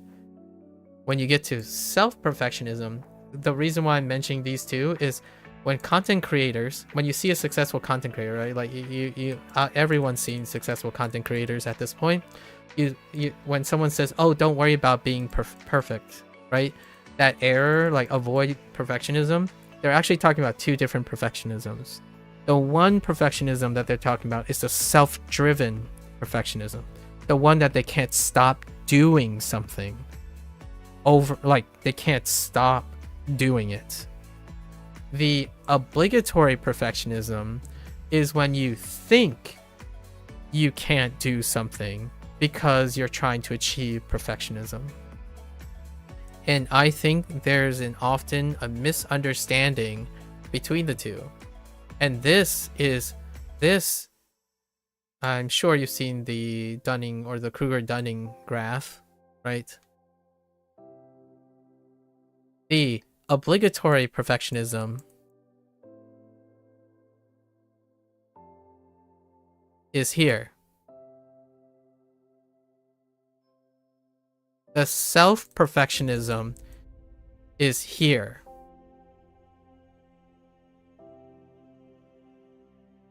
You have no wisdom to know what is perfect. You have no XP. You can't possibly know how long you're going to take to reach that art that you like. You have not done it. It's not possible. And I'm not saying you should feel bad about it. You gotta know that it gets better. Like when you understand that it is the obligation that creates that, you can get better. And now I understand this is gonna suck, but it does start to suck because you're gonna enter self-perfectionism in the future. Now there is another group. This is enlightenment.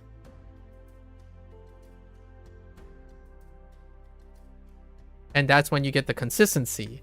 And that's when you know that self-perfectionism is a goal that is unattainable.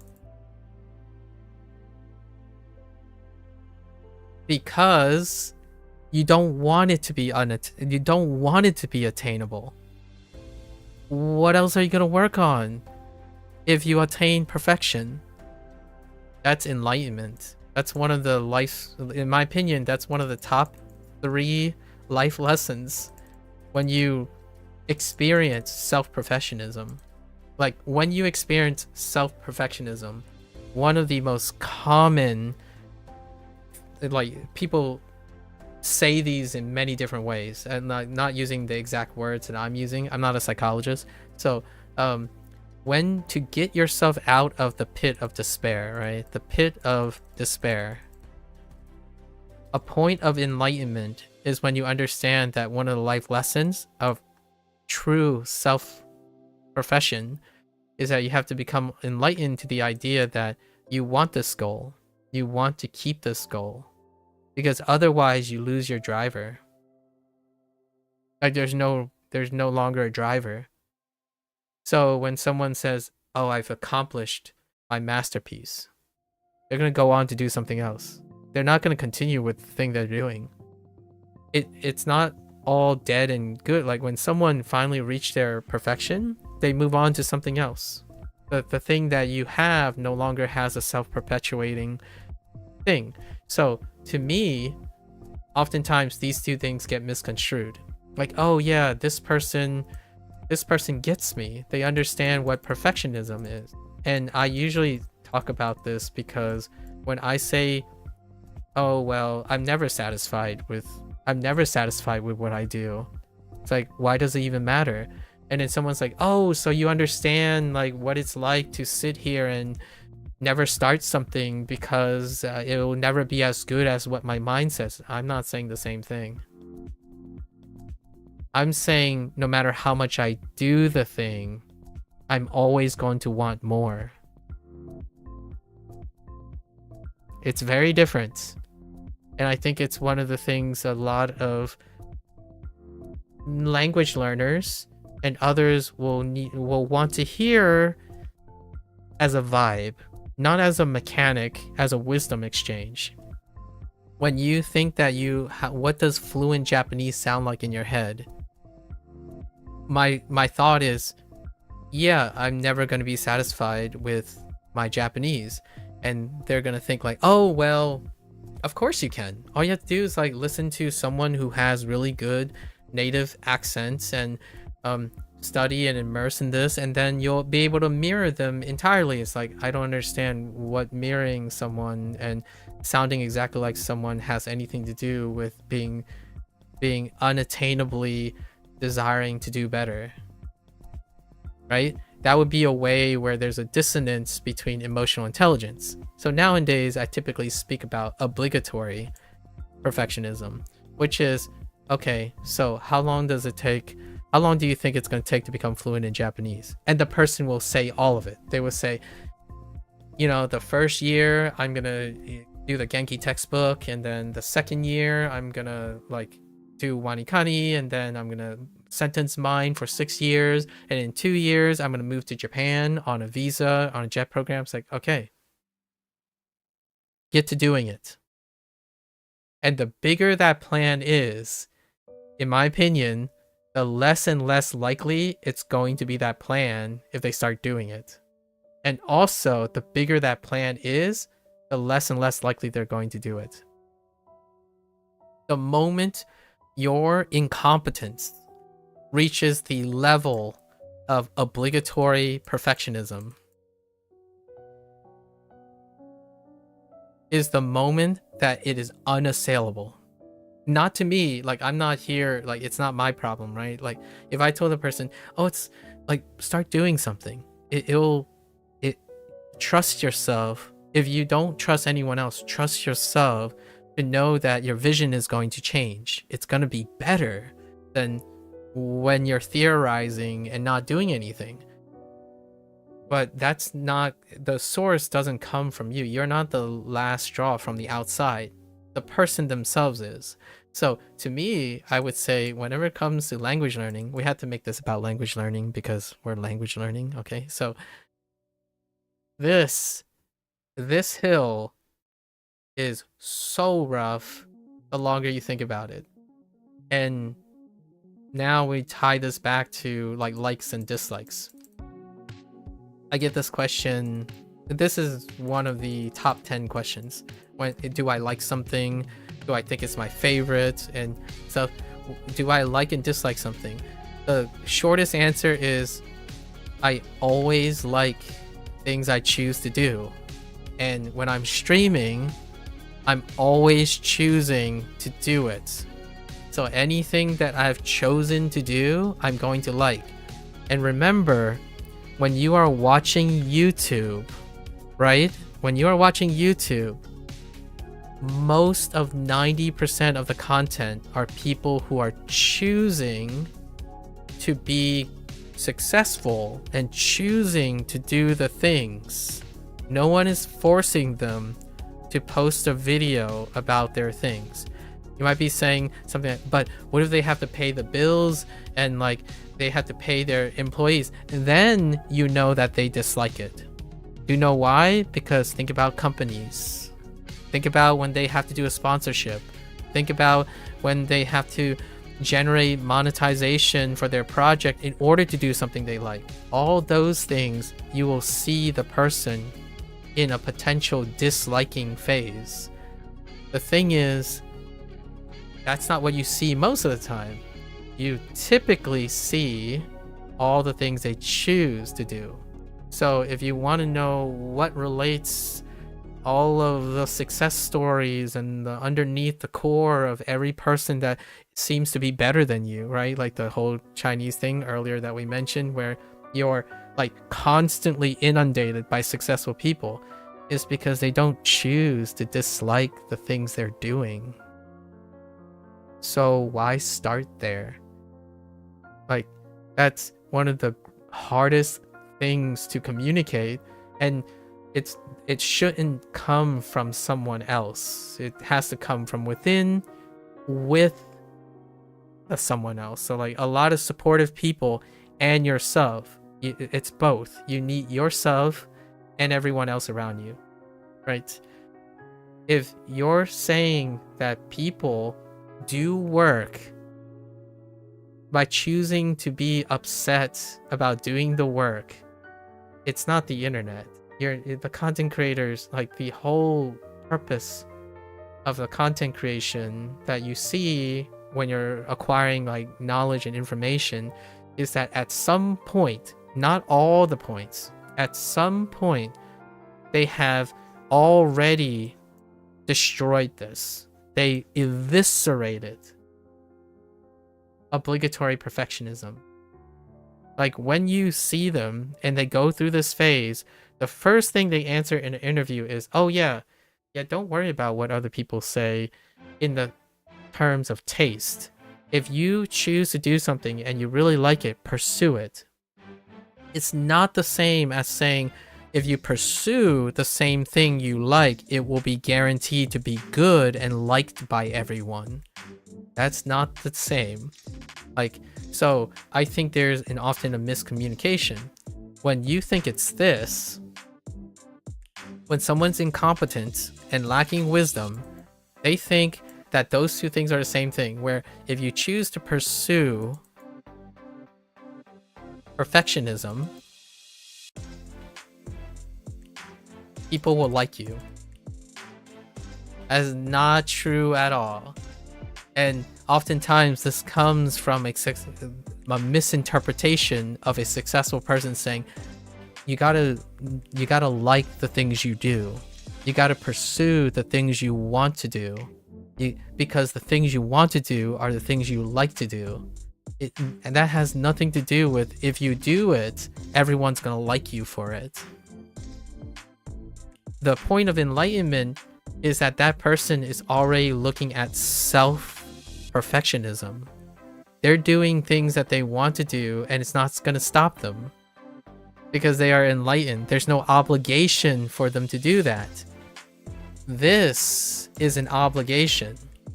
When you're pursuing perfectionism in order for other people to like you, that's an obligation. The whole reason to seek professionalism and the best way of perfectionism, not professionalism. Sorry, the word is actually professionalism that I'm looking for.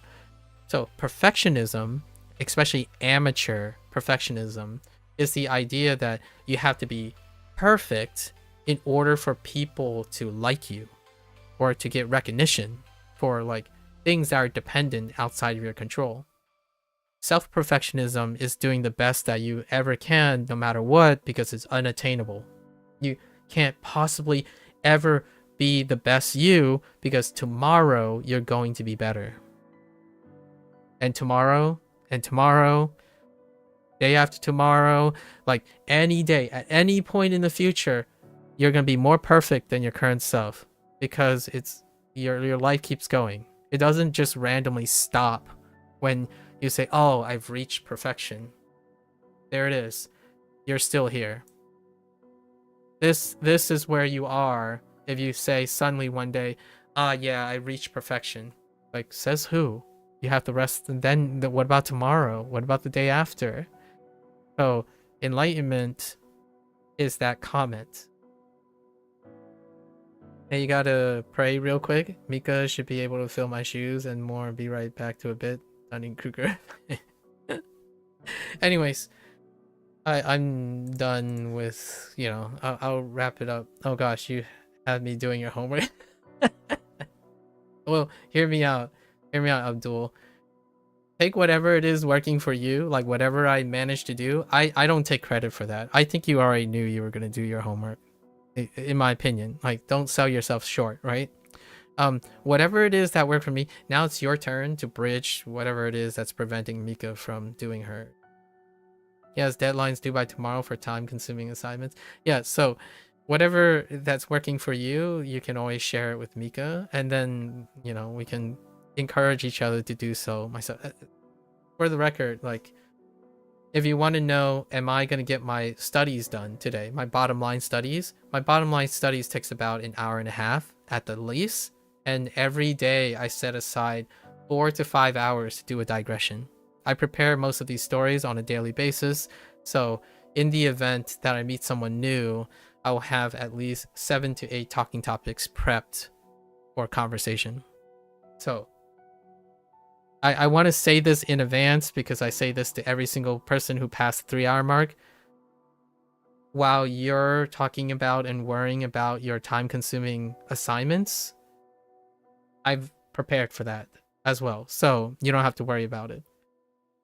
I really do appreciate when people say, oh, I don't want to waste your time, or, oh, I'm not worth your time. This is Mika's vibe most of the time. It's like, oh, you know, I don't want to burden you with my problems because you might not have the time to find reward in helping me. You see how different that is, right? And versus like, oh, I feel kind of bad for wasting your time. Now you can't get your studies done. It's like, don't worry about it. I'm saying this in advance because I have already planned for this. I chose to stream. So if I'm studying to choose to stream, wouldn't it be prudent to set time aside to account for the chance that you're going to be, quote unquote, distracted? And then usually this is where I would segue into like a 4 or 5 hour discussion of how actually my studying is secondary to the whole point of all of this. And the whole point of all of this is to have discussions and get people to exchange words of wisdom. And that word of wisdom breeds a collective understanding that we should encourage each other to do things. Do more things. Speak. Share opinions, right? Tactfully, right? Exercise discretion and whatnot, but share opinions. If you get tired and often say, it's complicated, it's okay, my day is just meh, right? Right in the beginning. Someday down the line, I feel like there's going to be a high chance where you're going to say, why is it so hard to say more?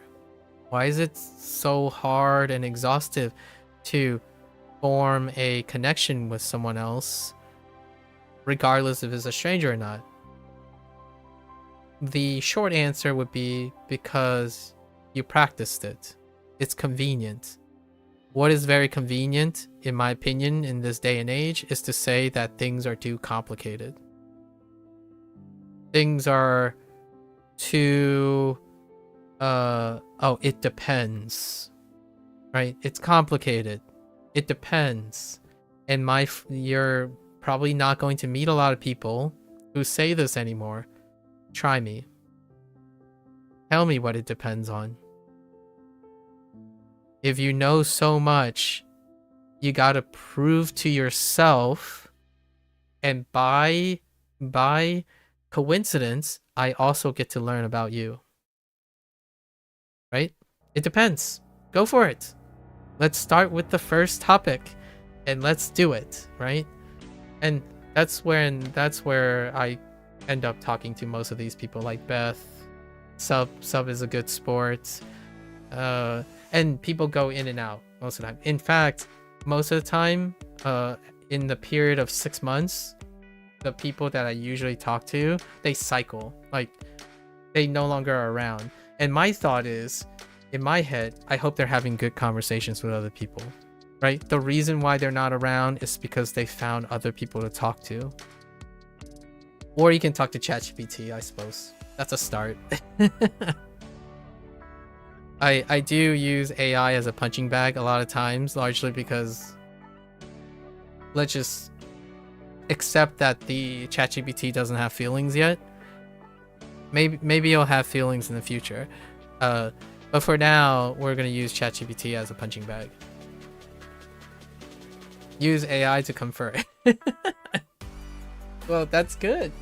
To me, that's taking advantage of what tools you have, and then, you know, it's not a substitute, it's a complement, right? We gotta understand that you can use all the tools you want in order to do things. Tools are to do things, not to prevent you from doing things. It's the weirdest thing. You know, there are points, me and Mika did this conversation. No one has the joy of choosing their food anymore. It wasn't exactly the thing we were talking about. It's underlying. The theme was underlying it, where I was trying to get it. Like, there's not even joy to thinking about the choices you make a lot of times. Like, people don't even have joy to choose what's the next game they're going to play. Actually, nowadays, I've asked this question all the time since I'm in the last 2 years, because I do language learning, right? I ask the same question. Why do you learn a language? Like, why Japanese? Why Chinese? And I can tell you that the vast majority of them don't really have any clear conviction as to what their choices were in the first place. Like, what I mean is, it sounded like they didn't have a choice. It's that one meme, I have so many choices to make, smile, and then, yeah, right after, I have so many choices to make. Yeah, exactly. Like, ooh, that's a good meme. The moment you someone would say, oh, it's complicated, you know, there are so many factors, it depends, you have to, there are so many things that can happen, and I'm like, okay, so you can choose that and then do that. Like, oh, well, now well, I can't do that. And then they explain everything possible that they can't do that. I'm like, well, so much for it's complicated, there's so many choices, and it lots of possibilities can happen. You already know you have, like, I don't have to convince myself. I simply keep asking him, okay, then choose B. Like, well, I can't do that either because of the following reasons. Okay, choose C. And if they have a C, and it's like, oh, well, I can't do that anyways. Well, it doesn't sound like you have any choices.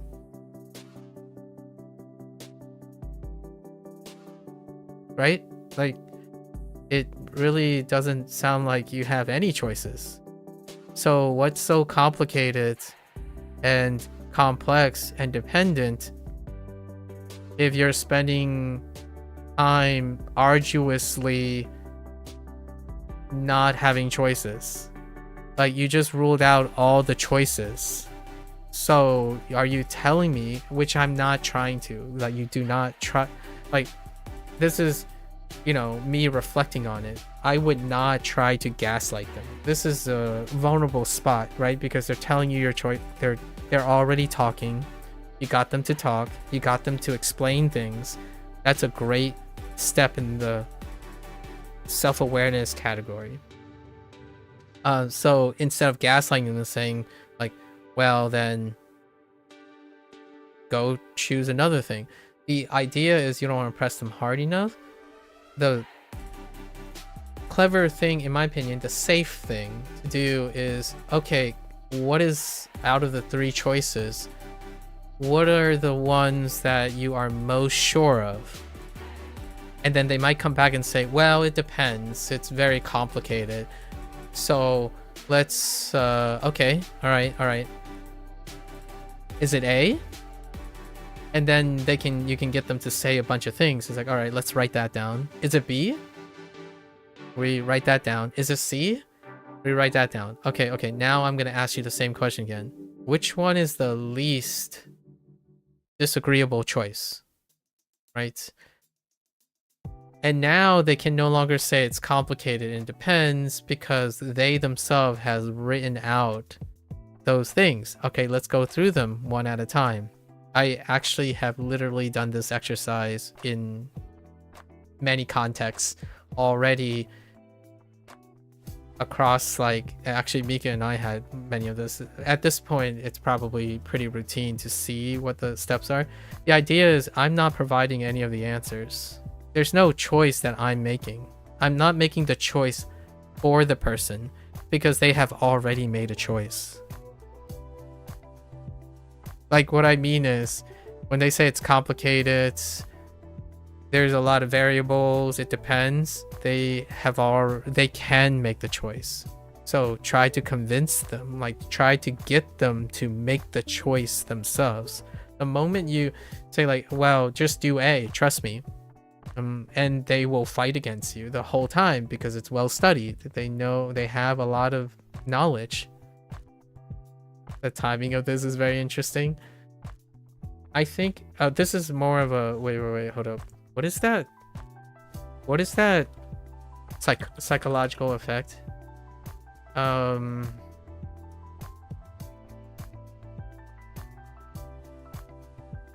It is interesting timing. However, the topic that I talk about is that, what is that psychological effect? Everyone tends to have this type of experience. So the timing might be very interesting because it's probably, I'm talking about a topic that generally would be relevant to the vast majority of people in this context, like me including myself. So I choose to talk about this topic because I think it's something everyone thinks about each and every day. The idea of juggling choices, making decisions, and then basing it on a unfathomable depth of information. Like, you're inundated. I talked to Mika yesterday about how I lived in a world, I grew up in an environment where sometimes I don't even know that there was a fire in the same city. Right? So we have to keep in mind that my childhood was built on the wisdom of my parents because the vast majority of the existing knowledge that exists with the wisdom were my parents. There were no outside, and my teachers, right? And my not friends, the bullies and stuff. Those were my learning lessons. There wasn't an endless pit of confirmation bias that I could go on the internet and confirmation my bias, like just get absolutely inundated to convince me of everything I think I know is true. Like, bullies are sucky sociopaths, for example. That's not true. The reason why I say it's not true is because I had to actually learn what it is that they did, because I didn't go online and read about it. Sucky, right? That's what I mean. And it's a different dynamic. This is not the same as trying to tell someone, hey, you gotta magically unchange and unbork your childhood.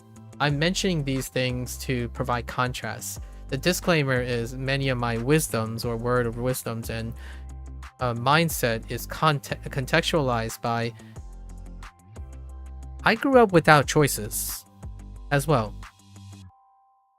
Oh, wait. Men off. Hold up. Is that it? Hang on.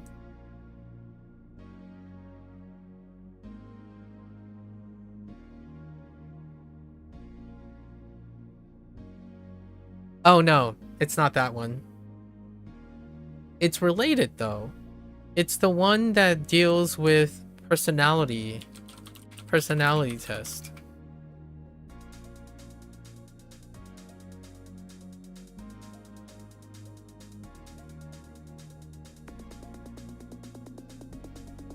The Burnham effect. The Burnham Fourier effect.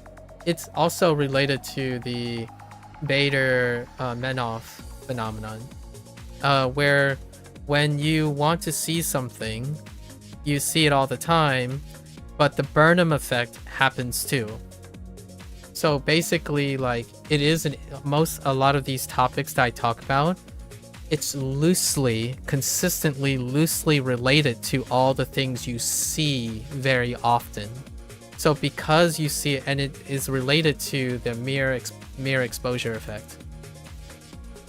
And again, I'm not a psychologist, so a psychologist can probably say these more accurately and use these more accurately, but I'm using these principles in my own way that serves my purpose, so keep it with a grain of salt.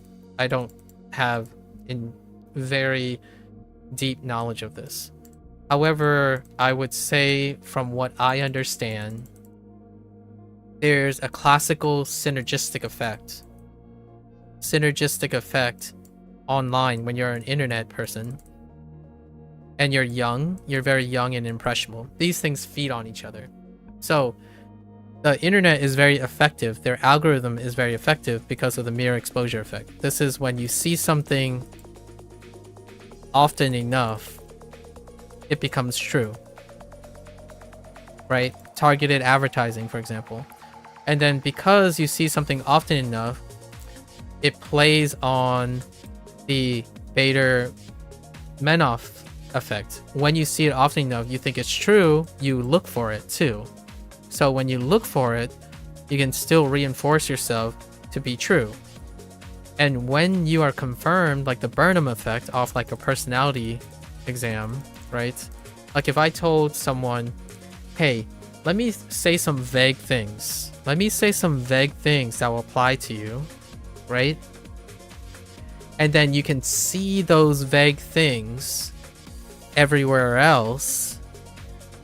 When you see the first couple of times, the internet will serve you the mere exposure of it to confirm your Burnham effect. This is the cycle.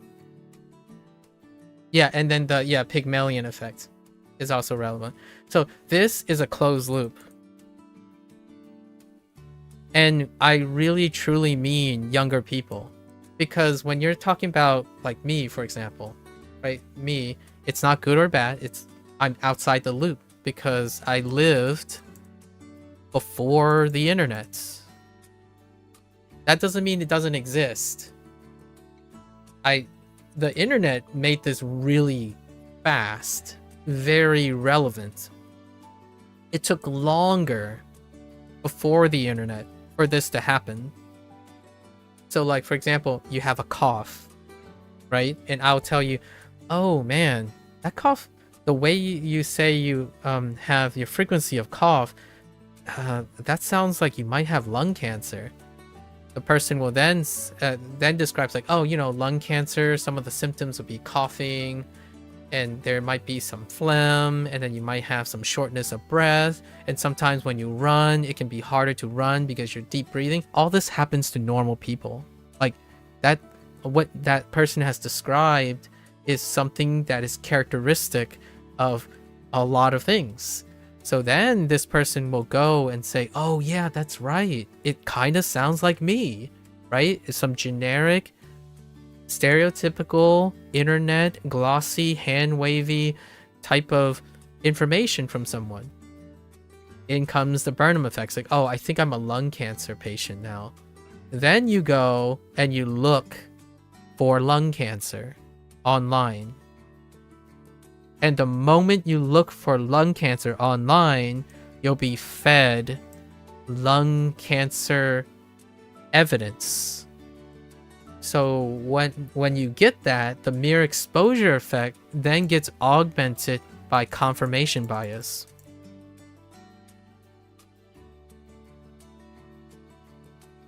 And hear me out. There's a big if here. Someone says, well, no one's stupid enough to only look for one answer. They would look for counterexamples. They would null hypothesis tests, right? Like, all forms of critical thinking would involve, no, it can't be that convenient. There's no one truth, right? There are so many possibilities that would negate this confirmation idea that there's no way someone would believe that narrative predicated on confirmation bias. That's where I said is synergistic when you're younger, because typically the younger you get, the less and less likely you have witnessed contrary data, contrastive opinions. If you grew up on the internet, you've already been conditioned for this effect, like this line of effects. And the vast majority of my discussions that are related to all the topics that I talked to like Mika about, and possibly anyone online in this segment, like in this streaming, I typically ask, well, what if it's not? Can you tell me the data that would support if it's not that? Because that's the null hypothesis test. So when someone says, oh, I think I have lung cancer, based on these really well researched, like they know a lot about lung cancer now, right? They know quite a lot. What if it's not? If you operate on the null hypothesis that it is not lung cancer, then what else could it be? And then it's going to sound like, oh, I think you have a respiratory infection. It's like, okay, what else? What else can it be that fits most of your data? Or whatever you well rehearse. Oh, it could be a lack of exercise. It could be allergic reaction, an acute allergic reaction. Wait, I think I have COVID. That is what I mean by the younger you are, the more susceptible you are, because you are lacking wisdom. And that shouldn't, to me, that's something to look out for. Like, the idea is you either are in the internet so deep now, it's great to elevate that level of awareness. If you're not, then you wouldn't be talking to me anymore. Yeah, you can take I draw diagrams all the time. Yeah, you can totally take a screenshot and make a better diagram. Because I'm improvising a lot of this, you should make a better diagram. That is if you're going to take a screenshot, right? Hear me out. If you're going to take a screenshot, make a better diagram. Because all of this stuff is like improv. Like, I'm drawing spaces and stuff, so work it out. Go sell it with a better diagram, right? Take your own notes, right? What I mean is, screenshots are great. Gotta make it better. That's the idea. And usually that's my response when someone says, oh, do you mind if I record you or quote you and stuff? It's like, do one better for me. Take that quote and make it better. There's no reason you should only leave it at that. If you're going to think that something is going to sound, like, if you think something is interesting, use it. Go do something with it. And that would be the best thing ever, right? And I don't really even care if you don't say anything about where you got it. The idea is you're trying to do better. And I feel there isn't enough people saying that. If you're wondering, does this exist? Does this phenomenon exist? If you look at, like, for example, an interview with, like, say, Stephen He. I always call him Stephen He, even though I think he pronounces Stephen He because he's like westernized. But anyways, like someone like that, or Nigel, I forgot his name. Nigel Wynn? It's probably Wynn, right? Something like this. Those people, when you look at their interviews, oftentimes interviewer would ask, so do you ever get angry when someone like just copies your stuff, right? Copies your stuff and just churns it. Oh, actually, I imagine Mr. Beast probably had something like this too.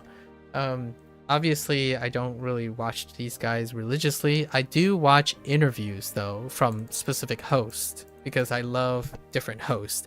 Hosts like interviewing host who like brings out an opportunity for people to talk about their success. And the whole idea of duplicating and copying, like taking notes and studying references in drawing, like taking drawing references and all that AI related stuff. The idea is do better. And then that, like, if you ask these people like do better, then they'll do better. To prove to yourself that you're learning something. I think that's where that idiom imitation, right?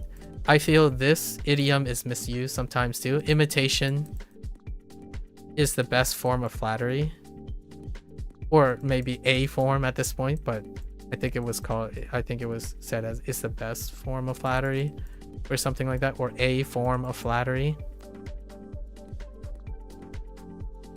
right? To me, there's more to it. Imitation is a form of flattery because they are going to try to do more. Okay? That's all I'm saying. You better tell if you're gonna go eat, Abdul, you better tell me about what you ate. I'm just saying. And I better be jealous. No pressure though, no pressure. But if you're gonna eat something, you better come back and make me jealous about your food. Alright, cool. Alright, I'm gonna try to finish this. I'll be around for like the next couple hours. So I'll see you then. Thanks for the chat. For now. Okay. So let's go on to our next grammar thing.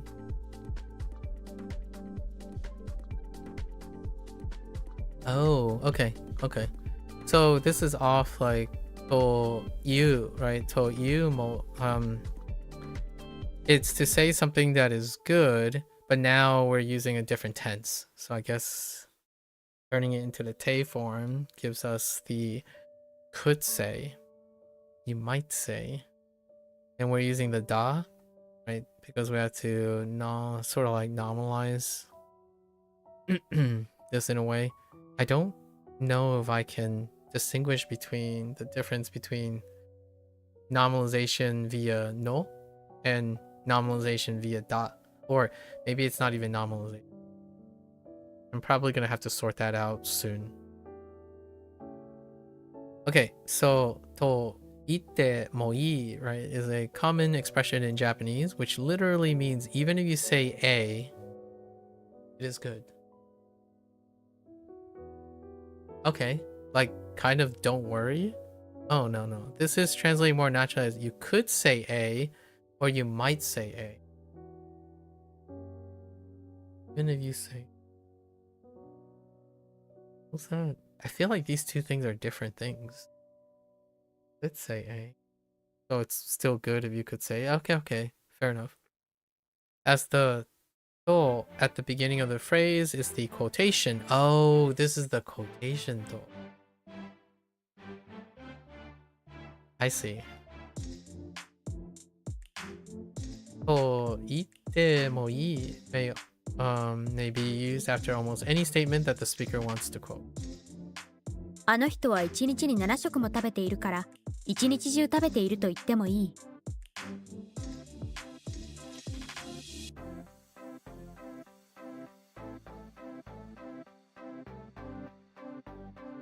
Okay. I got sort of lost when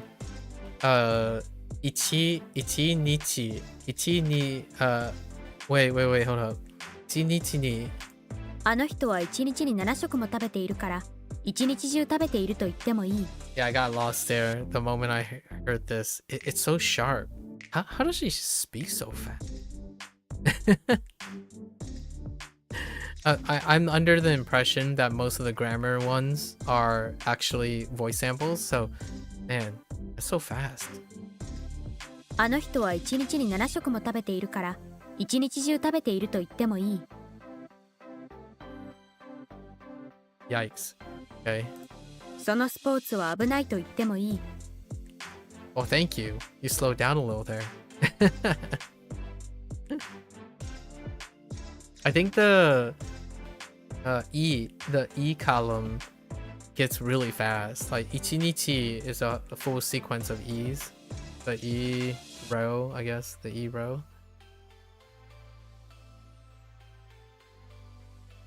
あの人の仕事のやり方は丁寧だと言ってもいい。 Fair enough. 彼女はすごい優しい人だと言ってもいいでしょう。 Yeah. Most grammatical structures in Japanese that use you will often appear without kanji. Yep. This is simply to make them easier to recognize as a grammar pattern rather than a standard word in sentence. This is also true for patterns that include iku and kuru, which I absolutely love. It's one of my favorite parts. Arguably top 10. Arguably top 10 what I really appreciate, or learning to appreciate anyways, about the Japanese writing system is this a fun fact here. It's so great. Like, because it doesn't exist, right? Quote unquote. Typographically, it doesn't exist in English and in Chinese, which are the only, and then Spanish. There's not like a separate conventional script that was reserved for these things. And the interesting thing that I've been using Japanese, this nature of Japanese, is that one of the great things is you can learn vocabulary, right? And you can get the gist of the paragraphs to incentivize learning the grammar and stuff that connects the relationship between those words. So the neat thing is you can still use context clues when someone says, like, when you're reading a paragraph and then you see like a picture or something, like subtitles. I'm talking about subtitles. So when I'm reading subtitles, right, I have most of my time was used for vocabulary and then like kanji reading. So despite not knowing the grammar things as quick as they're speaking from time to time, outside of the common phrasing and whatnot, I can sync up the kanji to what they're saying and what I'm seeing, and I can still get the idea. Now the thing is that relationship can also translate into all the grammar that is missing, and that grammar is often the things in kana. So what's really neat about that is it gives you like a visual indicator when you're reading things to be like, where should I start? How do I get better at this particular thing? Let's go look at grammar. Because of the way Japanese, I'm not saying it's always true. It's awesome that is that. I don't think necessarily that people who put out subtitles and anime and stuff follows that to a T. I find it incredibly refreshing that because if you think about English, okay, there is a dog. All right, so is not a majority grammar point. A helping verb, right? Is, or the, I guess, a participle. A participle. Yeah, a participle. Or maybe not. It's a helping verb for sure, but in this case, it's telling what the thing is, so it could be a participle. Something like that, but you can't see it. Like, this is a dog. You can't really see the grammar. The idea is the script shares a common thing, and I really enjoy this part. And Chinese doesn't do that either because it's the same script. So it's pretty neat. I'm not sure if I'm gonna end up browsing or perusing another language. That the only additional languages that I've considered so far would be like Spanish and French, and that I'm at least aware that the French doesn't use a separate script. for this type of purpose. So this is really neat. I think it's one of the things that when someone asks me, is there something that you notice that you use distinctively to your collective knowledge when it comes to reading Japanese that makes Japanese very distinctive? This little fun factor here. It's so neat that when you're reading through a sentence, you're like, okay, well, I know a lot of vocabulary and a lot of kanji. It's like, okay, well, it definitely has something to do with a girl, and it definitely has something to do with a very nice person, and it most definitely has something to do with something being said, and that's all. Like that's it, right? So you have like a girl or someone, or she, right? She, nice person, said. That's it. You have qualified for, you know, you have gone the satisfaction from learning your vocabulary, your kanji. Now when you're in Bunpro, you're like, okay, so we have the topic marker, we have an adjective that is often used in the kana, so even then you can still link this up to the character, right? This character.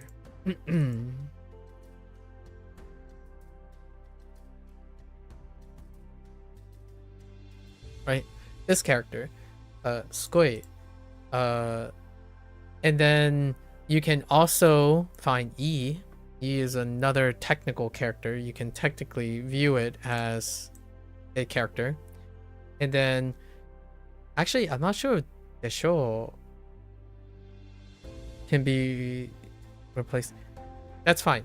So then all the other things are like, they're probably grammar related, and that's cool because you can get a gist at different levels, and that's what I've been doing for now. Not quite worth being jealous over. You did get chicken with sauce around half an hour ago. What type of sauce and what type of chicken, Mika? Because I'm gonna tell you now, I have a really massive craving for chicken. We don't eat chicken on a regular basis, not in the household anymore.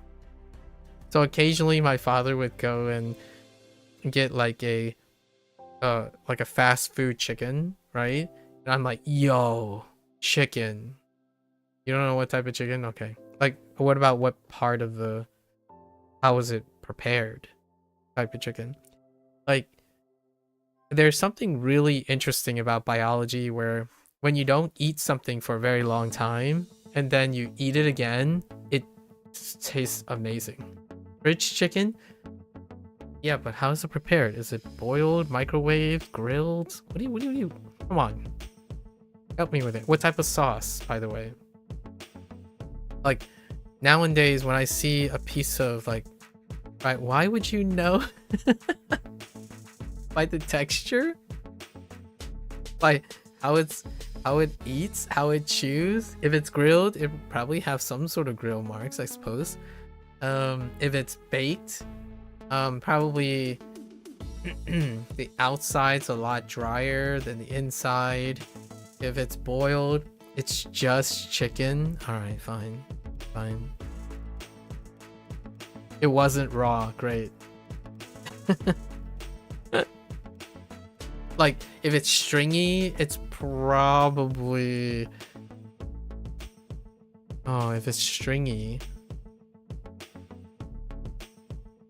Yeah, sometimes the texture is affected by the cooking method. I imagine it was probably grilled chicken. It wasn't dry. Okay. So, interesting. Was it coated in anything? Like, was it fried? Maybe flash fried? I imagine it was like grilled on a very high heat so that but you kind of want the chicken to gently cook. Anyways, yeah, it wasn't dry. I got you. How about the sauce? Okay, so how does this contrast with temoi? Okay, the temo form has the core meaning of even if. Okay, which gives an ask for permission. For example, if it's, you know, can you eat this and whatnot. But this one means it's okay if you, even if you do. I guess it's basically saying what they are.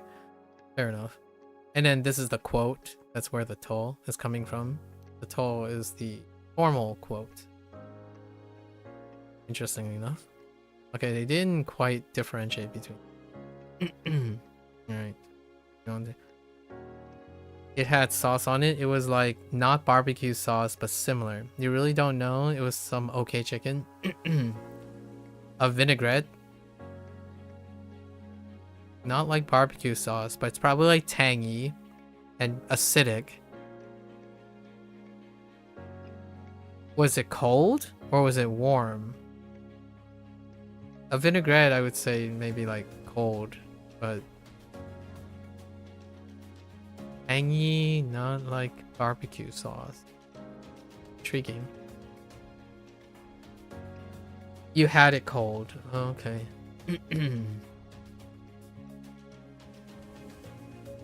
Alright, fair enough. Demo. Oh no. Demo. Oh no.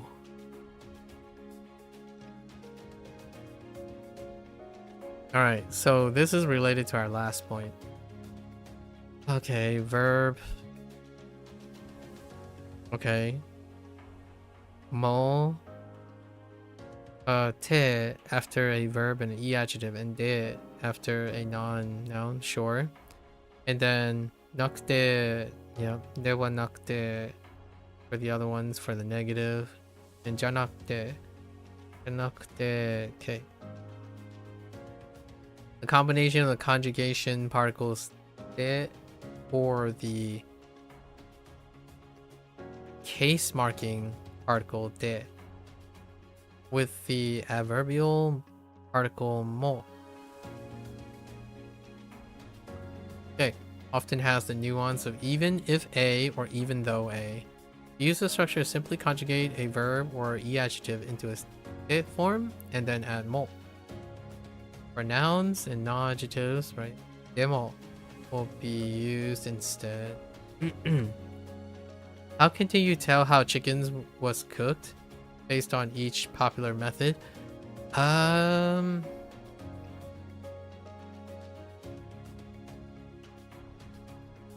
Probably not each method. I'm actually gonna look at what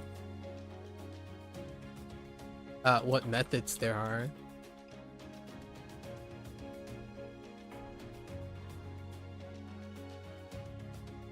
I imagine texture is probably the closest, I would say. Like for example, if you have sauteing, like pan searing, right? You just go and then turn it around. Usually then the chicken would be in thin slices because you have to make sure that they cook evenly. So when you pan sear something, they're usually strips. So the way the chicken is, it would be very thin. You want to cook through. So usually they're strips. So you didn't describe. I'm imagining you have like a chunk of chicken, probably the breasts. Resting, and then there's roasting and baking. So roasting and baking typically would seal the juices in. It was medium thickness slice, okay. And you didn't have multiple slices. So like roasting and baking tends to create a firm outside. There are usually not any indicators of charring or anything. And typically the center still stays relatively alright. Like there's relative juice. And deep frying is when you definitely get the moisture. And then deep frying has frying on the outside, so it would appear a different color. It will result in crunchy in the exterior, as opposed to like a crispy, straight up a crispy exterior. The deep frying would create a crunchy, and oftentimes there's a batter involved when you deep fry it in order to seal in the moisture. So roasting will definitely, and baking will definitely be on the drier side. I don't think people poach all that much. I don't even know how you would poach chicken. Braising and slow cooking, that's when you usually have like fall apart type of meat, and oftentimes braising and slow cooking, the chicken has like very lines and stuff. It would like kind of shred it. So sometimes when you have shredded chicken, it's typically like braising and slow cooking because it would fall apart. It tenderizes the meat. Velveting is a Chinese technique. So velveting is like what like Americanized Chinese places would use, where they would take cornstarch and a mix of like a slurry and an acidic agent to make it very tender, but they come in strips. So it's not like one slab, just they come in strips. And then sous vide would be like slow cooking. However, you can have the whole chicken breast sous vide without having it shredded. Sometimes people would sous vide the chicken breast and then shred it to make like some pulled chicken or some jerk chicken. I don't know if I can think of any other cooking methods. There's air frying. Air frying is gonna make your chicken taste like the desert. So if you try to air fry a chicken, maybe you could try to batter it and do like an air fry thing to seal in, but if they air fried it, your chicken will come out like the Sahara Desert.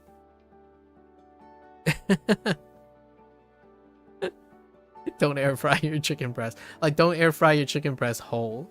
It would sap up all the moisture. I feel like baking is a risk too. Baking and roasting tends to dry it out. So oftentimes, if you're saying the chicken was not dry, but maybe it was juicy, if it was juicy, possibly some really quick methods that it's penetrant, but chicken's tough. Yeah, this is quite tough to make not dry. The outside wasn't especially hard. It didn't fall apart by itself. Oh, okay. Probably like baked, roasted, or grilled. Baked, roasted, or grilled. It's probably roasted or baked, like heat was applied evenly to it, and then if you don't have any actual charring on the side, it's probably roasted or like eat it in some way, like oven baked or roasted chicken, because there's no visible thing outside. A lot of times how fast heat is applied to the piece of meat would give away what its cooking method is. At least the texture side of things. And then the juiciness kind of relates to that. Interesting. Nothing visible? Oh, okay. It's probably roasted. Roasted or oven baked chicken. And another way to create the oven baked and roasted chicken without anything on the side is microwave. When you microwave chicken breasts, that happens too. And one of the most common ways that people prepare chicken is grilling it. And grilling it has a chance of drying it out in the interior because the grill has to apply the heat through the chicken. Otherwise, you can risk getting salmonella and whatnot. So oftentimes grilling ends up very dry, like without other prep. Like if you're just gonna straight up throw the chicken breast, it's drier than other methods. Hence, in my opinion, why whenever I see like fried chicken, you know, like fried chicken tenders and stuff, sign me up. It's less likely to be dry than, say, a grilled chicken. And then baked, like really heavily, like quickly, high heat baked, you can still get fairly moist chicken. Roasted is very common with seasoning. So like if you roast an entire chicken, you know, when it's attached to the bone and all that, that's nice. I think roasted chicken is the middle average thing that most people do. You get chicken, like a whole chicken even, and roast it. Like a rotisserie chicken is typically roasted.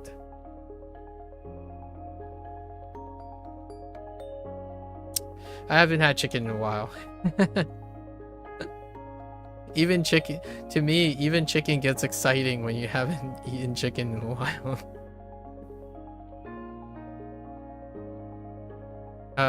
My family, we eat like an egg, 1 or 2 eggs, and like a fish fillet, and then vegetables and rice. There are very few things outside of it.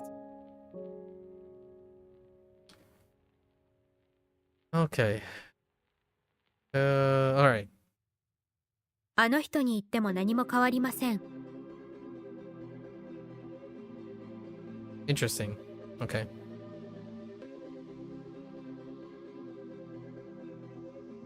お茶は冷たくても美味しいから好きです。冷たくても Okay. Alright, I got you. 彼女は仕事が大変でも諦めません。 Okay. 安い電子レンジでも弁当は温められます。 Wow, this demo and demo structure makes it so that it reads from left to right in a very Englishy way. That's interesting.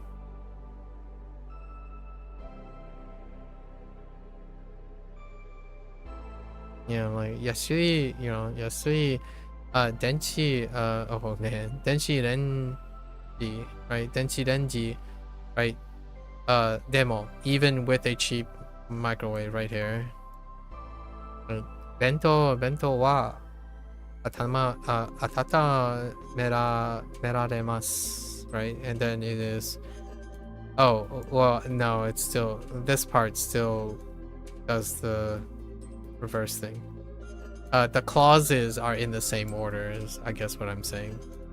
Like this clause is first and this clause is second. This grammar pattern may also be used for highlighting negative sentences, and will translate similarly to even if not or even though not. Yeah. Highlighting negative sentences. The natural Gen Z speaking voice. It's okay even if you don't finish this by tomorrow. It's okay even if you fail. It's okay even if you don't do good.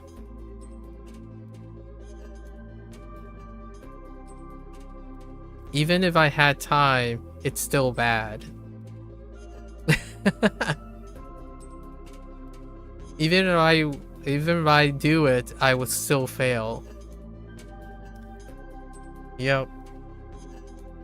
That is a demo and a demo for you. これは明日までに終わらなくてもいいから。頭が痛くなくてもこの薬を飲んでください。Oh, that's a good one. 野菜は好きじゃなくても食べた方がいい。運転手じゃなくてもシートベルトをしなくてはいけない。I lost something. Oh, seatbelt. Seto belto. Okay. Chicken! You had? Alright, you failed. Ato, get out. I'm kidding. Take your time. Demo, the form after nouns and non-adjective, is often considered to be an adverbial particle itself. Yeah, because we know demo. And there is often debate amongst native speakers as to whether demo is actually a word or simply a standard group of de, the case marking particle, and mo, the adverbial particle. However, it may be easier to remember demo as its own word for learning purposes. That's kind of how I go about it currently. Leftover Turkish food, like Turkish barbecue. Did you get a kebab? Like skewers? Off skewers? Like they were originally like skewed, right?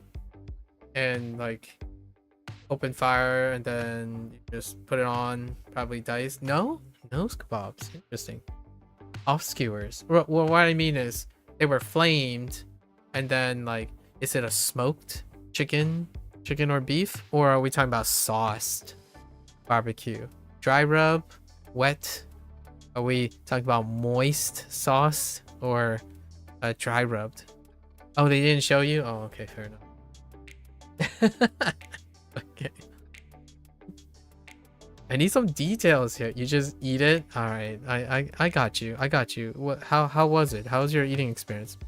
What kind of beverage did you have with your chicken and beef? I'm actually, my stomach just grumbled, so slightly meh. Oh. No beverage, you're a criminal. Yee. No beverage. What if it was less meh if you had a beverage? There was also some rice with lavash.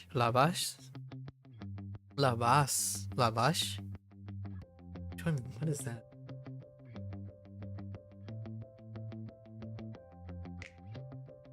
Oh, yes. Yes. Oh, that's what they're called.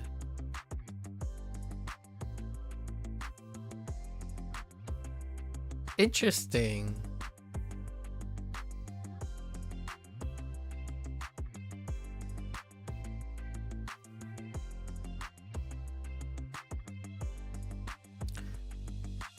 I got a very nuanced question for you about lavash. I'm just gonna pronounce it the Americana way. Can you taste? This was what me and Mika was talking about earlier.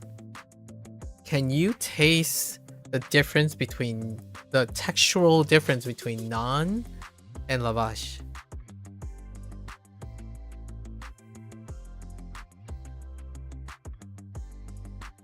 Like if you were blindfolded and you just go and like finger it and okay, tell me what is it? Tell me what is it, because I haven't had any, so I wouldn't know. What would you like? What would be the first things that come up like to pay attention to? Because naan is not flat. Okay. It's actually fluffy, yeah, and soft, Are you telling me that lavash is not? It doesn't have fluffiness to it? I mean, I understand it's a flatbread, but okay, it's thin, sure.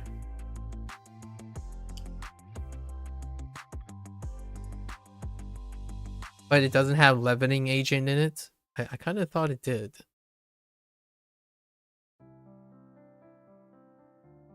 Flat, easier to rip usually? Okay.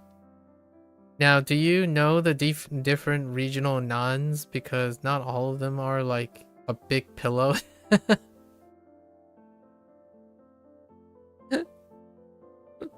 Do you know what I'm referring to? Like the naan that is closer to a flatbread? Yeah. Yeah, okay. So I got you.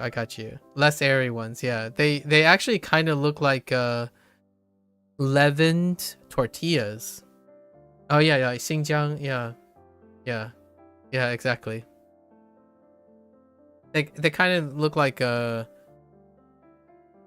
wheat tortillas that are blasted with heat, so there is some air bubbles in it, but they usually end up becoming flat. Like they kind of resemble like tortillas that have leavening agent in it. But I know which ones you're talking about, the big pillow things. The big pillow naan. It's actually a very striking vision, like seeing the really pillowy naans for sure. That's kind of cool. I don't eat a lot of I don't get a chance to eat a lot of wheat related things. My parent like my folks don't do that too often. The closest grain related thing is rice. It's nice that Mika said something. Yeah, she told me she doesn't care about chicken. And I basically asked a bunch of series of questions about how chicken is prepped in order to ascertain what type of chicken she had. You know? It's not some rare occurrences. I know it's not some rare occurrence. Why does it have to be a rare occurrence to be interesting? I mean, isn't that the whole point? If you can't be interested in things that are frequently occurring, how are you gonna be interested in your life? It's just like having you in the conversation too. Chicken. Like, hear me out, Mika. If you're making an argument for it's not some rare occurrence, think about how uninteresting life is. And what I mean is, I'm not telling you what's something you already know. I imagine your life is very uneventful because it has to be rare to be eventful. I'm kind of vibing that. I understand. So homework would be uneventful because it's not a rare occurrence. Almost nothing is a rare occurrence. Yeah, the vast majority of people's lives. Yeah, compared to, I mean, it's a logical paradox.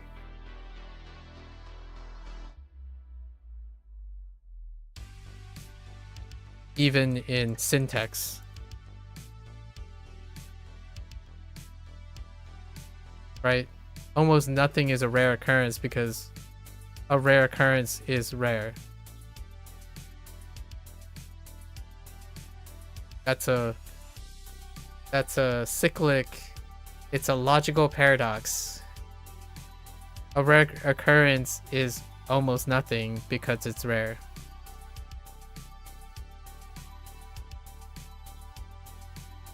Apart from Mika hating watermelon, yikes, man. It's almost summer. What is my family is probably gonna break out the first melon soon. And it's watermelon. Suika is summer 101. I imagine you're gonna break out some watermelon soon, right? Because you're in China. Oh wait, is the weather different there? Hang on. I need to understand my meteorology here. When it's summer here, it's not summer there, right? It's different, right? I don't remember how this works. When it's summer, like for the Western Hemisphere, it's like not summer. In the Eastern Hemisphere, I have no idea. I'm really terrible with meteorology. So, is that how that works? Like, is it still summer there if it's summer here?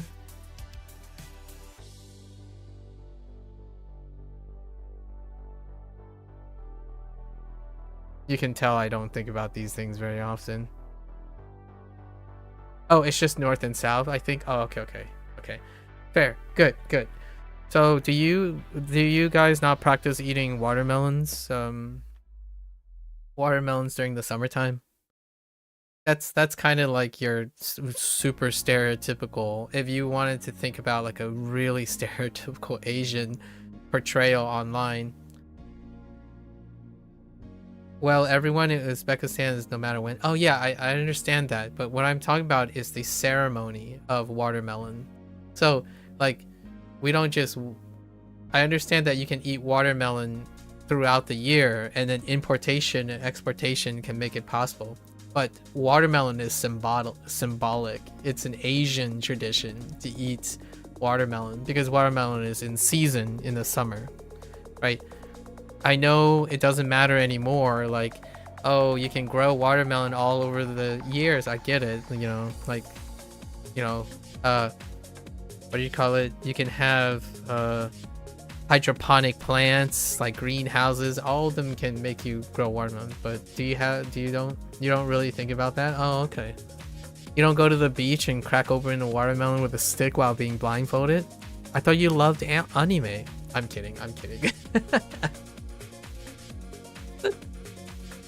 Are you telling me, as a person who likes anime, you haven't seen a scene where when it's Golden Week, close to summer, they don't just buy a watermelon and go on a beach, spin around and try to hit a watermelon?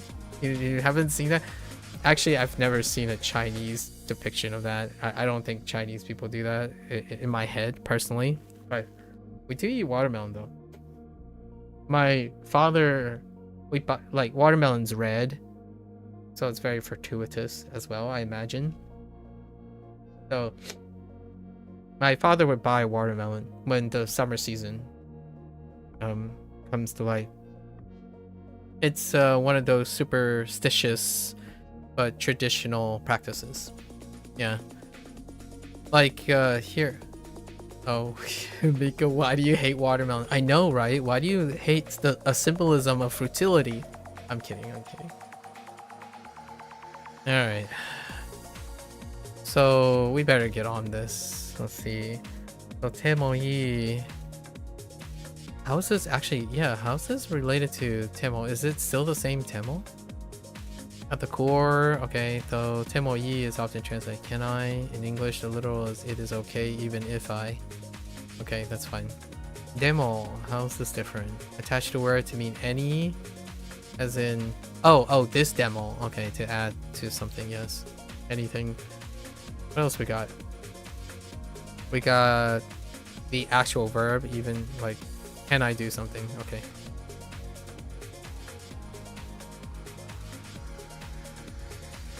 Being on Discord VC but still talking on YouTube live chat. I do that a lot. Or not Mika and I, but like others. We do that a lot. It's like having casual conversation while having an alternative conversation.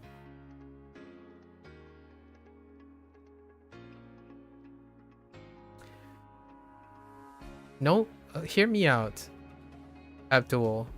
I know it's obvious now. I don't think it kind of a little bit surprising that whenever someone's like texting me or talking to me on VC and stuff, they don't often wonder what I'm doing. Like eventually, maybe like after a year or two of knowing someone, eventually someone would ask like, are you doing something right now? Like literally while we're talking or conversing or texting. And my first answer was like, yeah, I have always been doing something. You would, I often think you would think that's common, and then I would ask back, and I would ask the person, "Are you doing something right now?" It's like, "Yeah." I'm like, "Okay."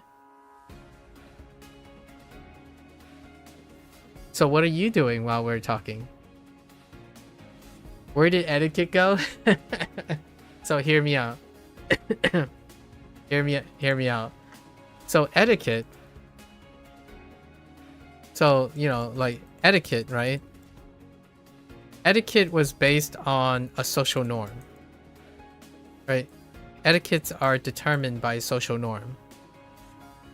So the current vogue of etiquette, if you are self-selecting into a Discord channel, right? If you're self-selecting to the medium of Discord, then you will probably self-select into a 9 out of 10 situation where someone claims that they have ADHD symptomatically, and they are more than likely to have a diverted attention, a divested attention. I call it a divested attention. Most people would, in the old age of social etiquette, you know, before the internet, oftentimes before the internet, or like various countries and stuff, not necessarily represented by the internet, but this would be called a divided attention.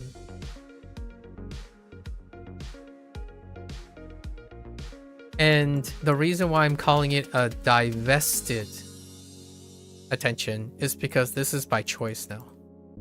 Or, I'm going to put it in quotes, by choice. it's more like practiced. So the most practiced behavior when people are talking to each other, especially like a younger Gen Z, for example, their attention tends to be divested. And the etiquette that you play is you try to be part of as much of the divested attention that you have. So for example, when you are in a VC with someone like a Gen Z, for example, and you ask, oh, are you doing something right now while we're talking? Like if you're someone who has a social etiquette that requires dedicated attention, right? Dedicated attention, which is the same crew that talks about divided attention. You would be like, don't you just spend all your attention talking to me because we're talking to each other, right? Or like face to face or something, that type of older standard, not bad or good, simply older standard. They would say something like, oh, I'm playing Minecraft. It's like, hey, do you want to play Minecraft together and then we can talk? Then their divested attention increases. So what happens often is screen sharing can be a thing, completing each other's sentences, cooperating in a multidisciplinary task while speaking to that person. That would address the natural inclination to divest their attention into a singular person, like a singular source. Otherwise, it's fairly common etiquette now, or more like expectation, not necessarily an etiquette. There's no standardization of these rules anymore. Typically, most people have divested attention when they're in self-selected through Discord or Twitch or live stream. Like, I'm not here expecting you statistically, again, this is statistics, you can be one of those people, but statistically it is unlikely that anyone I'm talking about has the expectation or the etiquette that I have your undivided attention. Regardless if I'm having a conversation with you, it is probably a divested attention. Now, how is this important to me is that nearly all the time when I'm having a long conversation, like this very conversation we're having, oftentimes people think that in order to consistently have ideas and like link to longer conversations, having a segue to the next couple topics that will come back to the very first topic we talk about, requires that you dedicate all your attention to that single line of thought. It's not quite the case, because sometimes when you're practiced in divested attention, you can create a new topic in the background while speaking the current topic that you're talking about. So the reason why I say that is because that is the technique that I use most of the time. I understand that there's no such thing as true parallel thinking.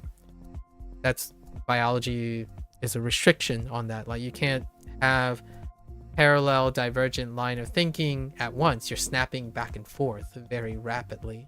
So like true multitasking is what people talk about oftentimes. Like, and when you're saying you're playing a video game and listening to someone at the same time, or you're looking at two different things, you're doing them at the same time. That's not true. You're going back and forth very rapidly, right? The thing is, nowadays, this is that ADHD feeling, the ADHD conditional practice. And I understand that some people might think they have ADHD. I don't know. Maybe they're diagnosed and whatnot, but it contributes to the same feeling. So the nice thing about knowing this as an expectation is, if I'm talking to you right now on stream, right? And you could be doing anything. You could be doing 6 or 7 activities. How can I grab as much of your divested attention as possible? So I often do the standard thing. I ask you, what are you doing right now? And the moment you tell me enough of what are you doing, yeah, 67, right? 6 or 7.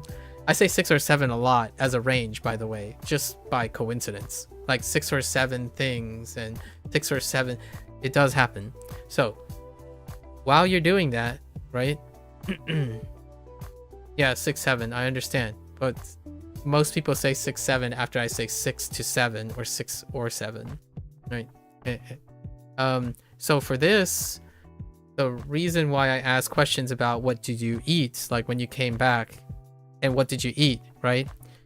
I am trying to capture your divested attention that you would naturally have. And that's kind of, in my opinion, one of the new adaptations that is required if you want to get someone's attention, especially among peers, like younger peers.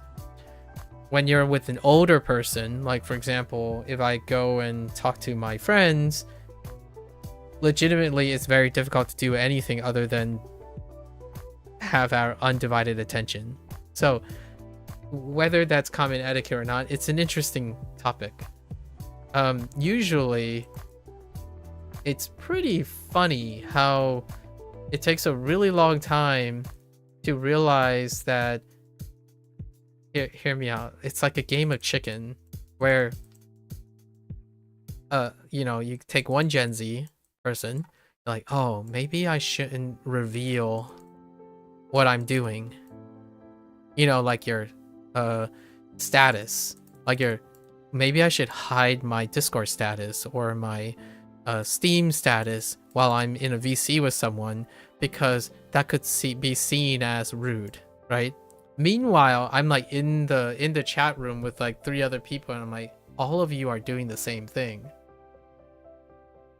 Like when I'm like, everyone's like, oh no, I don't want to seem like it's rude or nothing, anything. And the moment I'm sitting in the room, like, I'm probably the more likely person to sit here and do nothing and just stare at a blank screen and talking to a mic and wait for 4 Gen Z people to realize that you guys should not be worried about this. It's the common behavior you have with each other. Talk with each other about it. You used to turn off activity status for VC purposes? Exactly. So when I'm observing these patterns, the idea is when you're talking among your peers, it's not a point of embarrassment or a point of etiquette. You have to redefine the etiquette. So tell other people like, oh, you know, when I have conversations, I like to have something to fidget, right? Like fidgeting is a thing for active minds. You would be like doing a run, right? Doing a routine, mechanical, memorized run while you're having a conversation with someone. That is a thing. You're listening to music while still listening to someone talk to you, for example. Or you're listening to one thing and then listening to another thing on the other hand. These are very common behavioral practices among a specific subset of young people. So it's very humorous to me that over the years, I've observed that Gen Z don't talk to each other so often that it's the obvious things that they think are different because they have old values. I really appreciate that. Like some kids still believe it's kind of embarrassing to have divested attention because of how hyperstimulated they are. And at the same time, when you get into a chat room and you have like 4 or 5 Gen Zs in it, you can kind of see like, okay, that guy has do not disturb on their, that guy is probably using a different account because I know their Steam account and their Discord account are 2 different accounts.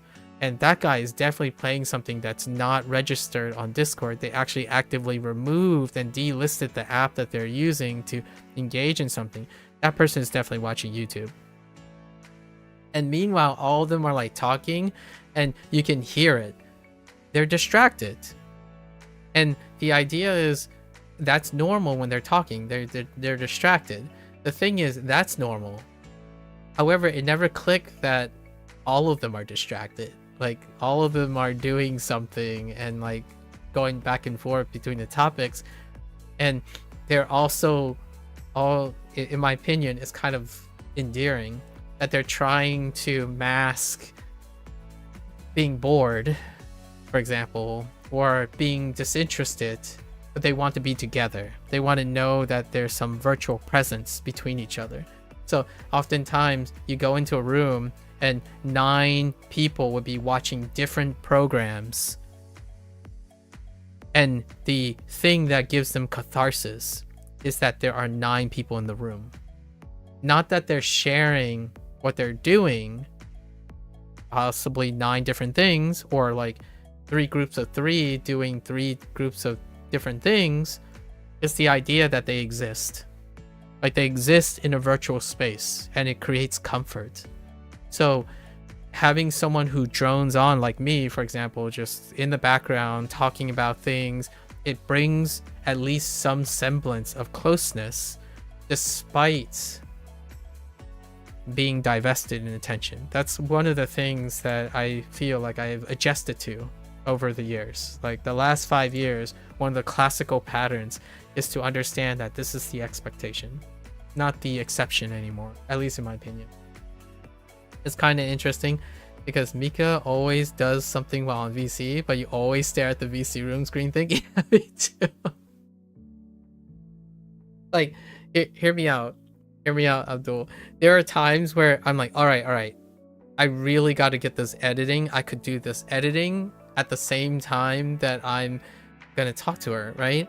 And then suddenly I'm like, oh no, but I need to make sure I develop this idea. So at some point when I take over the conversation, which happens naturally pretty often, when I'm taking over the conversation, I'd be rattling like 3 or 4 ideas while speaking. So it's very difficult to also do the other thing.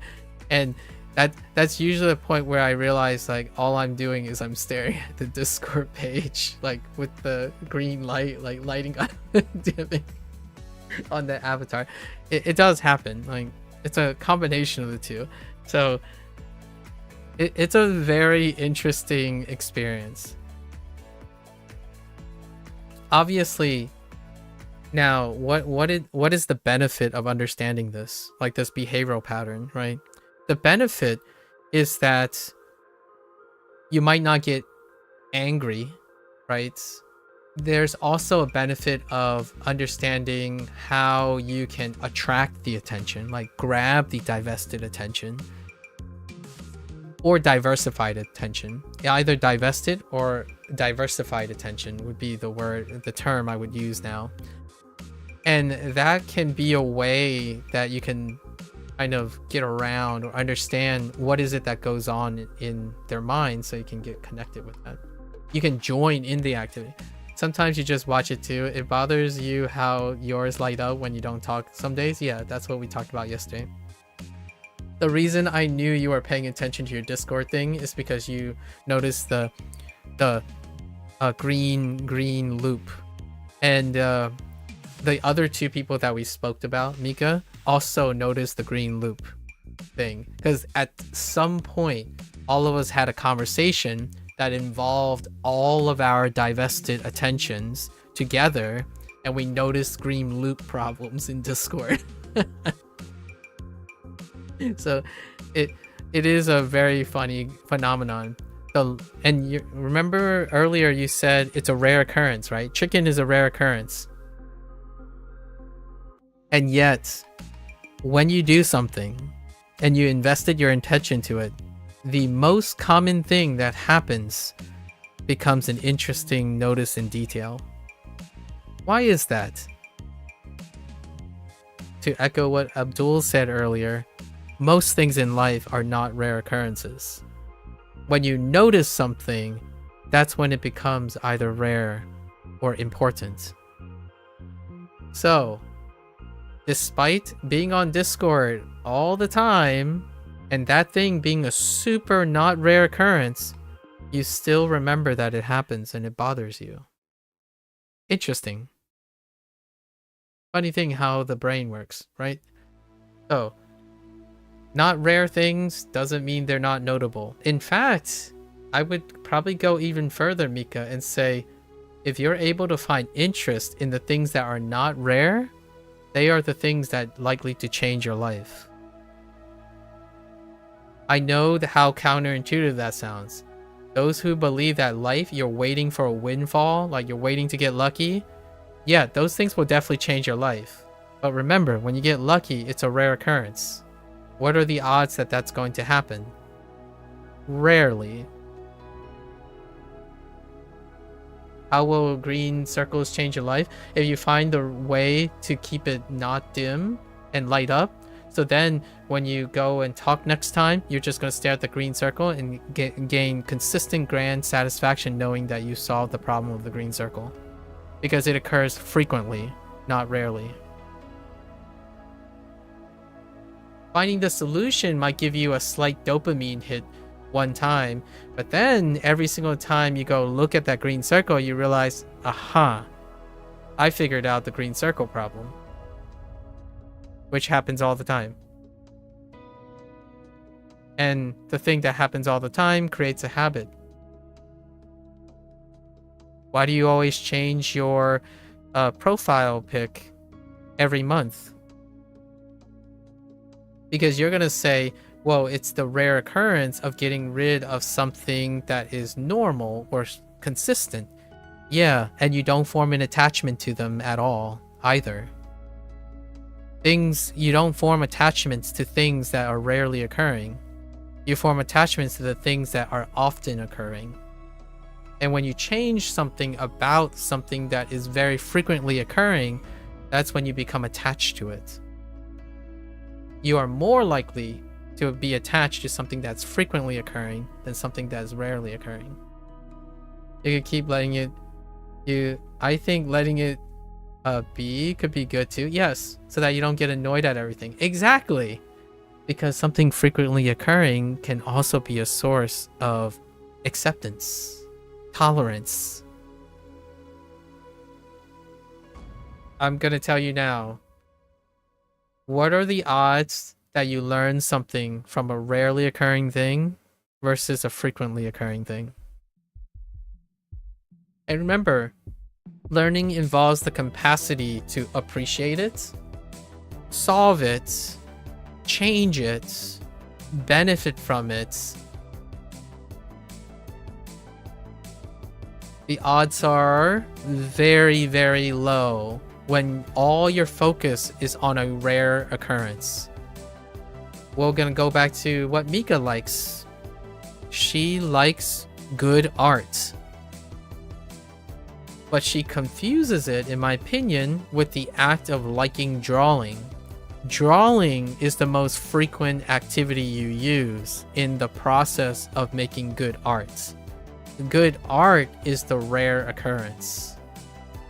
So the chances that you'll continue to like doing the activity is not the rare occurrence. It's liking the thing you do most frequently. So we focus on that, or at least I focus on that. Nearly all of my material that I'm doing now focuses on the process and not on the rare occurrence. Like, what is another rare occurrence? Perfectionism. When is it ever going to be perfect? Possibly once or never. So if all your predication of interest and attention is focused on that one occurrence, or that occurrence that may never happen, then yeah, your life would be pretty miserable and dull. Right? Like, you're not interested in anything else. How could you be interested in anything else? You want to have a real world example? A lottery. I mean, I was going to use gacha, but gacha is kind of... We already touched on gacha. A lottery.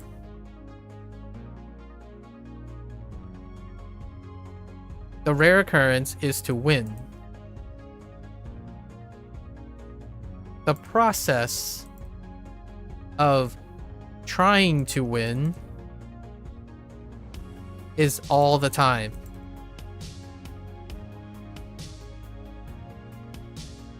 If someone believes that focusing on this will make them happy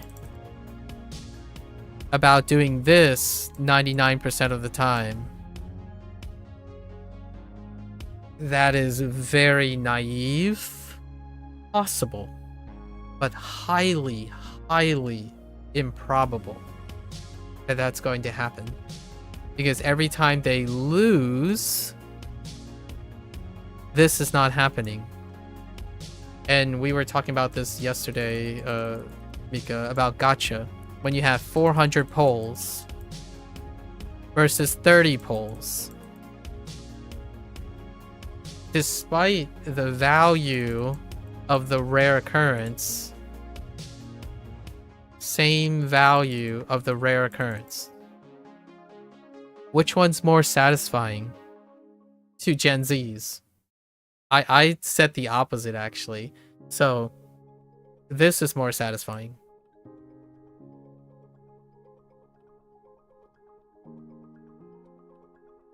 This is less satisfying to Gen Z.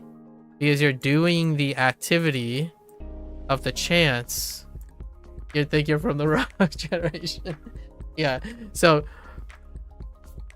I think you're in a culture that feels like it's not Americanized. Like, what I mean is the internet's gacha stuff is like very heavily like capitalized, like business wise. So I have a feeling where you grew up, Abdul, makes you not want these things too often. You can learn to want these things, not that it's up to you if you want to, but generally speaking, more polls despite having the same value.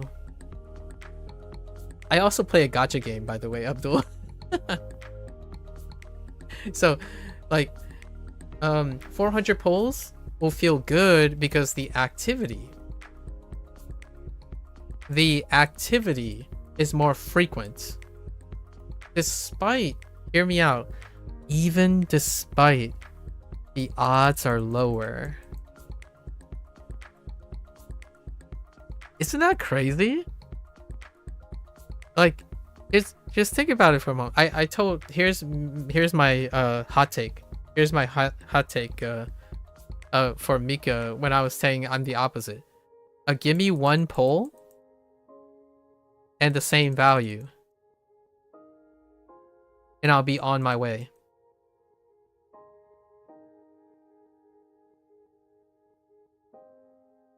Because this is technically, like Mika said, the same thing, right? It's not a rare occurrence. So why do you care? I'm offering a counterexample when Mika said things are not interesting because they're not a rare occurrence. Gambling is a rare occurrence. It's not a rare occurrence. Sorry. Gambling is not rare. Winning is rare.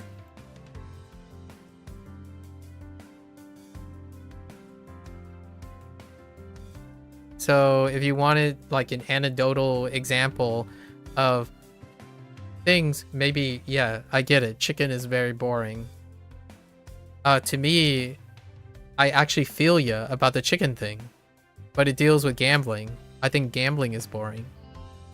The act does not create anything for me. So as opposed to polling 400 times, I've said this before and it's an unpopular opinion.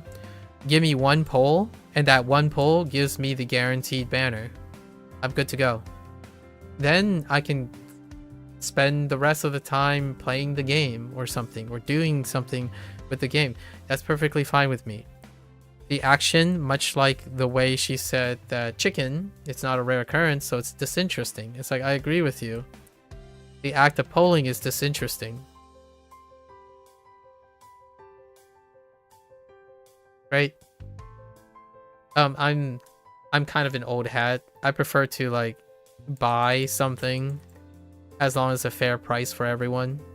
So there's no gambling. It's just there are no people who have good luck and there are no people who have bad luck. There's simply a price. So you run out of bad lucks or good lucks. It's a price. It's a price you pay. And it's the fair price, right? Because it has to balance the bad and the good luck people.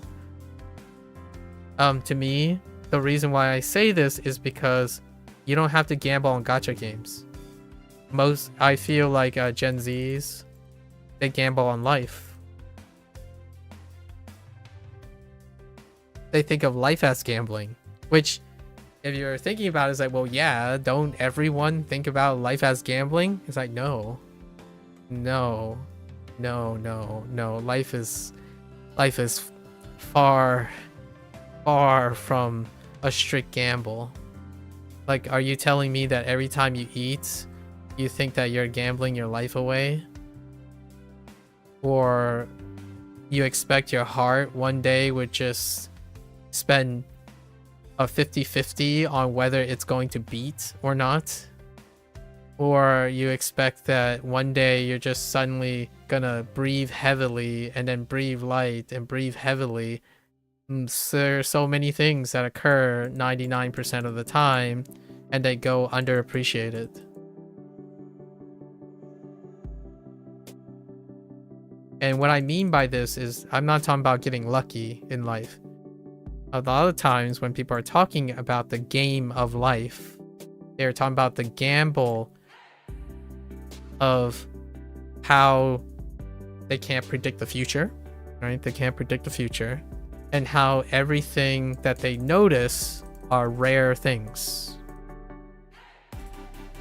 Graduating high school, which is reasonable. This is self-awareness testing, right? Graduating high school, getting a BS, right? A Bachelor's of Science, then going to med school, or graduating med school. Not even going to med school, graduating med school, making lots of money. And there might be a money figure, like 100, like with 6 figures. These are the rare moments in your life. They are milestones. They are goals. Meanwhile, how do you graduate high school? 4 years of homework, subjects, exams, eating, sleeping. There are so many things that happen consistently 99% of the time, and the thing I hear the most that are most important to kiddos, I'm getting in the mindset, is that eyes on the prize. It's the rare moments, that rare moment that happens. And when you become older, right, like when you get older, these rare moments are gonna be like positives and really strong negatives. So if you're waiting for these moments to happen, yes, they're going to be life-changing.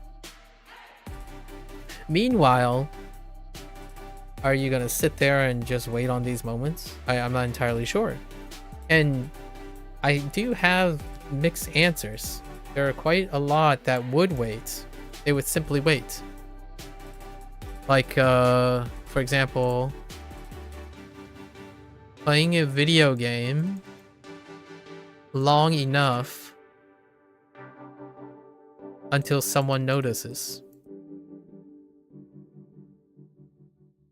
Now, if you're wondering like, oh, isn't that how all the Twitch streamers became famous? No. I mean, some maybe that got lucky. But again, we have to think, luck is a rare occurrence. But it's humorous because despite knowing that luck is a rare occurrence, somehow young people think that it will happen to them. And I'm not saying that that's a bad thing. I wish everyone to get lucky. Then you don't have to wait. But is that true? Is it true that most of the people you see that are successful were the rare occasions? It can be, right? It can be. I think a more reasonable approach is what they did was they increased their odds of discovery. So a vast majority of the people do not show this part. So how do you get good grades in high school? Right? And I kid you not, I got this answer before. Be smart.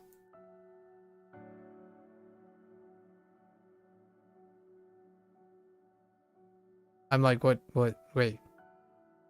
what do you mean? And they literally meant being born smart is how people get good grades in high school. Or like, be born different. And my first thought is, okay, what do you mean by different? Like, can you describe someone who is smart and got good high school grades? And usually it would lead to something like, well, you're smart, right? So of course that means you have good grades. And my first thought is like, well, yeah, you're right. Some people would consider me smart when I was younger, and I did get good grades. Can you describe what that means? Like, do you think I was different from you? Like, can you fundamentally see or argue or explain to me how you can tell if I am different from you? Like, what is the thing that makes you think that I am that different, right? It's worth noting there are things they do cite. The people that I'm talking about, they do cite accurate things that are different between me. Like, I'm Asian. A lot of times I'm not talking to an Asian person. That's fair enough. So I'm born Asian, and then I understand other people are like, well, that's not right. You know, genetics, there's no like, I get it, but we have to understand, we have to be sensitive to understanding, to get a person to understand their realm of logic in order to participate in their conversation. So they would go through the obvious. I'm like, you're right. I'm Asian. You're not. I'm Chinese. You're not. Fair enough. Now the question is, then I would ask them, what do they think I did to get the good grades? So like, instead of looking at luck, right? Looking at luck as in they weren't born Asian and I was born Asian. That is the quote unquote, the rare occurrence in their life because they can never be born Asian, right? Those are the anomalies, the things that occur or will occur, right? As a consequence of something. All right, well, then I asked them, how did you get good grades? And they're like, well, you know, I had this technique. I just have to like memorize everything. So I would like go through the textbook, but it's getting so hard to remember textbook because I was told the way I learn is like deficient and not good and not smart enough. And then they would eventually, I don't ask them to ask me. I just wait till they're curious enough. And they would ask me eventually and say, so what did you do when you were a teenager? I memorized every single word on a textbook and I wrote the answers word for word on an exam. And then they would ask me, well, you must have been really smart because my initial impression is that you're smart. So you must have a really good memory and you just remember everything, right? It only took you a couple hours. And no, I like reading the textbook. So I spent many hours reading the textbook. And then obviously, then they would make an argument like, well, there it is. That's probably the explanation. You like doing something. You're built different. Maybe Asians just like reading textbooks, something like that, right? And my first thought is then I would say, okay, how about we do what exists now? How about we take a test? Do you think your memory is worse than mine? Because your premise is that somehow my memory is better than yours, right? And I know Mika is going to say, this sounds very familiar. However, I've done this more than 4 or 5 times. Someone is convinced that their memory is worse than mine. I'm 0 for 5. I've lost the memory exam and a test against the person that thought I had good memory. I'm 0 for 5. the way they measure memory is terrifying. I barely am able to remember. I can get within like statistical negligence next to the other kid. You also have to take into factor that I'm older. So even despite a lot of obvious things that would normalize things, it doesn't diminish the fact that they can perceive certain things to be true. So then they ask, well, then how do you remember things, right? And this is where the kicker, this is my punchline. How do you think I remember things then? Like when someone asks, well, then how do you keep track of all your skills? Like, how do you keep your skills up to snuff and making sure it doesn't degrade and forget things?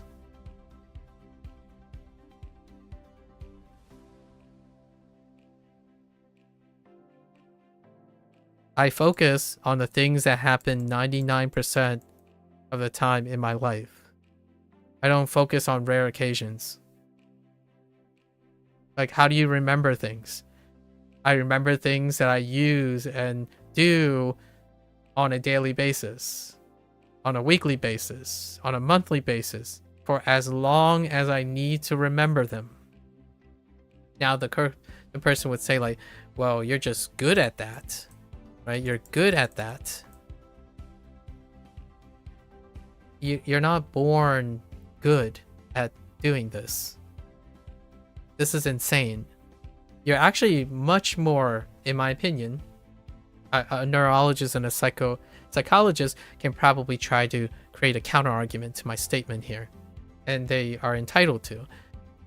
When humans are far more inclined to remember specific, distinct occurrences than paying attention to occurrences that happen 99.9% of the time. Like, frequent occurrences are not memorable. And I just told you that I spend the vast majority of my time paying attention to things that are hard to pay attention to. So, the question is, then, was I born smart, or was I born dumb? Because by the definition of people who think that smart people spend less time, right? They appear like they spend less time doing things. Not necessarily. If you tell me that I'm smart, like if someone comes up and say, oh, you're just smart, you remember things, you always remember names and stuff, and it's like, how do you do it? Is it just because you're magical or you're rare or you're smart? It's like, no, I do what you don't do all the time. And it's a thing you hate to do. You hate to pay attention to things. You only wait until the special thing happens, the game, the super good game that catches your attention. Meanwhile, I'm just playing any game. Like, hey, I have a lot of video games. Let's go and play some. Because I will try to remember how mediocre a game is. How redundant this game is with that other game. So I got to remember how they are similar so that I know that there are two games that are similar. Those are the quote-unquote uninteresting things. And yet, super kicker. A super big kicker. How do you get better at looking at patterns and analyses and critical thinking skills? You pay attention to something that occurs frequently enough to see the consistency in patterns. Chess. Yeah. Well, have you ever asked a chess player how they got good? How did they get good? Have you ever watched a interview with Magnus? Or Hikari?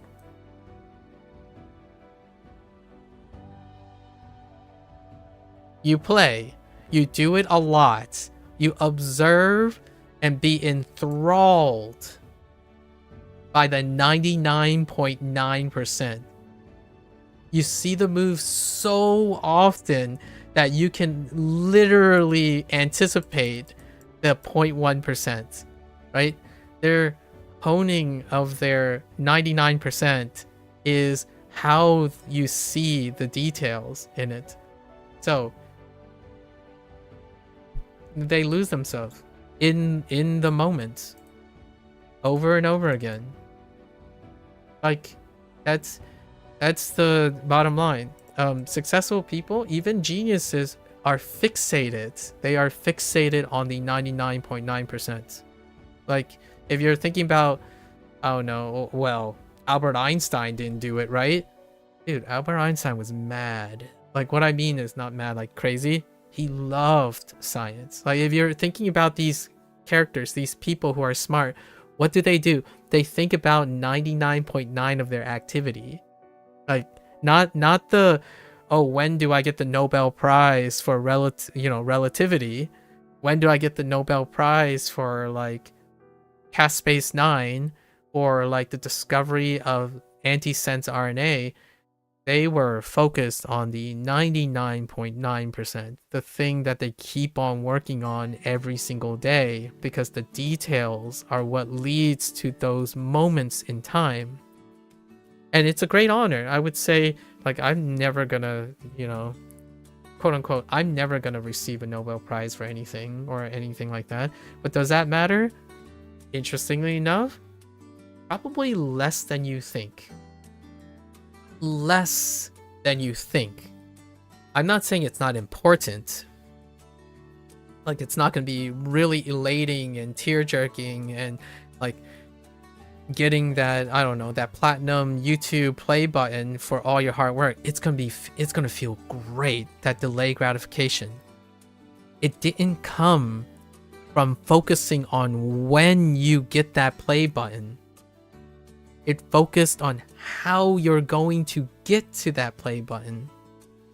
They focused on all the things that they have to do to get to the goal. And when that goal happens, it feels magnificent. And if you're wondering, oh, can't you just get lucky? Yeah, you can. And it would feel less.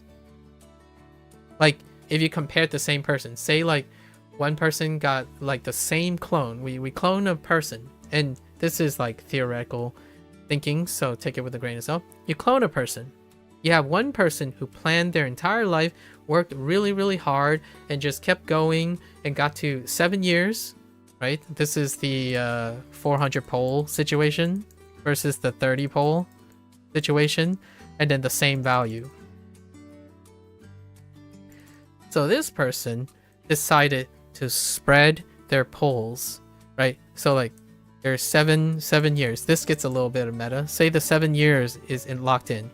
So this person, they tried 30 times along the way, and they spread it across 7 years, and they got it, right? Like, oh yeah, this feels good. This person tried 400 times the clone of A and the clone of B, right? And same place, 7 years, it feels good. Which one is more engaging over time, and which one feels greater as well? It's usually the one who's doing more across that time, and one going across that time feels less. And then this technically becomes more significant when the rare moment happens. Then the rare moment happens when someone's working really hard for it. Now, they both feel good. But this person spent most of their time appreciating the 99.9% versus this person appreciating the, I don't know, 20%. Who's more motivated to keep on going and consistently do things long enough for a rare occurrence to happen? Person A will likely be able to make it long enough for it to happen. Person B will likely give up before the lucky thing happens, the quote-unquote luck thing to happen. So what are the instead of using polls, what are some of the top, if we were doing a tier list, people like tier lists, what are the top factors? Motivation. Who do you think has more motivation here? right? Sources of motivation. And you can be both, by the way. This person can be successful. This person can be successful. The awareness that you can have is a way to build around that. You can build and space out 30 polls. The 30 polls can be yearly, can be like bi-yearly goals. The person with 400 polls can have a bi-weekly goal. So you can mix and match and condition yourself, or like practice yourself to space out these things. Like how many opportunities you have. That's a way to work to your advantage, because motivation is one of the things.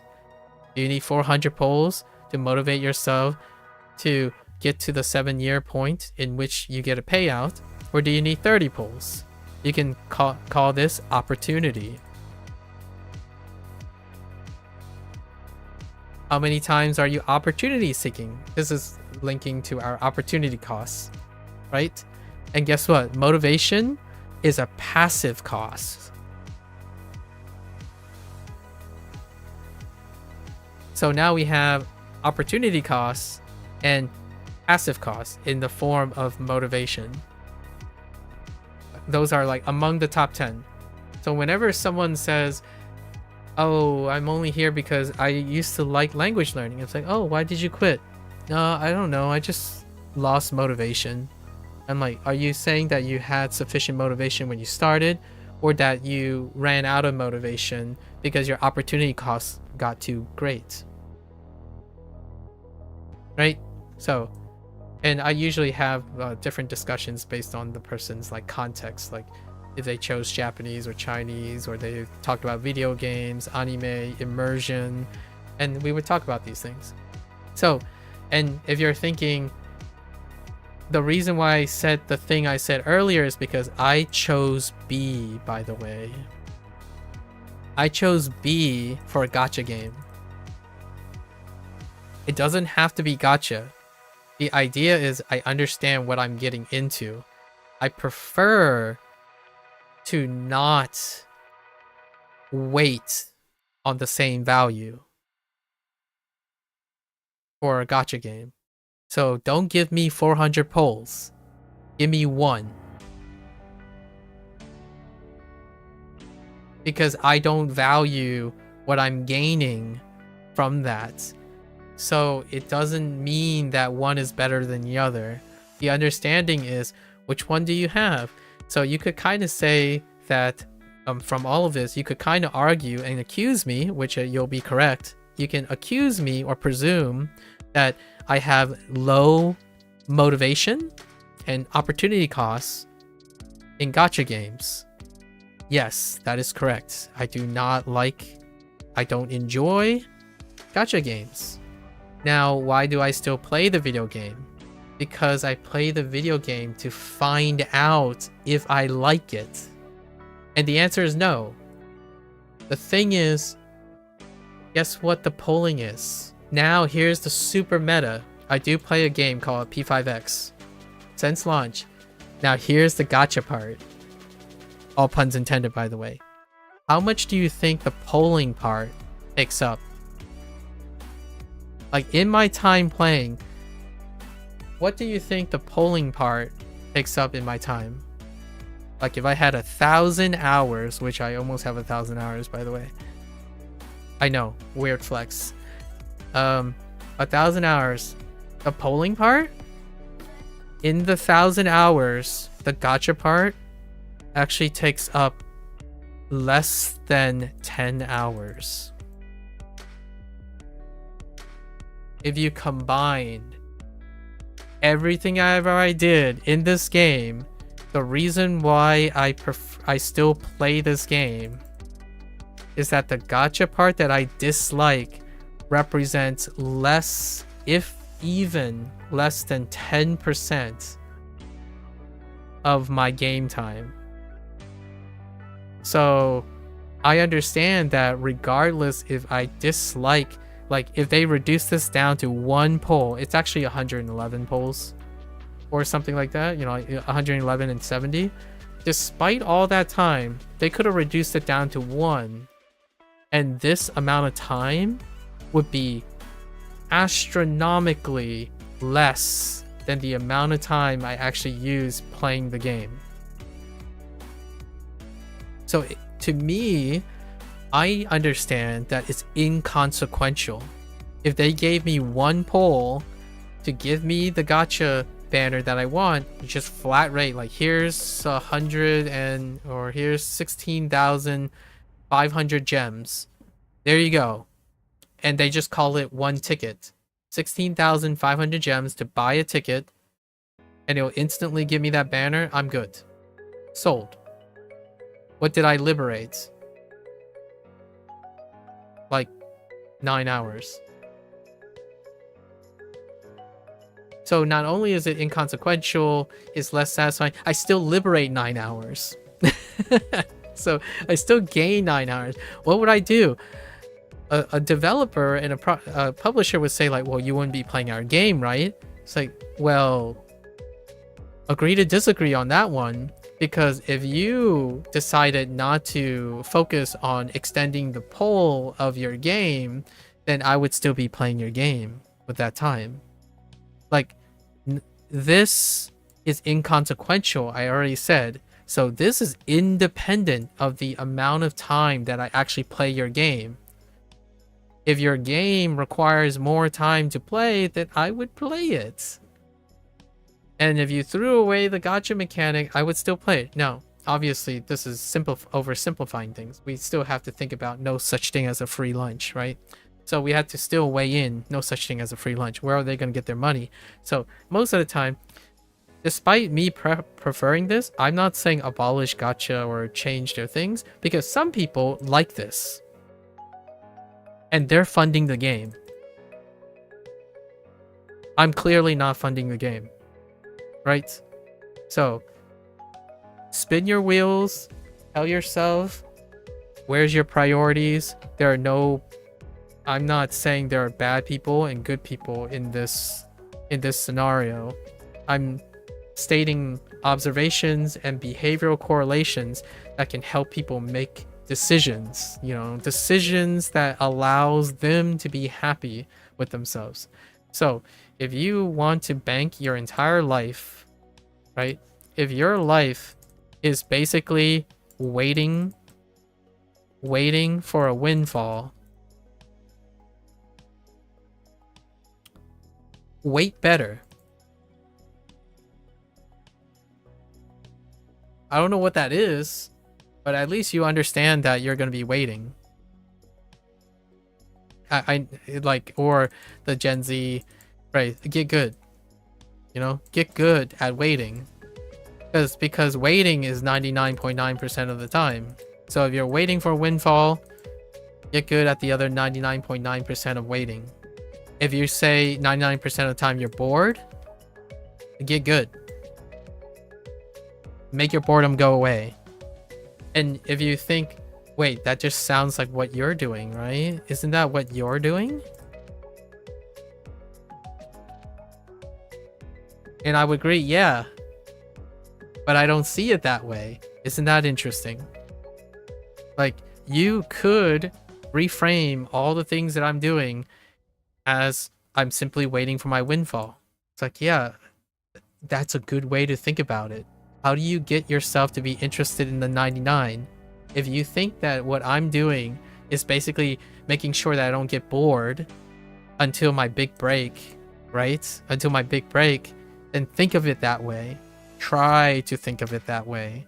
Because then you're not waiting and doing nothing 99.9% of the time.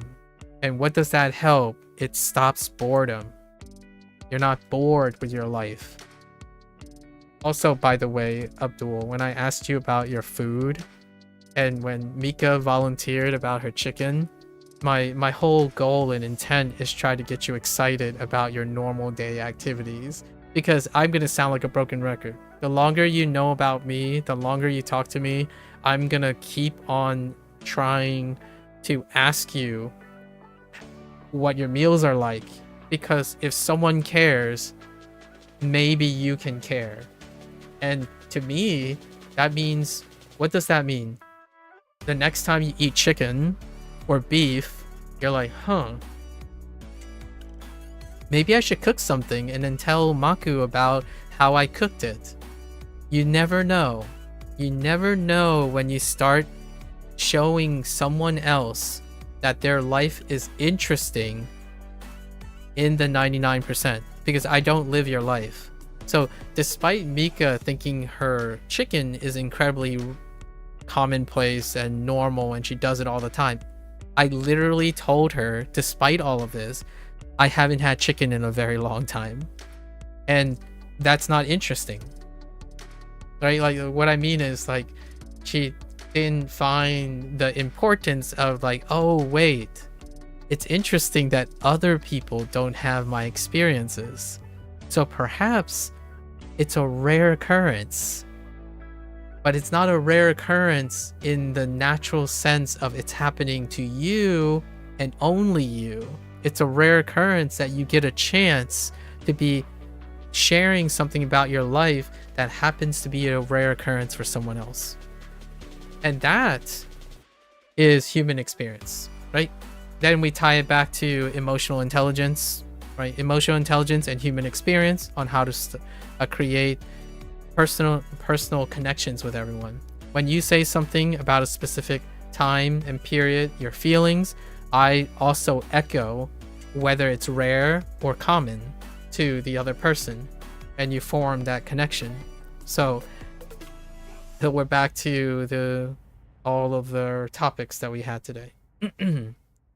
And no joke, no matter how often I say, I'm literally every day, if you come to me and say hi, I'm going to ask you about your normal day. And if you don't like that, I'm by every once a month. I'm by every once 3 months, a year. I will still ask you what you have been doing. And then when you volunteer, the goal is to consistently make the other person be aware that your life is interesting to someone. To me, I think the internet has made that impossible to appreciate. Nearly improbable to appreciate that there could be anyone outside of yourself who's more interested in your life, or who's even remotely interested in your life. Because the only thing that the internet highlights is rare occurrences. Like, you literally do not see 99% of normal things. You only see the 0.1%. Like, the whole idea of the internet is to compress the 99.9% so that the 0.1% can represent the 99.9%. When you see a piece of artwork that represents 0.1 of what they did, like, the end product you see represents the moment they completed it. You're rarely ever gonna see the rest. And then some people argue, well, some artists put up time lapse. It's like, yeah, time lapse is 30% of what that is. And I'm not saying you should feel bad or good. Being aware that you only see a fraction of the things is where you can tell yourself, oh, okay, so my life, you don't have to treat your life like that. It's not only one choice. Like, oh man, my life is only defined by my breakouts. My life is only defined by when I go viral. My life is defined when I finally get that one crisp super SSR rare in a pack. Like, man, your life is so much more than that. In fact, you often neglect and don't even pay attention to 99.9% of your life. You have so much stake in an instant moment that are punctuated through your life that, you know what's a rare occurrence that isn't really worth it, fairly morbid to talk about? Death. Death is a rare occurrence. And what happens when death happens? You miss all the 99.9%. You think about what you could have done in that 99.9%. Not like you, I'm talking about like my parents getting older, right? Like your loved ones, your friends that are no longer around because they decided, like, this is not death, but you're like your friend decide to leave, and then you start reflecting on all those times.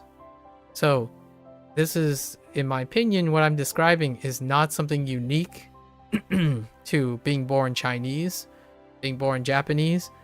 This is a human condition. I would love to hear some compelling arguments that would counter argue that this is not a human condition, where the most common things are often overlooked, and in order to make them important, it requires conscious effort to make them important, even despite overwhelming evidence logically from a knowledge perspective that it is the most important part of our lives because it consumes most of our life. Our human condition is to pay attention to the rare occurrences.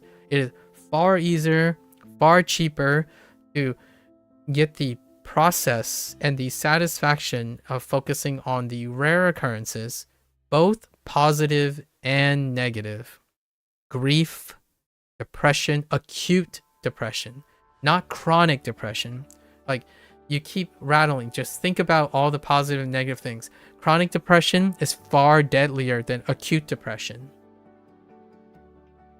Once in a while flu is far more memorable than your poor diet that has been eating against your life for over 50 years.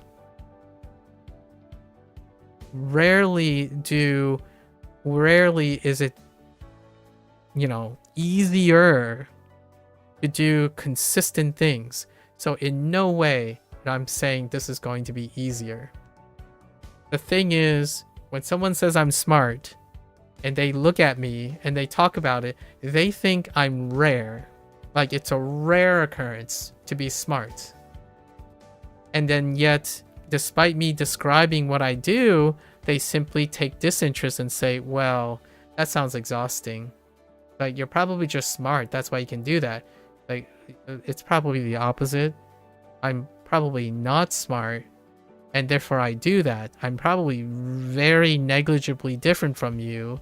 I simply decided to do the hard thing so that it's no longer hard, or it's less hard. It's not like it became just suddenly magically is easy to focus on things that occur every day. It's hard to be interested. Like, I'm gonna be honest with you. It's hard to be interested in something that happens every single day. It's very, very hard to get on stream every day and have an interesting story to tell and constantly be enthusiastic about studying Japanese and Chinese. And the only thing I can tell you is it's not the same as being lucky on liking things. Like, so someone would typically tell me like, oh, you must really like studying Japanese because you're on Bunpro every day. I appreciate the grind, man.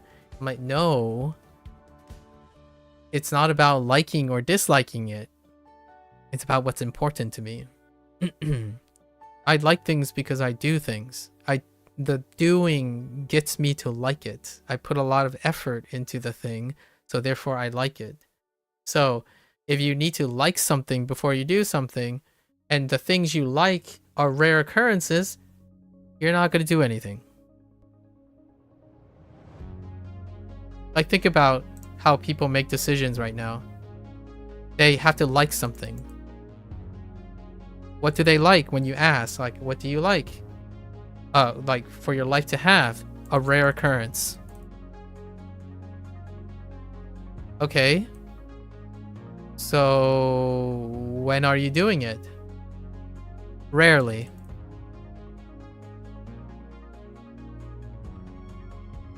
That's like the core of many of the arguments, the logical loop.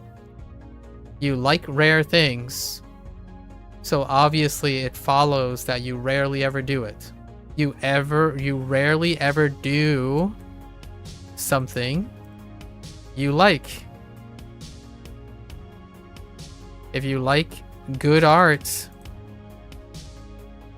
that you can't do, you know, if you convince yourself you can't do, then you're rarely happy doing it because it rarely occurs. And when it rarely occurs, you rarely do it. Right? So what do I do? How do I like doing art? Which I do actually do digital art. I spend 1 month a year and I draw every single day of that month. 30 days. At least 3 hours. And that's it. And I've been doing it. I think this is gonna be the 5th year. And it's a very specific month. And every moment I do it is important to me. What happens, like how people react to like the final product or etc. It's like it's part of it. It's such a small part of it. What is the most frequently occurring thing that I like? Drawing as much as I can. Finishing a drawing takes about, that moment of finishing a drawing is like the end. And it might last like 0.1. Sometimes I might even talk about it. So it might actually go up like 0.5%. I might talk about finishing the end. But generally, the part that I really like comes from the results of doing it. Like while doing it. Like, oh yeah, man. This is happening and then this is happening. Yeah. Alright. Anyways. I just realized that, oh yeah. We're gonna do our we're gonna do our stuff now. Alright. So let's go. Okay. Okay. Positive.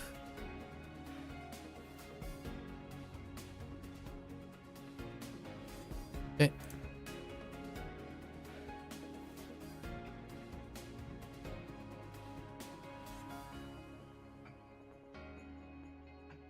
Okay. Okie dokie.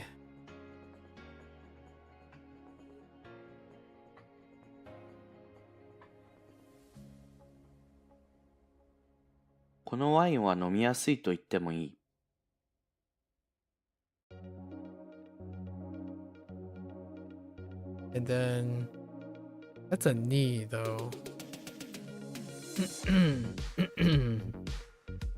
Oh.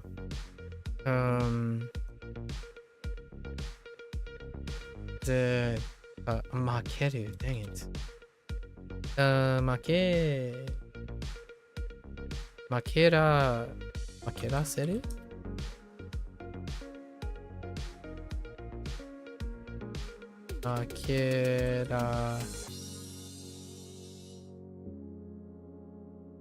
Hypothetical? I thought it was just, or is it, how does it work if it's just knee? Even if I lose, do you use like, oh I need the, okay. 試合に負けても諦めません。 Right.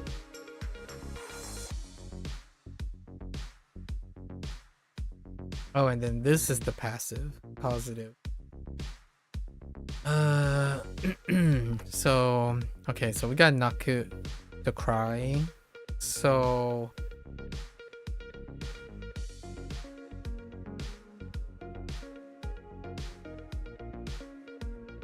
as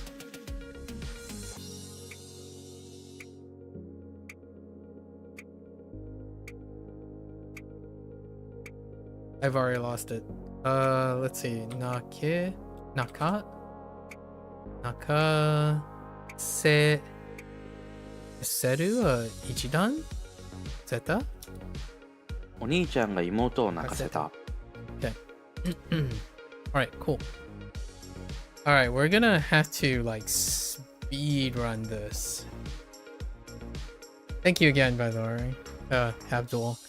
Really, really fun topics. It's been like a hot minute since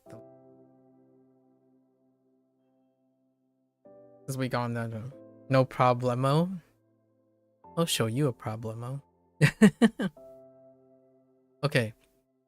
Kara, no. Allah. Okay, that's self-explanatory. Shiri? Oh, that's a butt.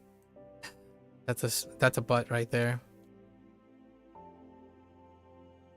Mika's one. Whoa. Whoa.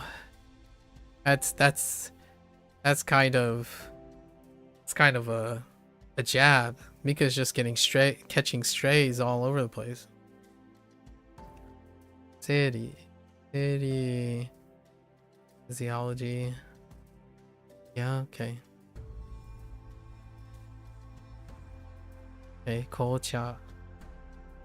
No, koyo. Oh, this is the leaf, not tea. She claps back? I can imagine. Oh, that's interesting. So she claps back, huh? Intriguing.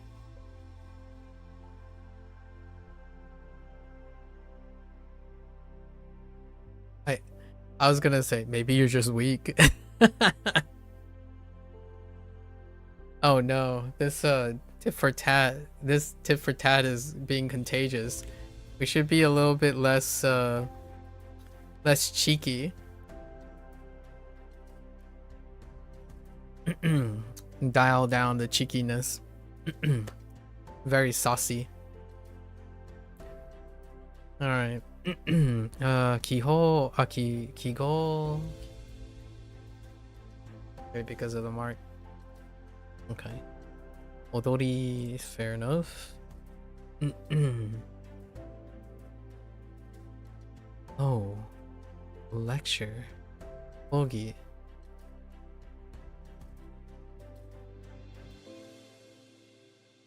I think it's his error. He's been losing a game to you in the background for a little while. She's calmly abusing you. Alright, play nice. Play nice. Ogi. Account. Yeah, this is special. Pulls out. Okay. Shinyu, just like a friend, close friend. Okay, all right. Bosom friend. Wow, now. Friends for benefits. Jeans. Shh.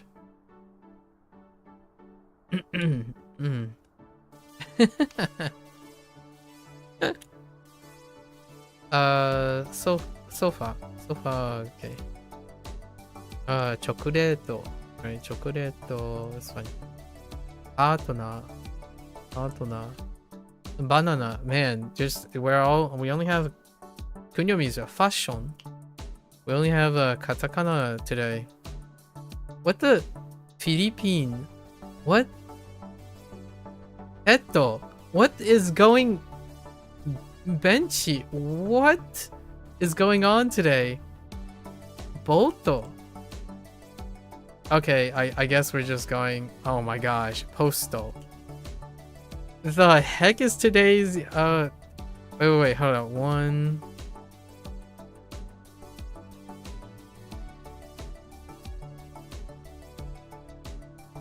2 3 4 5 6 7 8 9 10 11 12. Dang. 12 out of 20.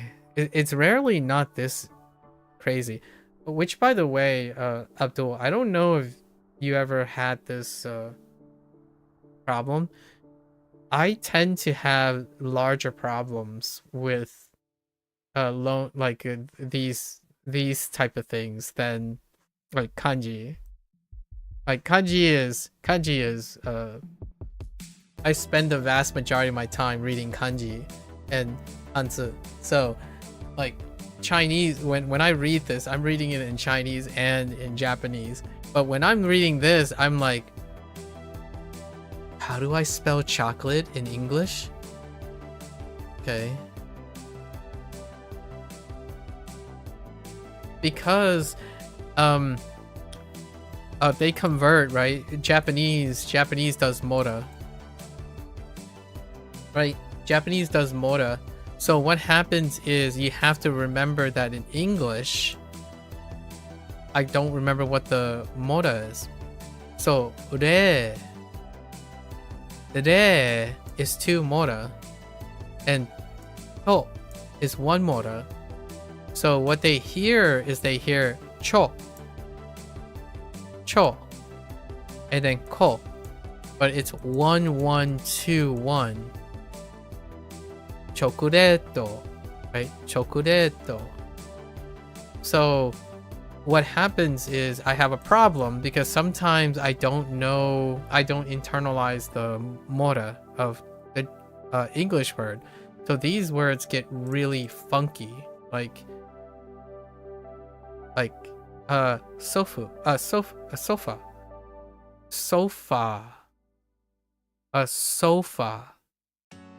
Like when you get a sofa is sofa, not sofa. Like if you go and like talk to an English, like a American English, say, oh, just get on the sofa. I'm like, or the sofa, and you say, it's like, why do you say so short?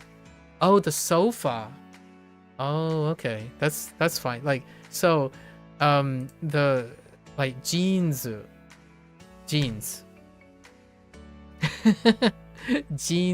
because jeans. The G has 2 mora, it has 2 beats.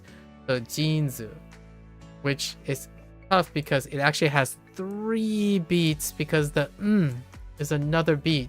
So G E Z instead of just jinzu or jimzu or something like that. Really interesting. It's an interesting problem. Yeah, you and Mika, while watching anime, we read out any terms. Oh, that's cute.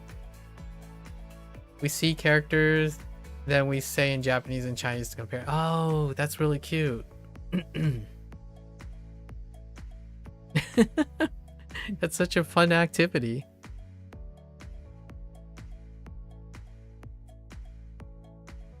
Now, all you guys have to do is watch Dr. Stone. And then you might learn a bunch of like high school chemistry. maybe a little bit of high school physics too.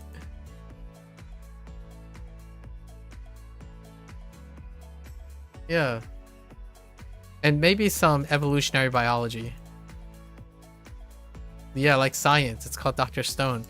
Come on, man. Follow the... I'm kidding, but Dr. Stone, the gimmick is Dr. Stone. Or you can watch like a comfy show like Yudu Kampu.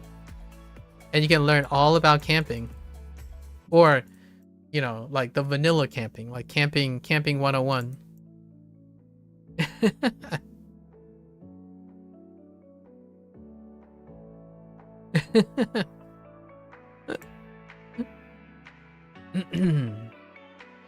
Two anime per year is the limit? Dang.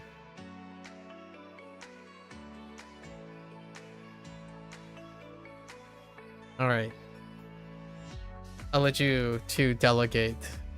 It's almost like a sibling rivalry at this point. There's a weightlifting one. Or you can do sports. Oh, sports. Do any sports. There's so many sports. You can learn about sports. And not even like typical sports. Not like ball, dude. Like sorry, for whatever reason I said ball, dude. Not like ball sports.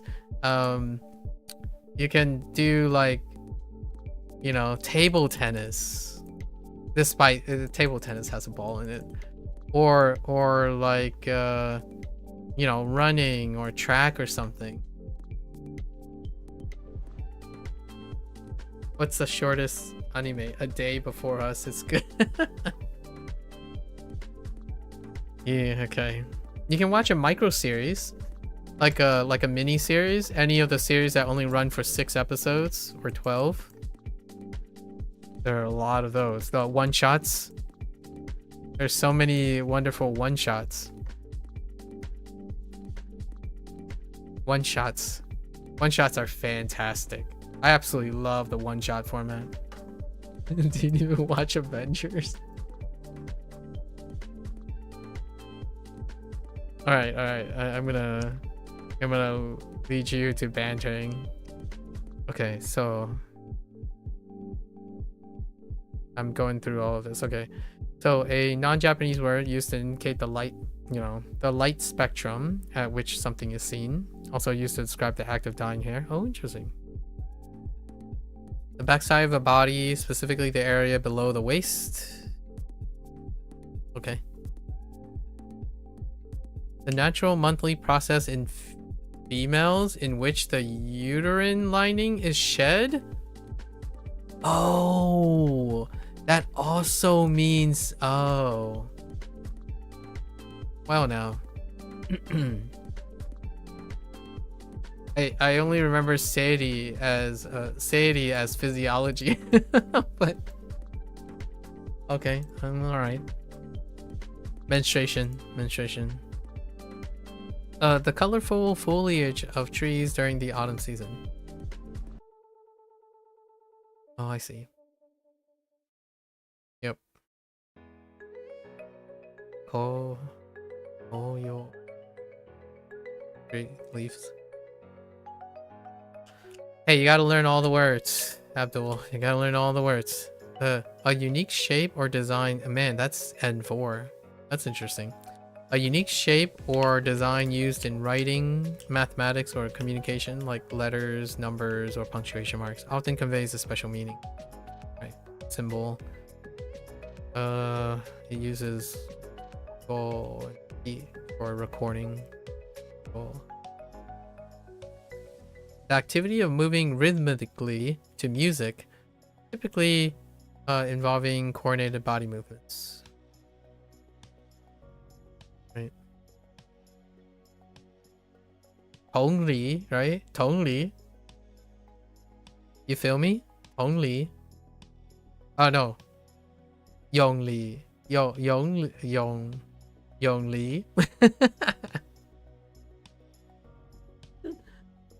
I'm trying to think of there are more ways to be dancing, but we're gonna either use a yong or a tong.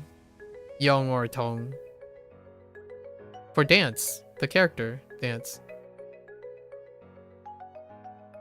Like 跳舞 or something like that, right? Or but this character is also leaping. Yong and tong.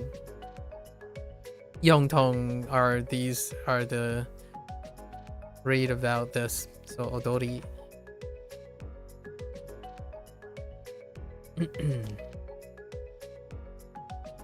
A formal educational presentation or talk on a specific subject, primarily held within a university. Right? Ogi. Okay. 讲义, right? 讲义 lecture, 讲, and then 义 for like correctness stuff, justice, like a appropriateness, so a appropriate lecture, which is like a formal thing. This is a formality character. So 讲义, which is 講義. A financial record or arrangement for sharing money and conducting transactions via bank. Calls up. This one was kind of weird to remember in Chinese as well. Calls out from the characters involved.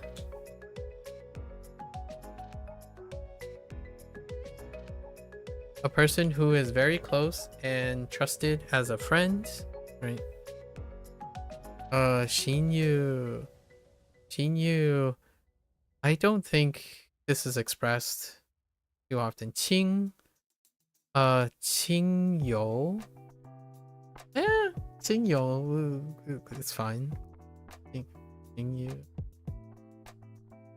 Alright, and then now we have all katakanas. So comfortable trouser. Comfortable trousers are typically worn in relaxed settings and are made of denim, right? Jeans. Jeans. What is this? Comfortable piece of furniture designed for sitting or couch, right? Sofa. Sweet treat that's made from cacao. Chocoreto. A non-Japanese word that refers to a person who shares an activity or task or relationship with another person. Okay. Patona. In this day, my katakana isn't comfortable to this day, yeah. A curved fruit with a yellow peel. Banana. Trends and styles in clothing and accessories and appearances that are popular at a specific time. Fashion. Fashion. Right. A Southeast Asian country comprised of islands and famous for population with a high degree of skill in English. It's true. Philippine.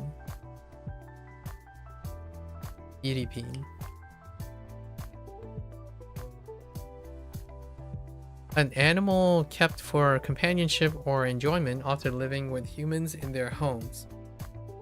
Right, petto. A non-Japanese word for a long seat, often with a backrest, designed for multiple people to sit on in primary outdoor. Oh, benchy. Okay. A non-Japanese term for a watercraft used for transportation, fishing, or recreation activity. Oh, boto. Okay, boto. Boto. Not boto. Boto. A non-Japanese word for a receptacle for receiving and sending mail. May also refer to one station of employment. Oh yeah, postal. Postal, like a post, a position. I see. All right.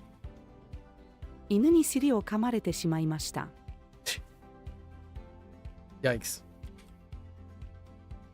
私の父はファッションに詳しいです。Well, I see this. Interesting.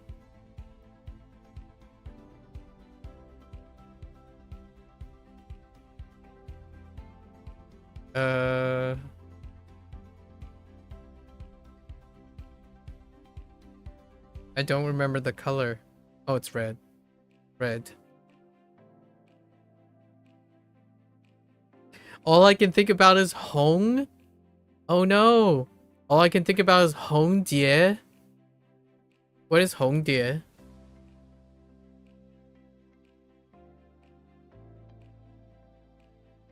Abdul, what is Hoang Die in in Japanese?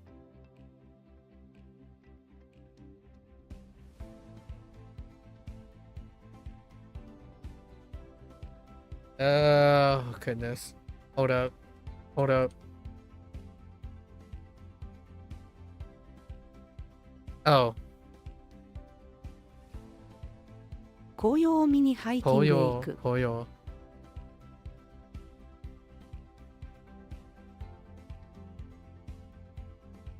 そのジーンズはどこで買いましたか？ I started reading Chinese and Japanese around the same time. So it's been like 2.5 years with Chinese and Japanese. They are at the same time, like they overlap with each other, so most of the time both of them happen simultaneously, like back and forth, but not like at the same time, but close in proximity. プリントをカラーで印刷する。 It's the way that Hanzi and Kanji are not as like hard to remember, so to speak, because like even if I forget the Japanese, I at least am practicing my Chinese and vice versa, that kind of thing. So I like doubling down on things. I'm more encouraged to use Chinese to translate this than English. I rarely even notice the English thing. And then if you ever hear me say like, oh, that's what it means in English, it's because I'm reading the sentence and I'm also thinking in a lot of times in Chinese. And in Chinese, I'm simply just looking at all of them in kanji.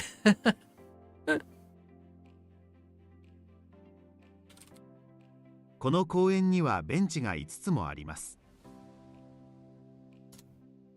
Oh, and speaking of anime, hearing comes first.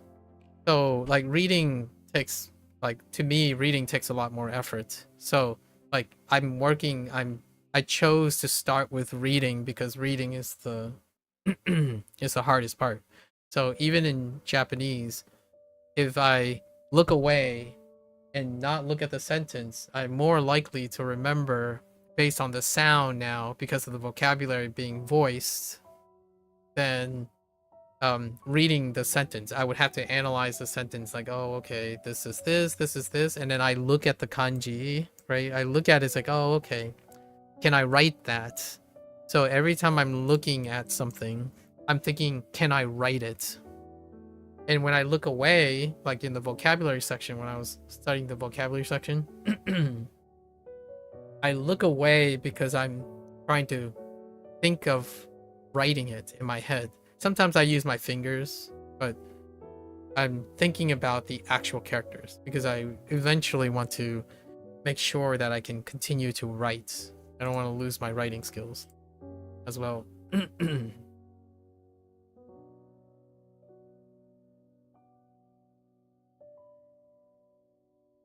Call Shima? Oh, heck.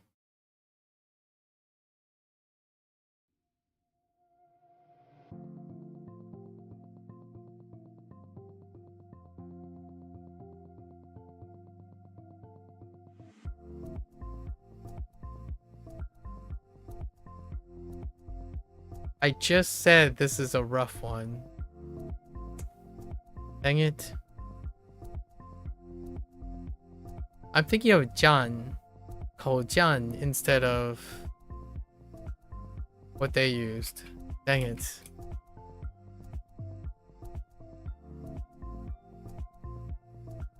What is the right thing? Oh. Oh no. Oh, wait. Oh no. I actually don't remember.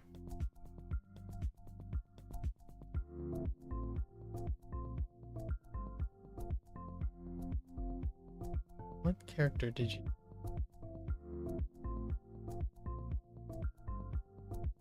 I don't know. It's Koza! 口座の残高を確認する。 Feels bad, man.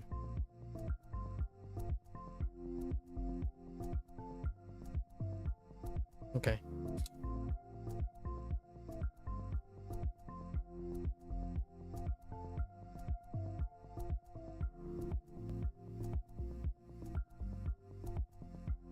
講義を受ける」。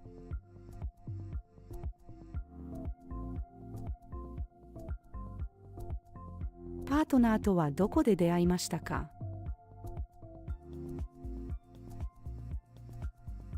I wonder what happens if you put in Funet. Oh, because of katakana. Okay. ボーナスのお金でボートを買う。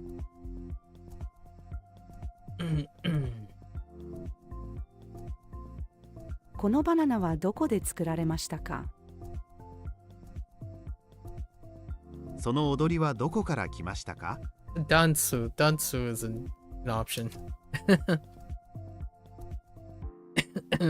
It's fairly common. 問題に記号で答える。祖母への手紙をポストに入れる。彼女はフィリピン出身だ。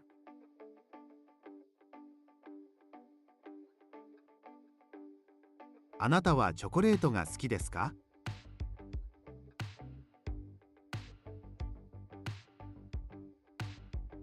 あなたには何人の親友がいますか？ Oops. あなたの家にはペットがいますか？ Okay. Alright. 今回の整理はとても重いです。そのソファは何人用ですか？ Alright. We still gotta get to our Chinese lessons. So, our Hanzi lessons, anyways. So, that's a wrap for Bunpro today. If you're gonna watch this later, arigatou gozaimasu. As always, feel free to follow along, pick up Bunpro for yourself, give it a go. You're always welcome to come on by, yap, share your experiences, right? And your thoughts. So until next time, 皆さんまたね。見てくれてありがとう. Thanks for watching. I'll see you guys next time. I'm gonna get up, stretch, really stretch, take a quick bathroom break, maybe a slightly longer bathroom break, walk around, check on my dinosaurs, right? And my working time machine. And I'll be back for HanziHero. Thank you, thank you.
Alright, folks.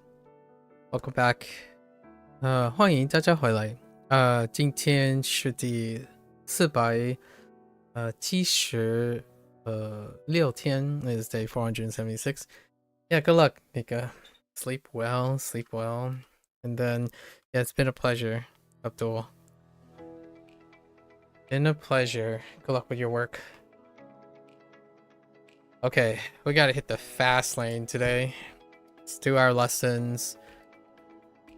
Go over our character studies because I spent a lot of time, like 5 hours ish. Had a great conversation, met a new person, right? Let's get into our lessons. 铰链 jiao lian. I don't understand how this is jiao lian, but we cut the chain so we get a hinge, I suppose. Jiao was something I dropped at that time yesterday. 铰链尘埃 Chennai, double dust. I is a bit weak. Quite a bit weak. 尘埃手镯 Shoujo. Shoujo. Bracelet. Hand and bracelet. 手镯 I might have dropped bracelet. Huh? 埃及 ID. Ugh. ID. You know it or you don't. 埃及安 Alright, now we're back to our character studies. That looks like on the right. And a saddle. Does have leather in it. Let's do peaceful. An is pretty solid on peace. Right? Yeah, peaceful. Okay. So our cheeks.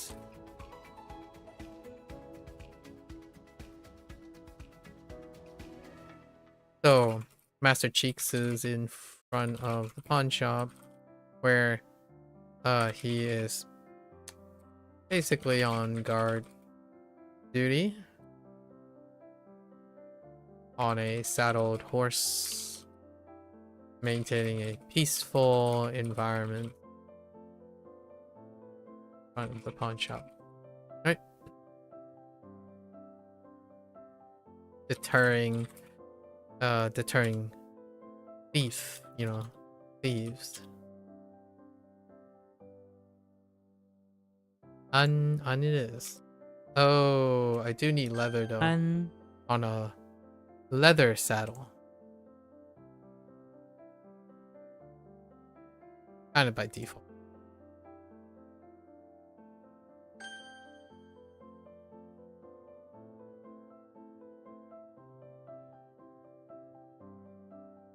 铰链安埃及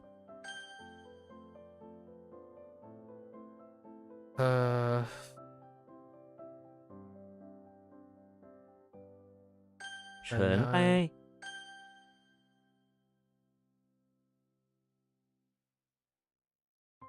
What?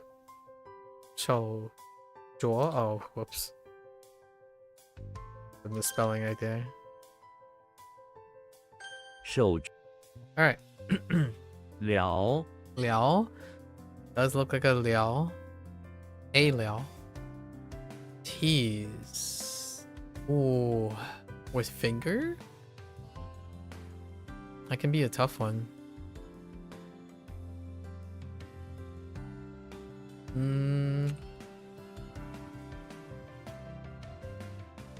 Link is inside the bar. Man, Transformer isn't working very well. He is working on fixing the Transformer for the quest. given to him by the barn owner. He is to find a way to use his fingers to fix a machine that used to keep to tease the animals, keep them entertained with teasing. I don't know. That's kind of tough. 聊替 Yeah. Well, that doesn't scream T. That definitely does not scream T. Where can we work on this? Pope? No. Pointer or code rack?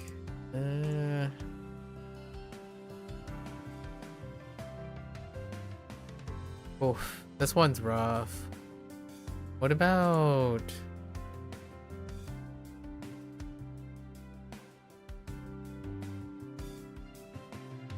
the bottom right?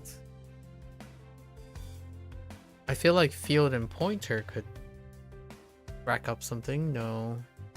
The closest is probably T. T is actually okay.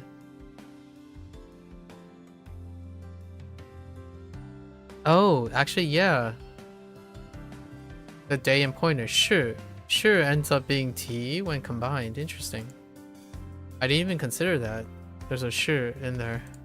The bottom. Oh, it's gonna be tough using sure. Okay. Because it is. Okay, that's a fundamental word. Dang it. Timmy is in the bathroom of the house. He has been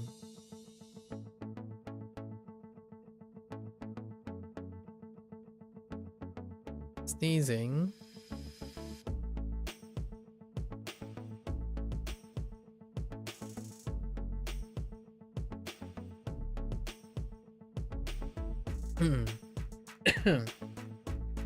I don't know. You wish that he was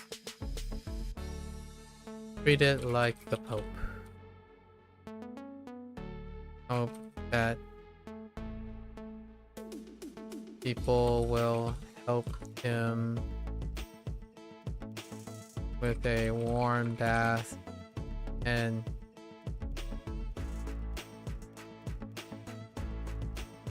treat his coughing from his mouth and sneezing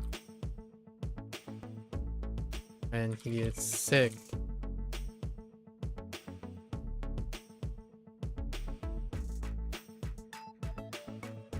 When he is the Pope. Okay. That's a tough one. 替流 Liu? Looks like a Liu. Sulfur. Dang. Do we have a reliable... Nope.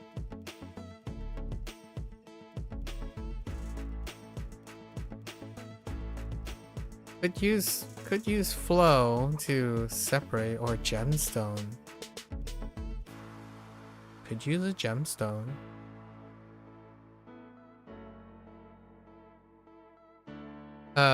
Link is inside the bakery, which had been converted into a sulfur spring. That's kind of negating the bakery, though. Alright. So, let's see. Link is inside the... Where he is. He has returned. With a floaty of gemstone and various stones that contain sulfur. Still the quest of having a pungent egg smell extracted from the stones in the floaties to perfume the baked goods. A weird thing to say. I think that would be okay. 流 So far would be the egg smell. Right. Ooh. Toot. Oh no, it's an utterance. Alright. Does that look like do? Yeah. For do. Or do. Oh no, it's do. I'm thinking of do and do. Oh no, they're all do. Okay. Do has been weak for some time. It's kind of funny. One of the common ones. Okay. So I don't use all very often.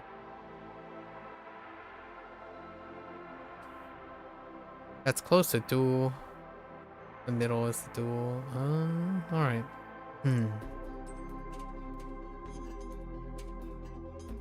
Okay, Dumbledore is in front of the house. He is trying to toot the horns of all the elders in the hills about importance of daily lessons under the sun by word of mouth.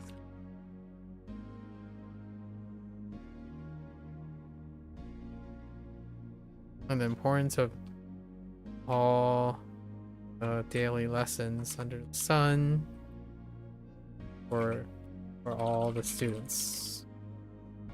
Toot. Let's go toot. 都冲 Chong. That is one of the chong. Chong for charge. Although I think we're just gonna default to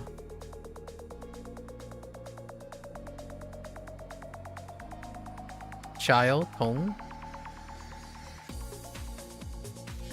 Is it Chong? Am I crazy? I could have sworn Chong is charge. Oh no, I'm thinking of something else. Oh, it's a kettle. It's a kettlebell. Slightly different. Related but different. There is a Chong though that has this too. Oh no, sorry. That's why I think of a Chong. I'm thinking of charge. Chong.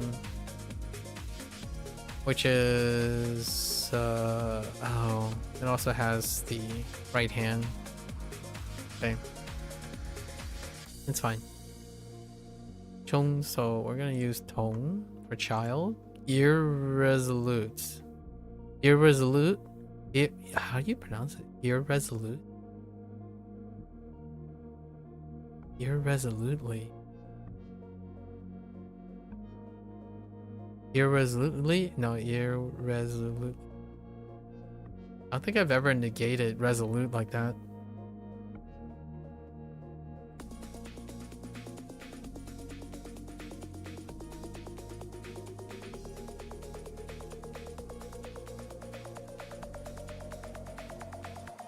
Alright.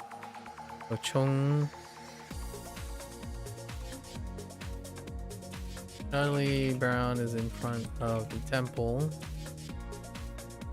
He with his child's soul, he is irresolute about overcoming his depression. He hopes that the monks in the temple will help him with his irresolute, proud soul.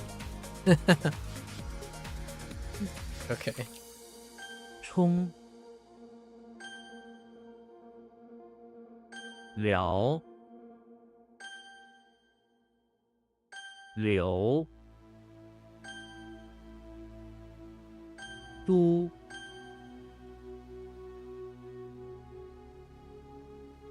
替冲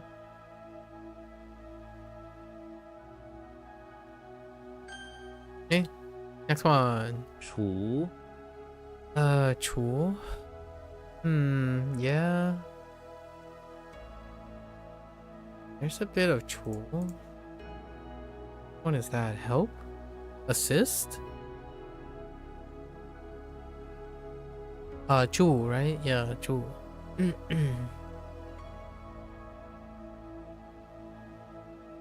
A hoe? Oh, that hoe? Okay. That could be taken out of context. Cookie is inside of the house. He is pretending to assist the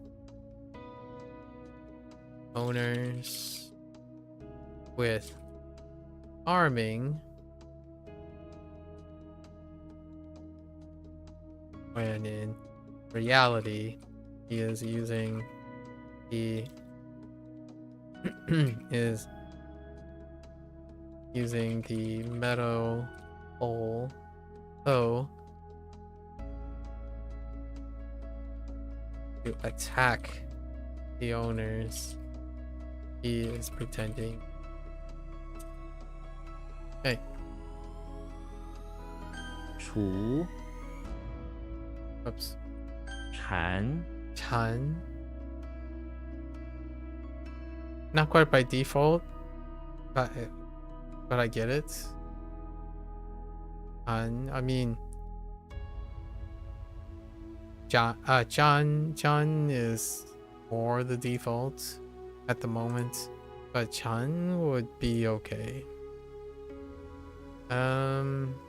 There's a recent Chan, and I don't remember which recent Chan. Is it this one? No, it's not. Oh wait, yeah, it is. No, there's Chan for glutinous. Or not glutinous. Oh, it is only gluten. Chan. Not what I'm looking for. So we're still doing Chan and Zhang. Oh, there's Yen. Yen is weak. It's pretty weak. We're doing Zhan for verbose, which is pretty weak. Yikes, a verbose frog. Really is inside. Jump. He is trying to work, but and he fortunately he was placed in charge of feeding and capturing charge of capturing and feeding the secondhand toads the store.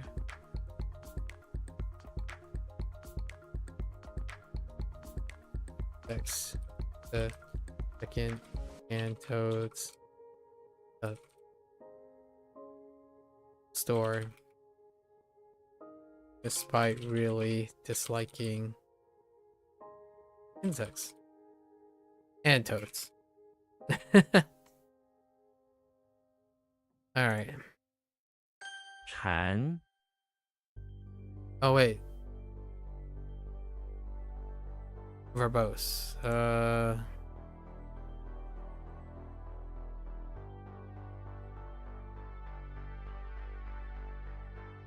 Toads.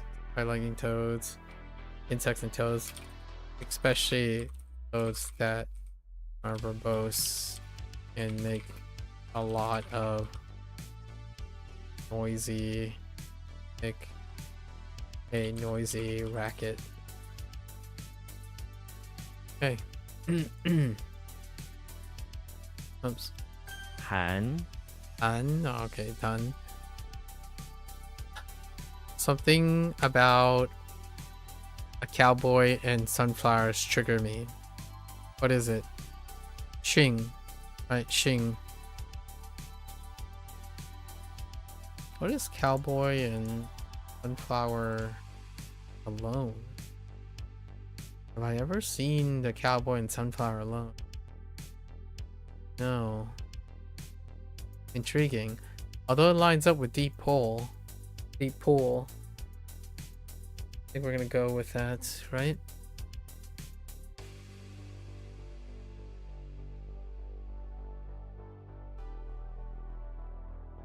Tarzan is inside the pawn shop. He trying to help a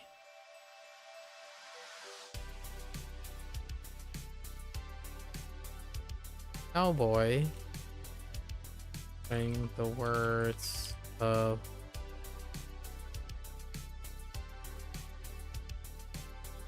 trade.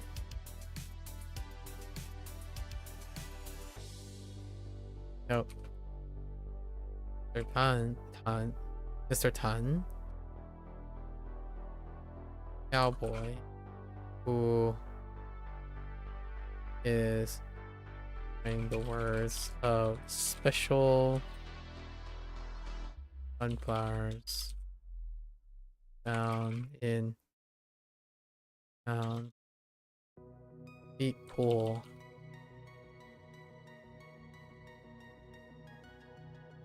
Trade valuable. Tarzan, right? He's learning the ways of swindlers like this cowboy and Han, and Chu, Chu. Oh my gosh, I have 3 toads.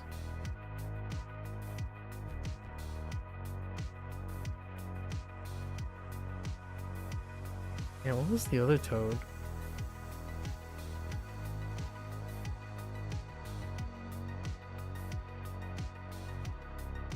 Right. That doesn't quite look like Chu. It looks more like you or you. Me? Oh no, you, not me, you. Alright. Chucky is inside the house. I could use surplus and harmonica. You stay harmonicas.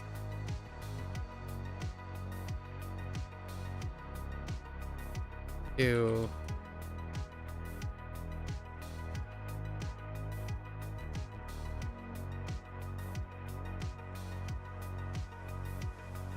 attract insects to me so that the toads follow the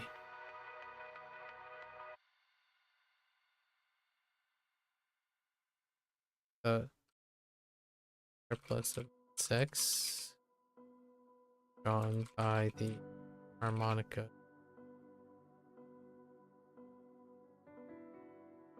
Captured.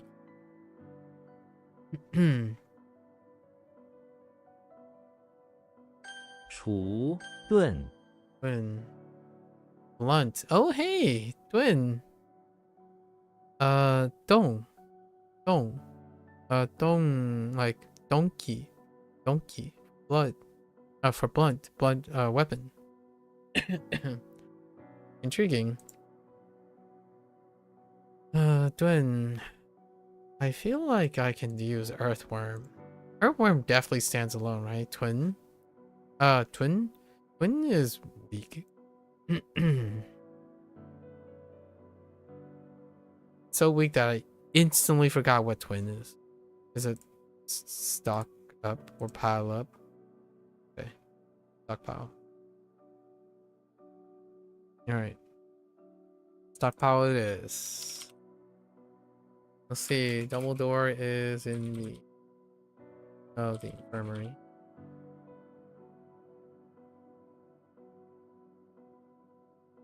Hoping the magic nurses and doctors keep the use a magic method to reduce the blunt medical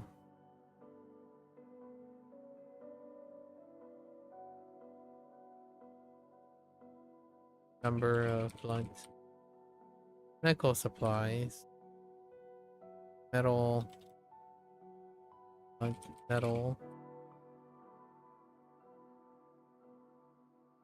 supplies, while cleaning them and stockpiling a bunch of not blunt medical supplies. Trying to say sharp. We gotta do the blunt thing. 盾 Excuse me.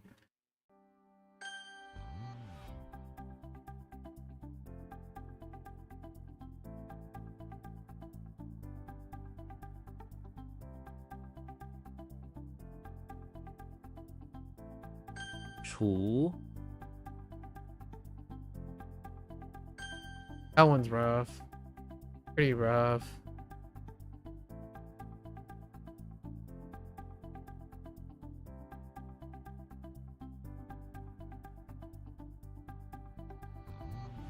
Alright, this one's rough too. What was the right thing?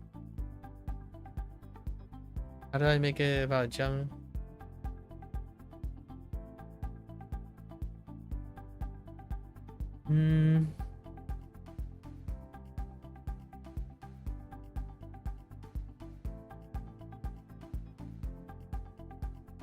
Chan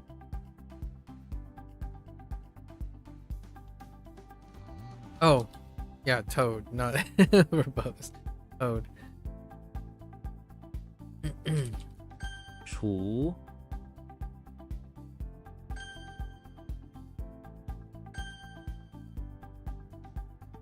盾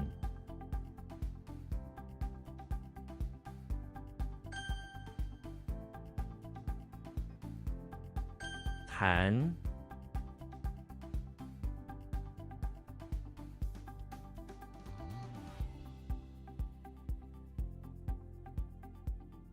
Not a swindle.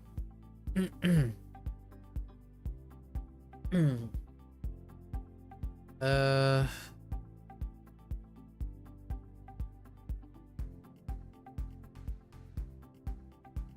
Writing the word. Sunflower found in a deep pond. Deep pool. No, it's the person's or whatever the proper noun is. 圆 Yuan. Looks like a yuan. This time, the animal category, or ape.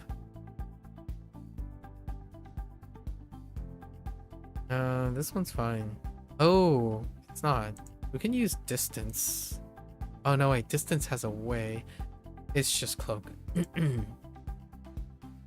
He gets inside the pawn shop.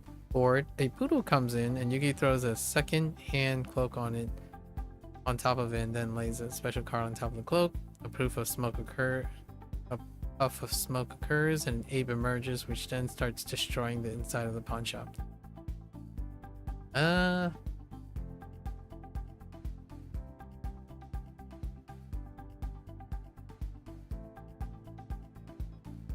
I think it's fine. I mean, Yugi could be playing cards with the ape, and then hang out with a poodle, and then they've just lost it. Okay. 圆 Interesting that Saru became ape, and then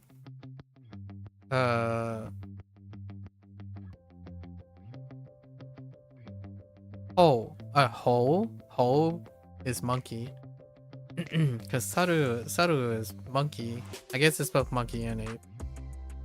Probably. 卷 Japanese. Jin. That does look like Jin off of the right hand characters. I don't think they stand alone though. So we have like beautiful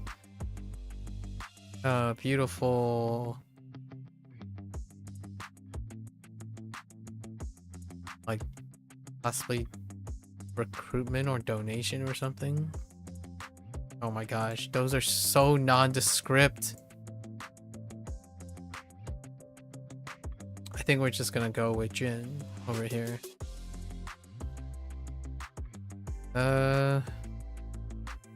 Jin. Definitely beautiful. Yeah, there's beautiful. Jin.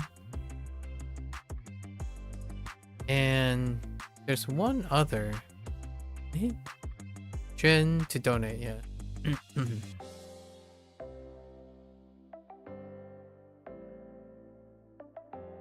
I don't recall if this has... No, it does not.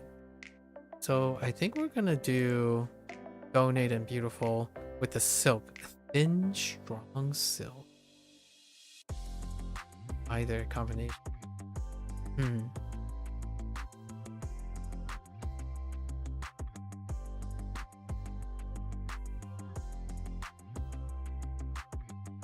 Bathroom of the pawn shop.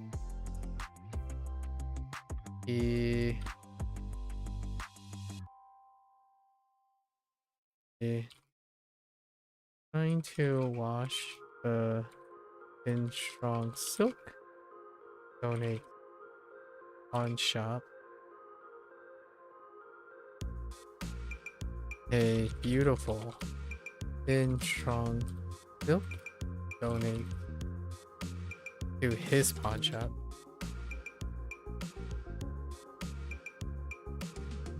Sale.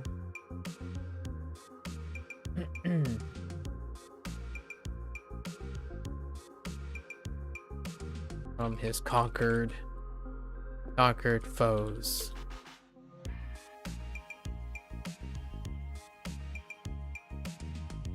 I don't know how to spell foes anymore. Oh.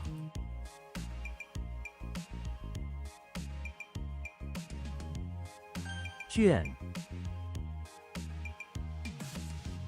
Cao. Tall. Yeah, that does look like Tall for the secret agent. Which is also Tall, the name Tall. That stinks, but okay. Casper is inside the barn where he's surrounded by noisy secret agents, Tall, and his buddies, using a makeshift base. They keep on opening their mouths and being noisy. Casper goes around and starts stuffing hay into their mouth of each noisy. Stop them. Okay. Because he cares about the animals. Cao. Yeah. Tall. How, you know, 很吵. Tall. 很吵. Very noisy. So. Sound of wind. Oh. Goodness. It does look like a soul with wind, so. I guess. Oh, this reminds me of Sound of Water. Is that how Sound of Water worked? Wait, did Sound of Water have wind too? Well, there's Tai for typhoon, but no, it did not. Something else. Okay. It's just for wind stuff. Blender. Wait.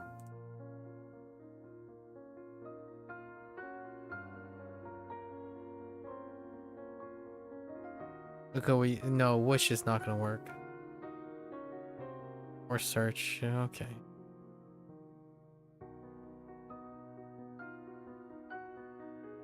SpongeBob is in front of the bakery where he uses super powerful blender to blend up some stale croissants that are piled on the sidewalk. The blender accidentally opens up mid-blend and the pieces of croissant go everywhere in the wind, which makes an interesting sound of wind as some of the... okay. That's okay. We'll go with it. So 图 Tool? Of course, that's just tool. As opposed to what? Yeah? Oh, come on. No yeah. Okay, tool. Okay. And that's still me, so... let's go with Tom the cat. Tom is inside the house. He is playing a harmonica. Try to attract whose attention? Oh, interesting.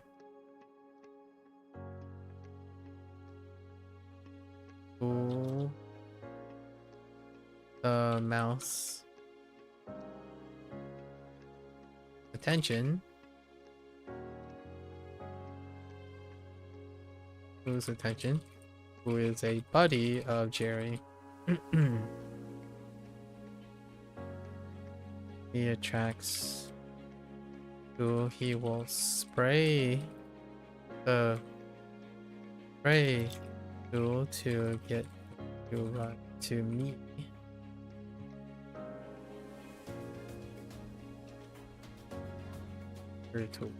Alright. It's okay. Not the greatest. 图 That's a proper noun. About the best we can. 圆 So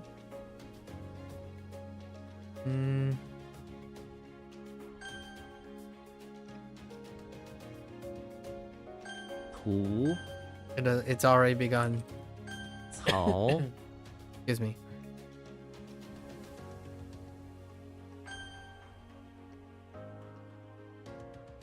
卷 Alright. Okay. Can't get to character studies today. We'll go over the new ones today. And then go back up and do a little bit of... do a set of the old ones and then call it a day. Almost 6 a.m.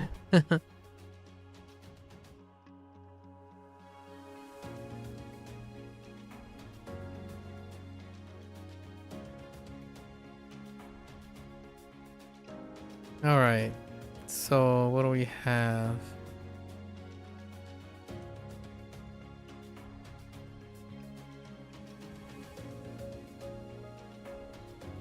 Oh, I just realized we're finishing after 4 a.m.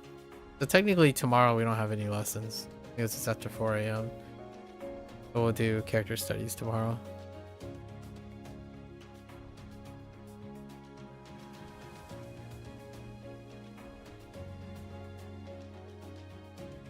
Jen. Thin strong silk. Saddle. Yuan. Ape. Soul. Sound of wind. Wu. Wu. Ao. Tao. Noisy. Liao. Bees. Liu. Sulfur. Du. Toot.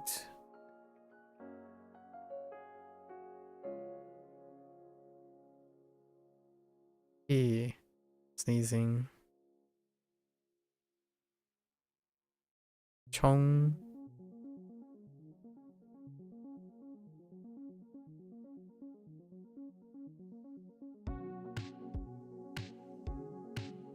Wild soul.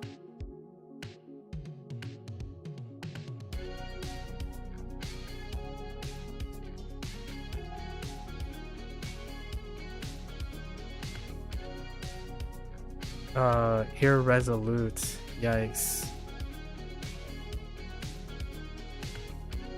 Tool. O.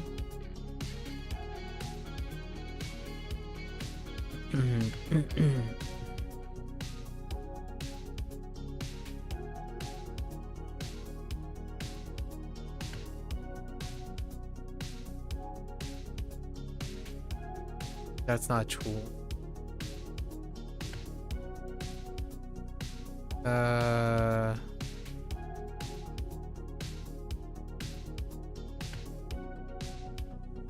Who's using the harmonica?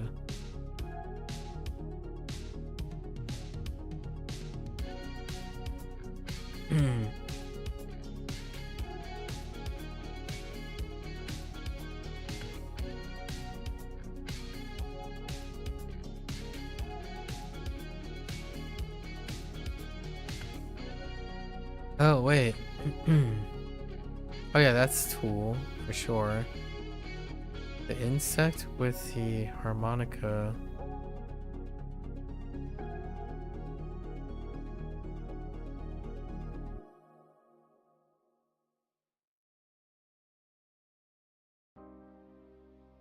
This is tool. Tool. Oh yeah, it is tool. I guess I'm hoping. Yeah, that's a little weird. I'll have to think about how that checks out.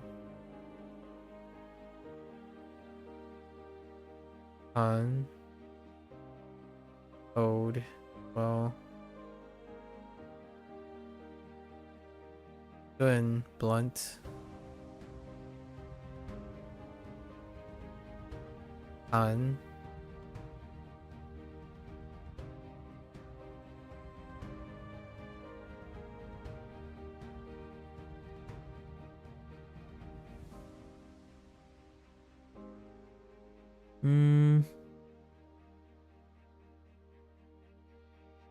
Writing the word. Cowboy, sunflower, deep pool.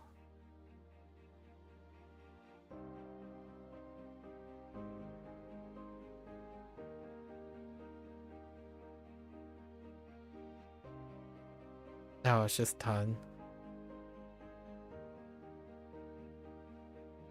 Right.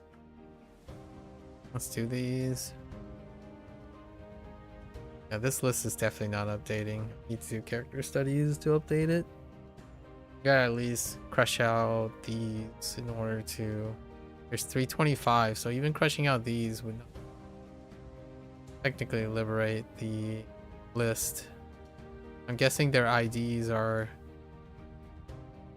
Some of the newer IDs are not listed to reorder in the front. Like the indexes of these. The indices of these are not properly ordered in the back end. Like the newer ones anyways.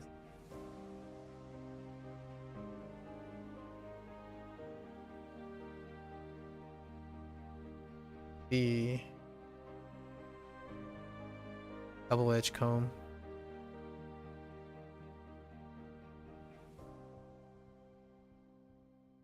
Tongue. Torrential. Wool. Accused falsely. Mung.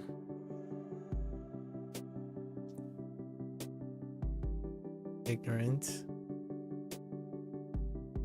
True. Hemorrhoid. So.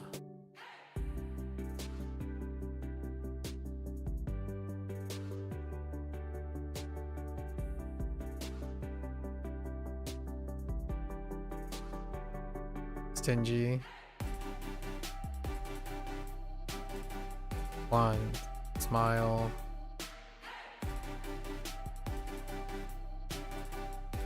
Su. Rinse one's mouth.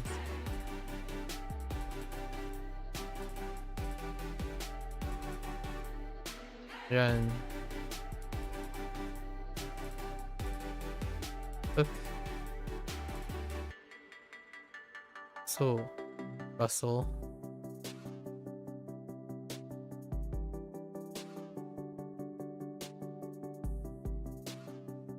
Yeah. Stagger.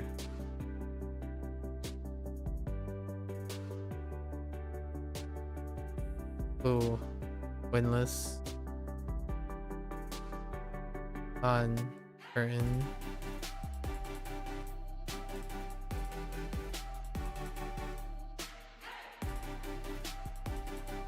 Lee. Oyster. Way. Luna.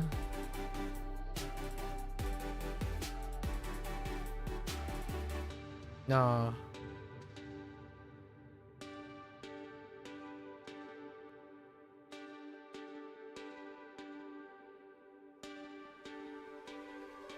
Press down.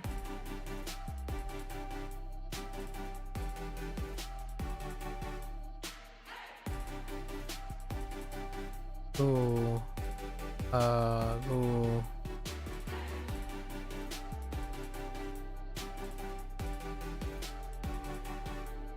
Seep.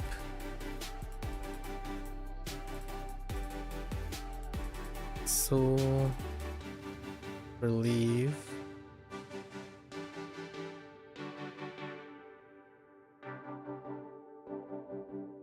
Jiao, owl. Or stroll. Me, quiet. E, armpit.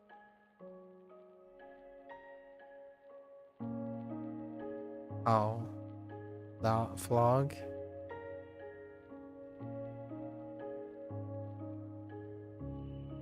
Ling, water, chestnut. Yao, watch.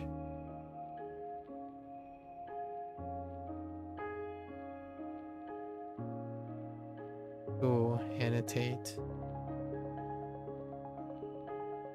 Cha, cha. Ye, me. Zhi, leech. Xiao, shovel. Qing, hydrogen.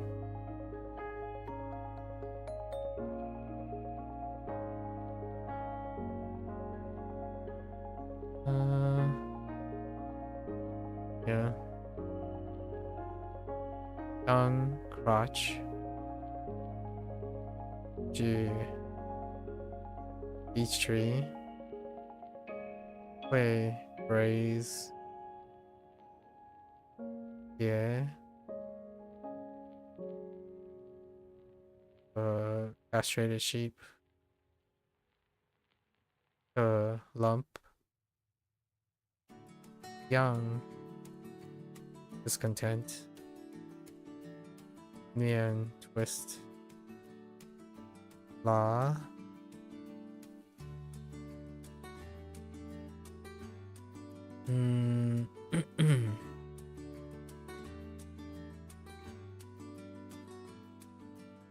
Slovenly. That's gonna fade pretty quick. Ling. Jagged. Mian, shy. Mole, pupil. Dimple. Juan, locust. The whetstone. Uncollapse.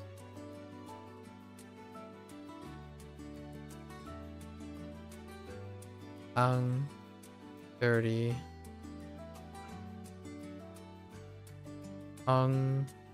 Nope.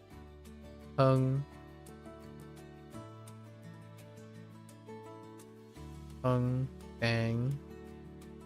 The plow. Tiao, bright. Wool, silk. Yin, inkstone.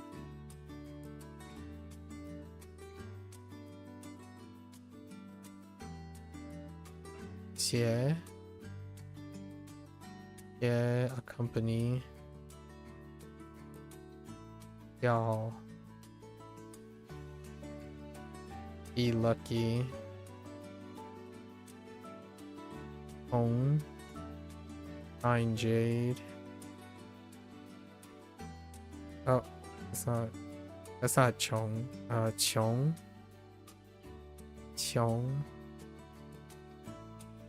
Ooh, tiger stripe.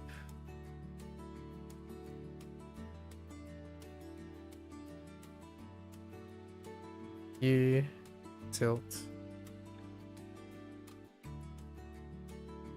Yeah, embarrassed. Drew, nephew. Lu, dozing off.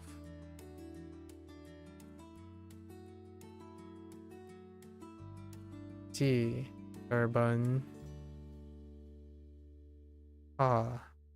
Step on. Chen, recover. On.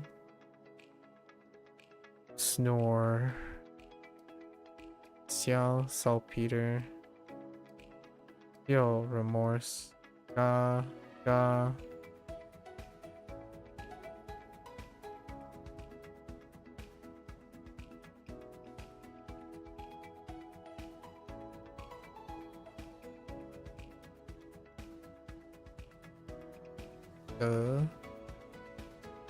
Lamb?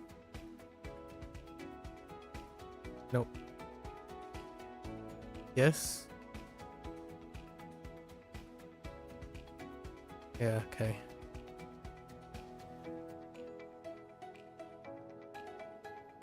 Die. Nearly. Porsche. Wait, puppet. Yen, small wall. Chi, shush.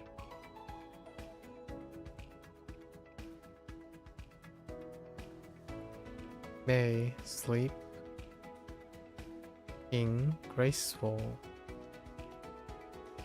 Cha, clothing. Lung, panic-stricken. Ching, die for. Say, evil spirits. I'll praise. Hoang, hesitate. Oh, shut. Oh, dirt. Song, frighten. Ooh, cattail.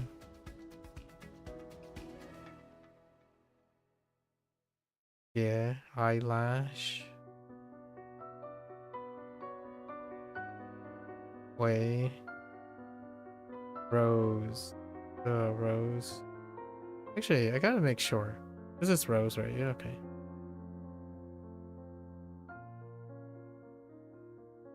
Young. Turnover. Lee, raccoon dog. Yeah. Law. Chai.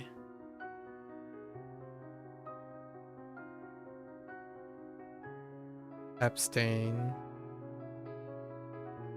Young. Cockroach. Cha, whisper. Chung, disappointed. Lang, poultry. Xia, free time. Chung, cicada. Hung, lane. Lee, English mile. Lu, Nian, read aloud. Nope. So search. On writing brush. Chin, recover.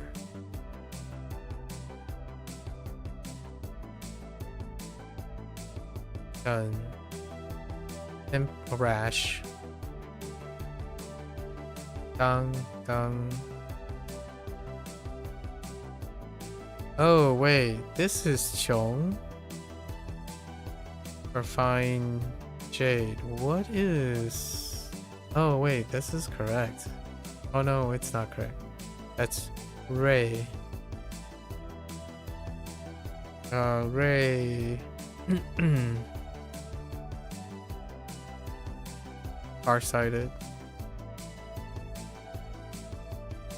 Lung. Poultry. Hua, snail. Qi. Rugged. Hu, flatland. Che, clear. Qi, rhinoceros. Liu, gemstone. Gun, tree trunk. Yin, express condolence. Oh, ugly.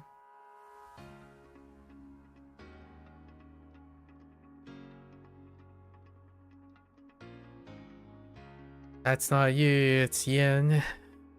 Okay. Yin, tobacco. R, second.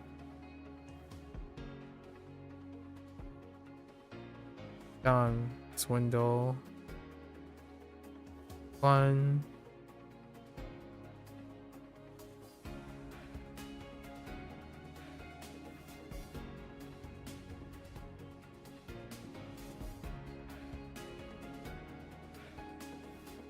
And bang? Okay. I was thinking either bang or some sort of sound effect. Fine. Good enough. Ooh. Crawl.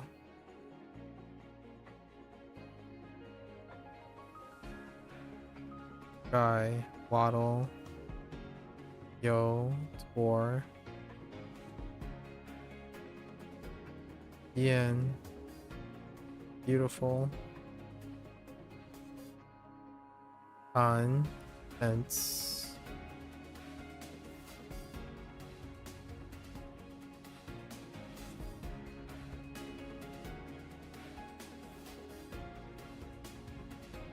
The heck?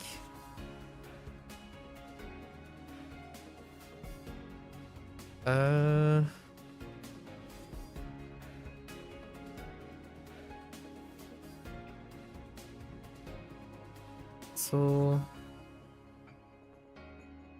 revive.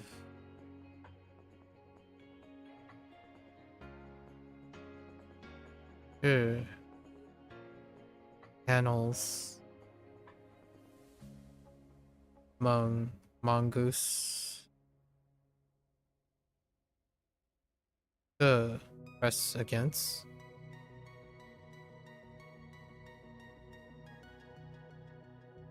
Tongue. Whoosh. King. Female. Black.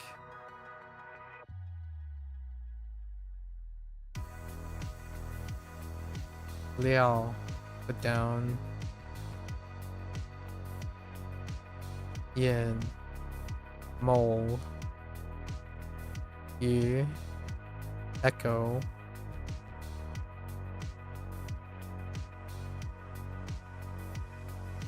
Xian. Side of ship. I.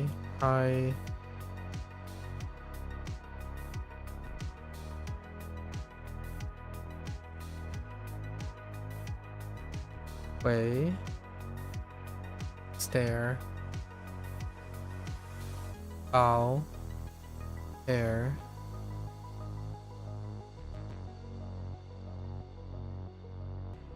Sheng. Nephew. Ah, flowers.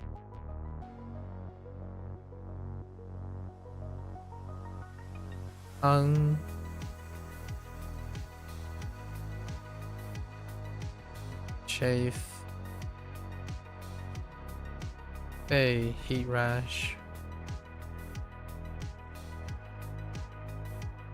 E, brights. Show. Hunt. Shing, gill fungus. Shing, nettle. Alright, this list is staying static, so it's not as difficult to know them. But we do have to clear these out tomorrow. There's 175, so if I clear this, gotta clear at least some of it to see if we can get other lists to pop up. And then we went over our new ones down there. That's how we're gonna do it now to adjust. There's 160 left. 160 left, which is 8 days. Provided that we, oh no, like 9 days because we don't have lessons tomorrow. All right, it's getting close. All right, that's a wrap for today. I'm gonna watch this later. 谢谢. As always, feel free to follow along, pick up HanziHero for yourself. Give it a go. You're always welcome to come on by and yap, discuss, share your experiences and thoughts. Today we spent most of our time yapping during the Bunpro session. Met up with someone who is in, although they might not live in a multicultural environment, I think they do. And they know Chinese. So that was an interesting thought. We were comparing and doing this over in Bunpro section. Nice to meet a new person. With every new person, there's another 5-hour digression to happen, right? So, falling behind is a worth it moment when meeting other people who speak different languages. Until next time, you're more than welcome. 大家下次见，感谢观看。Thank you for watching. See you guys next time. Bye bye.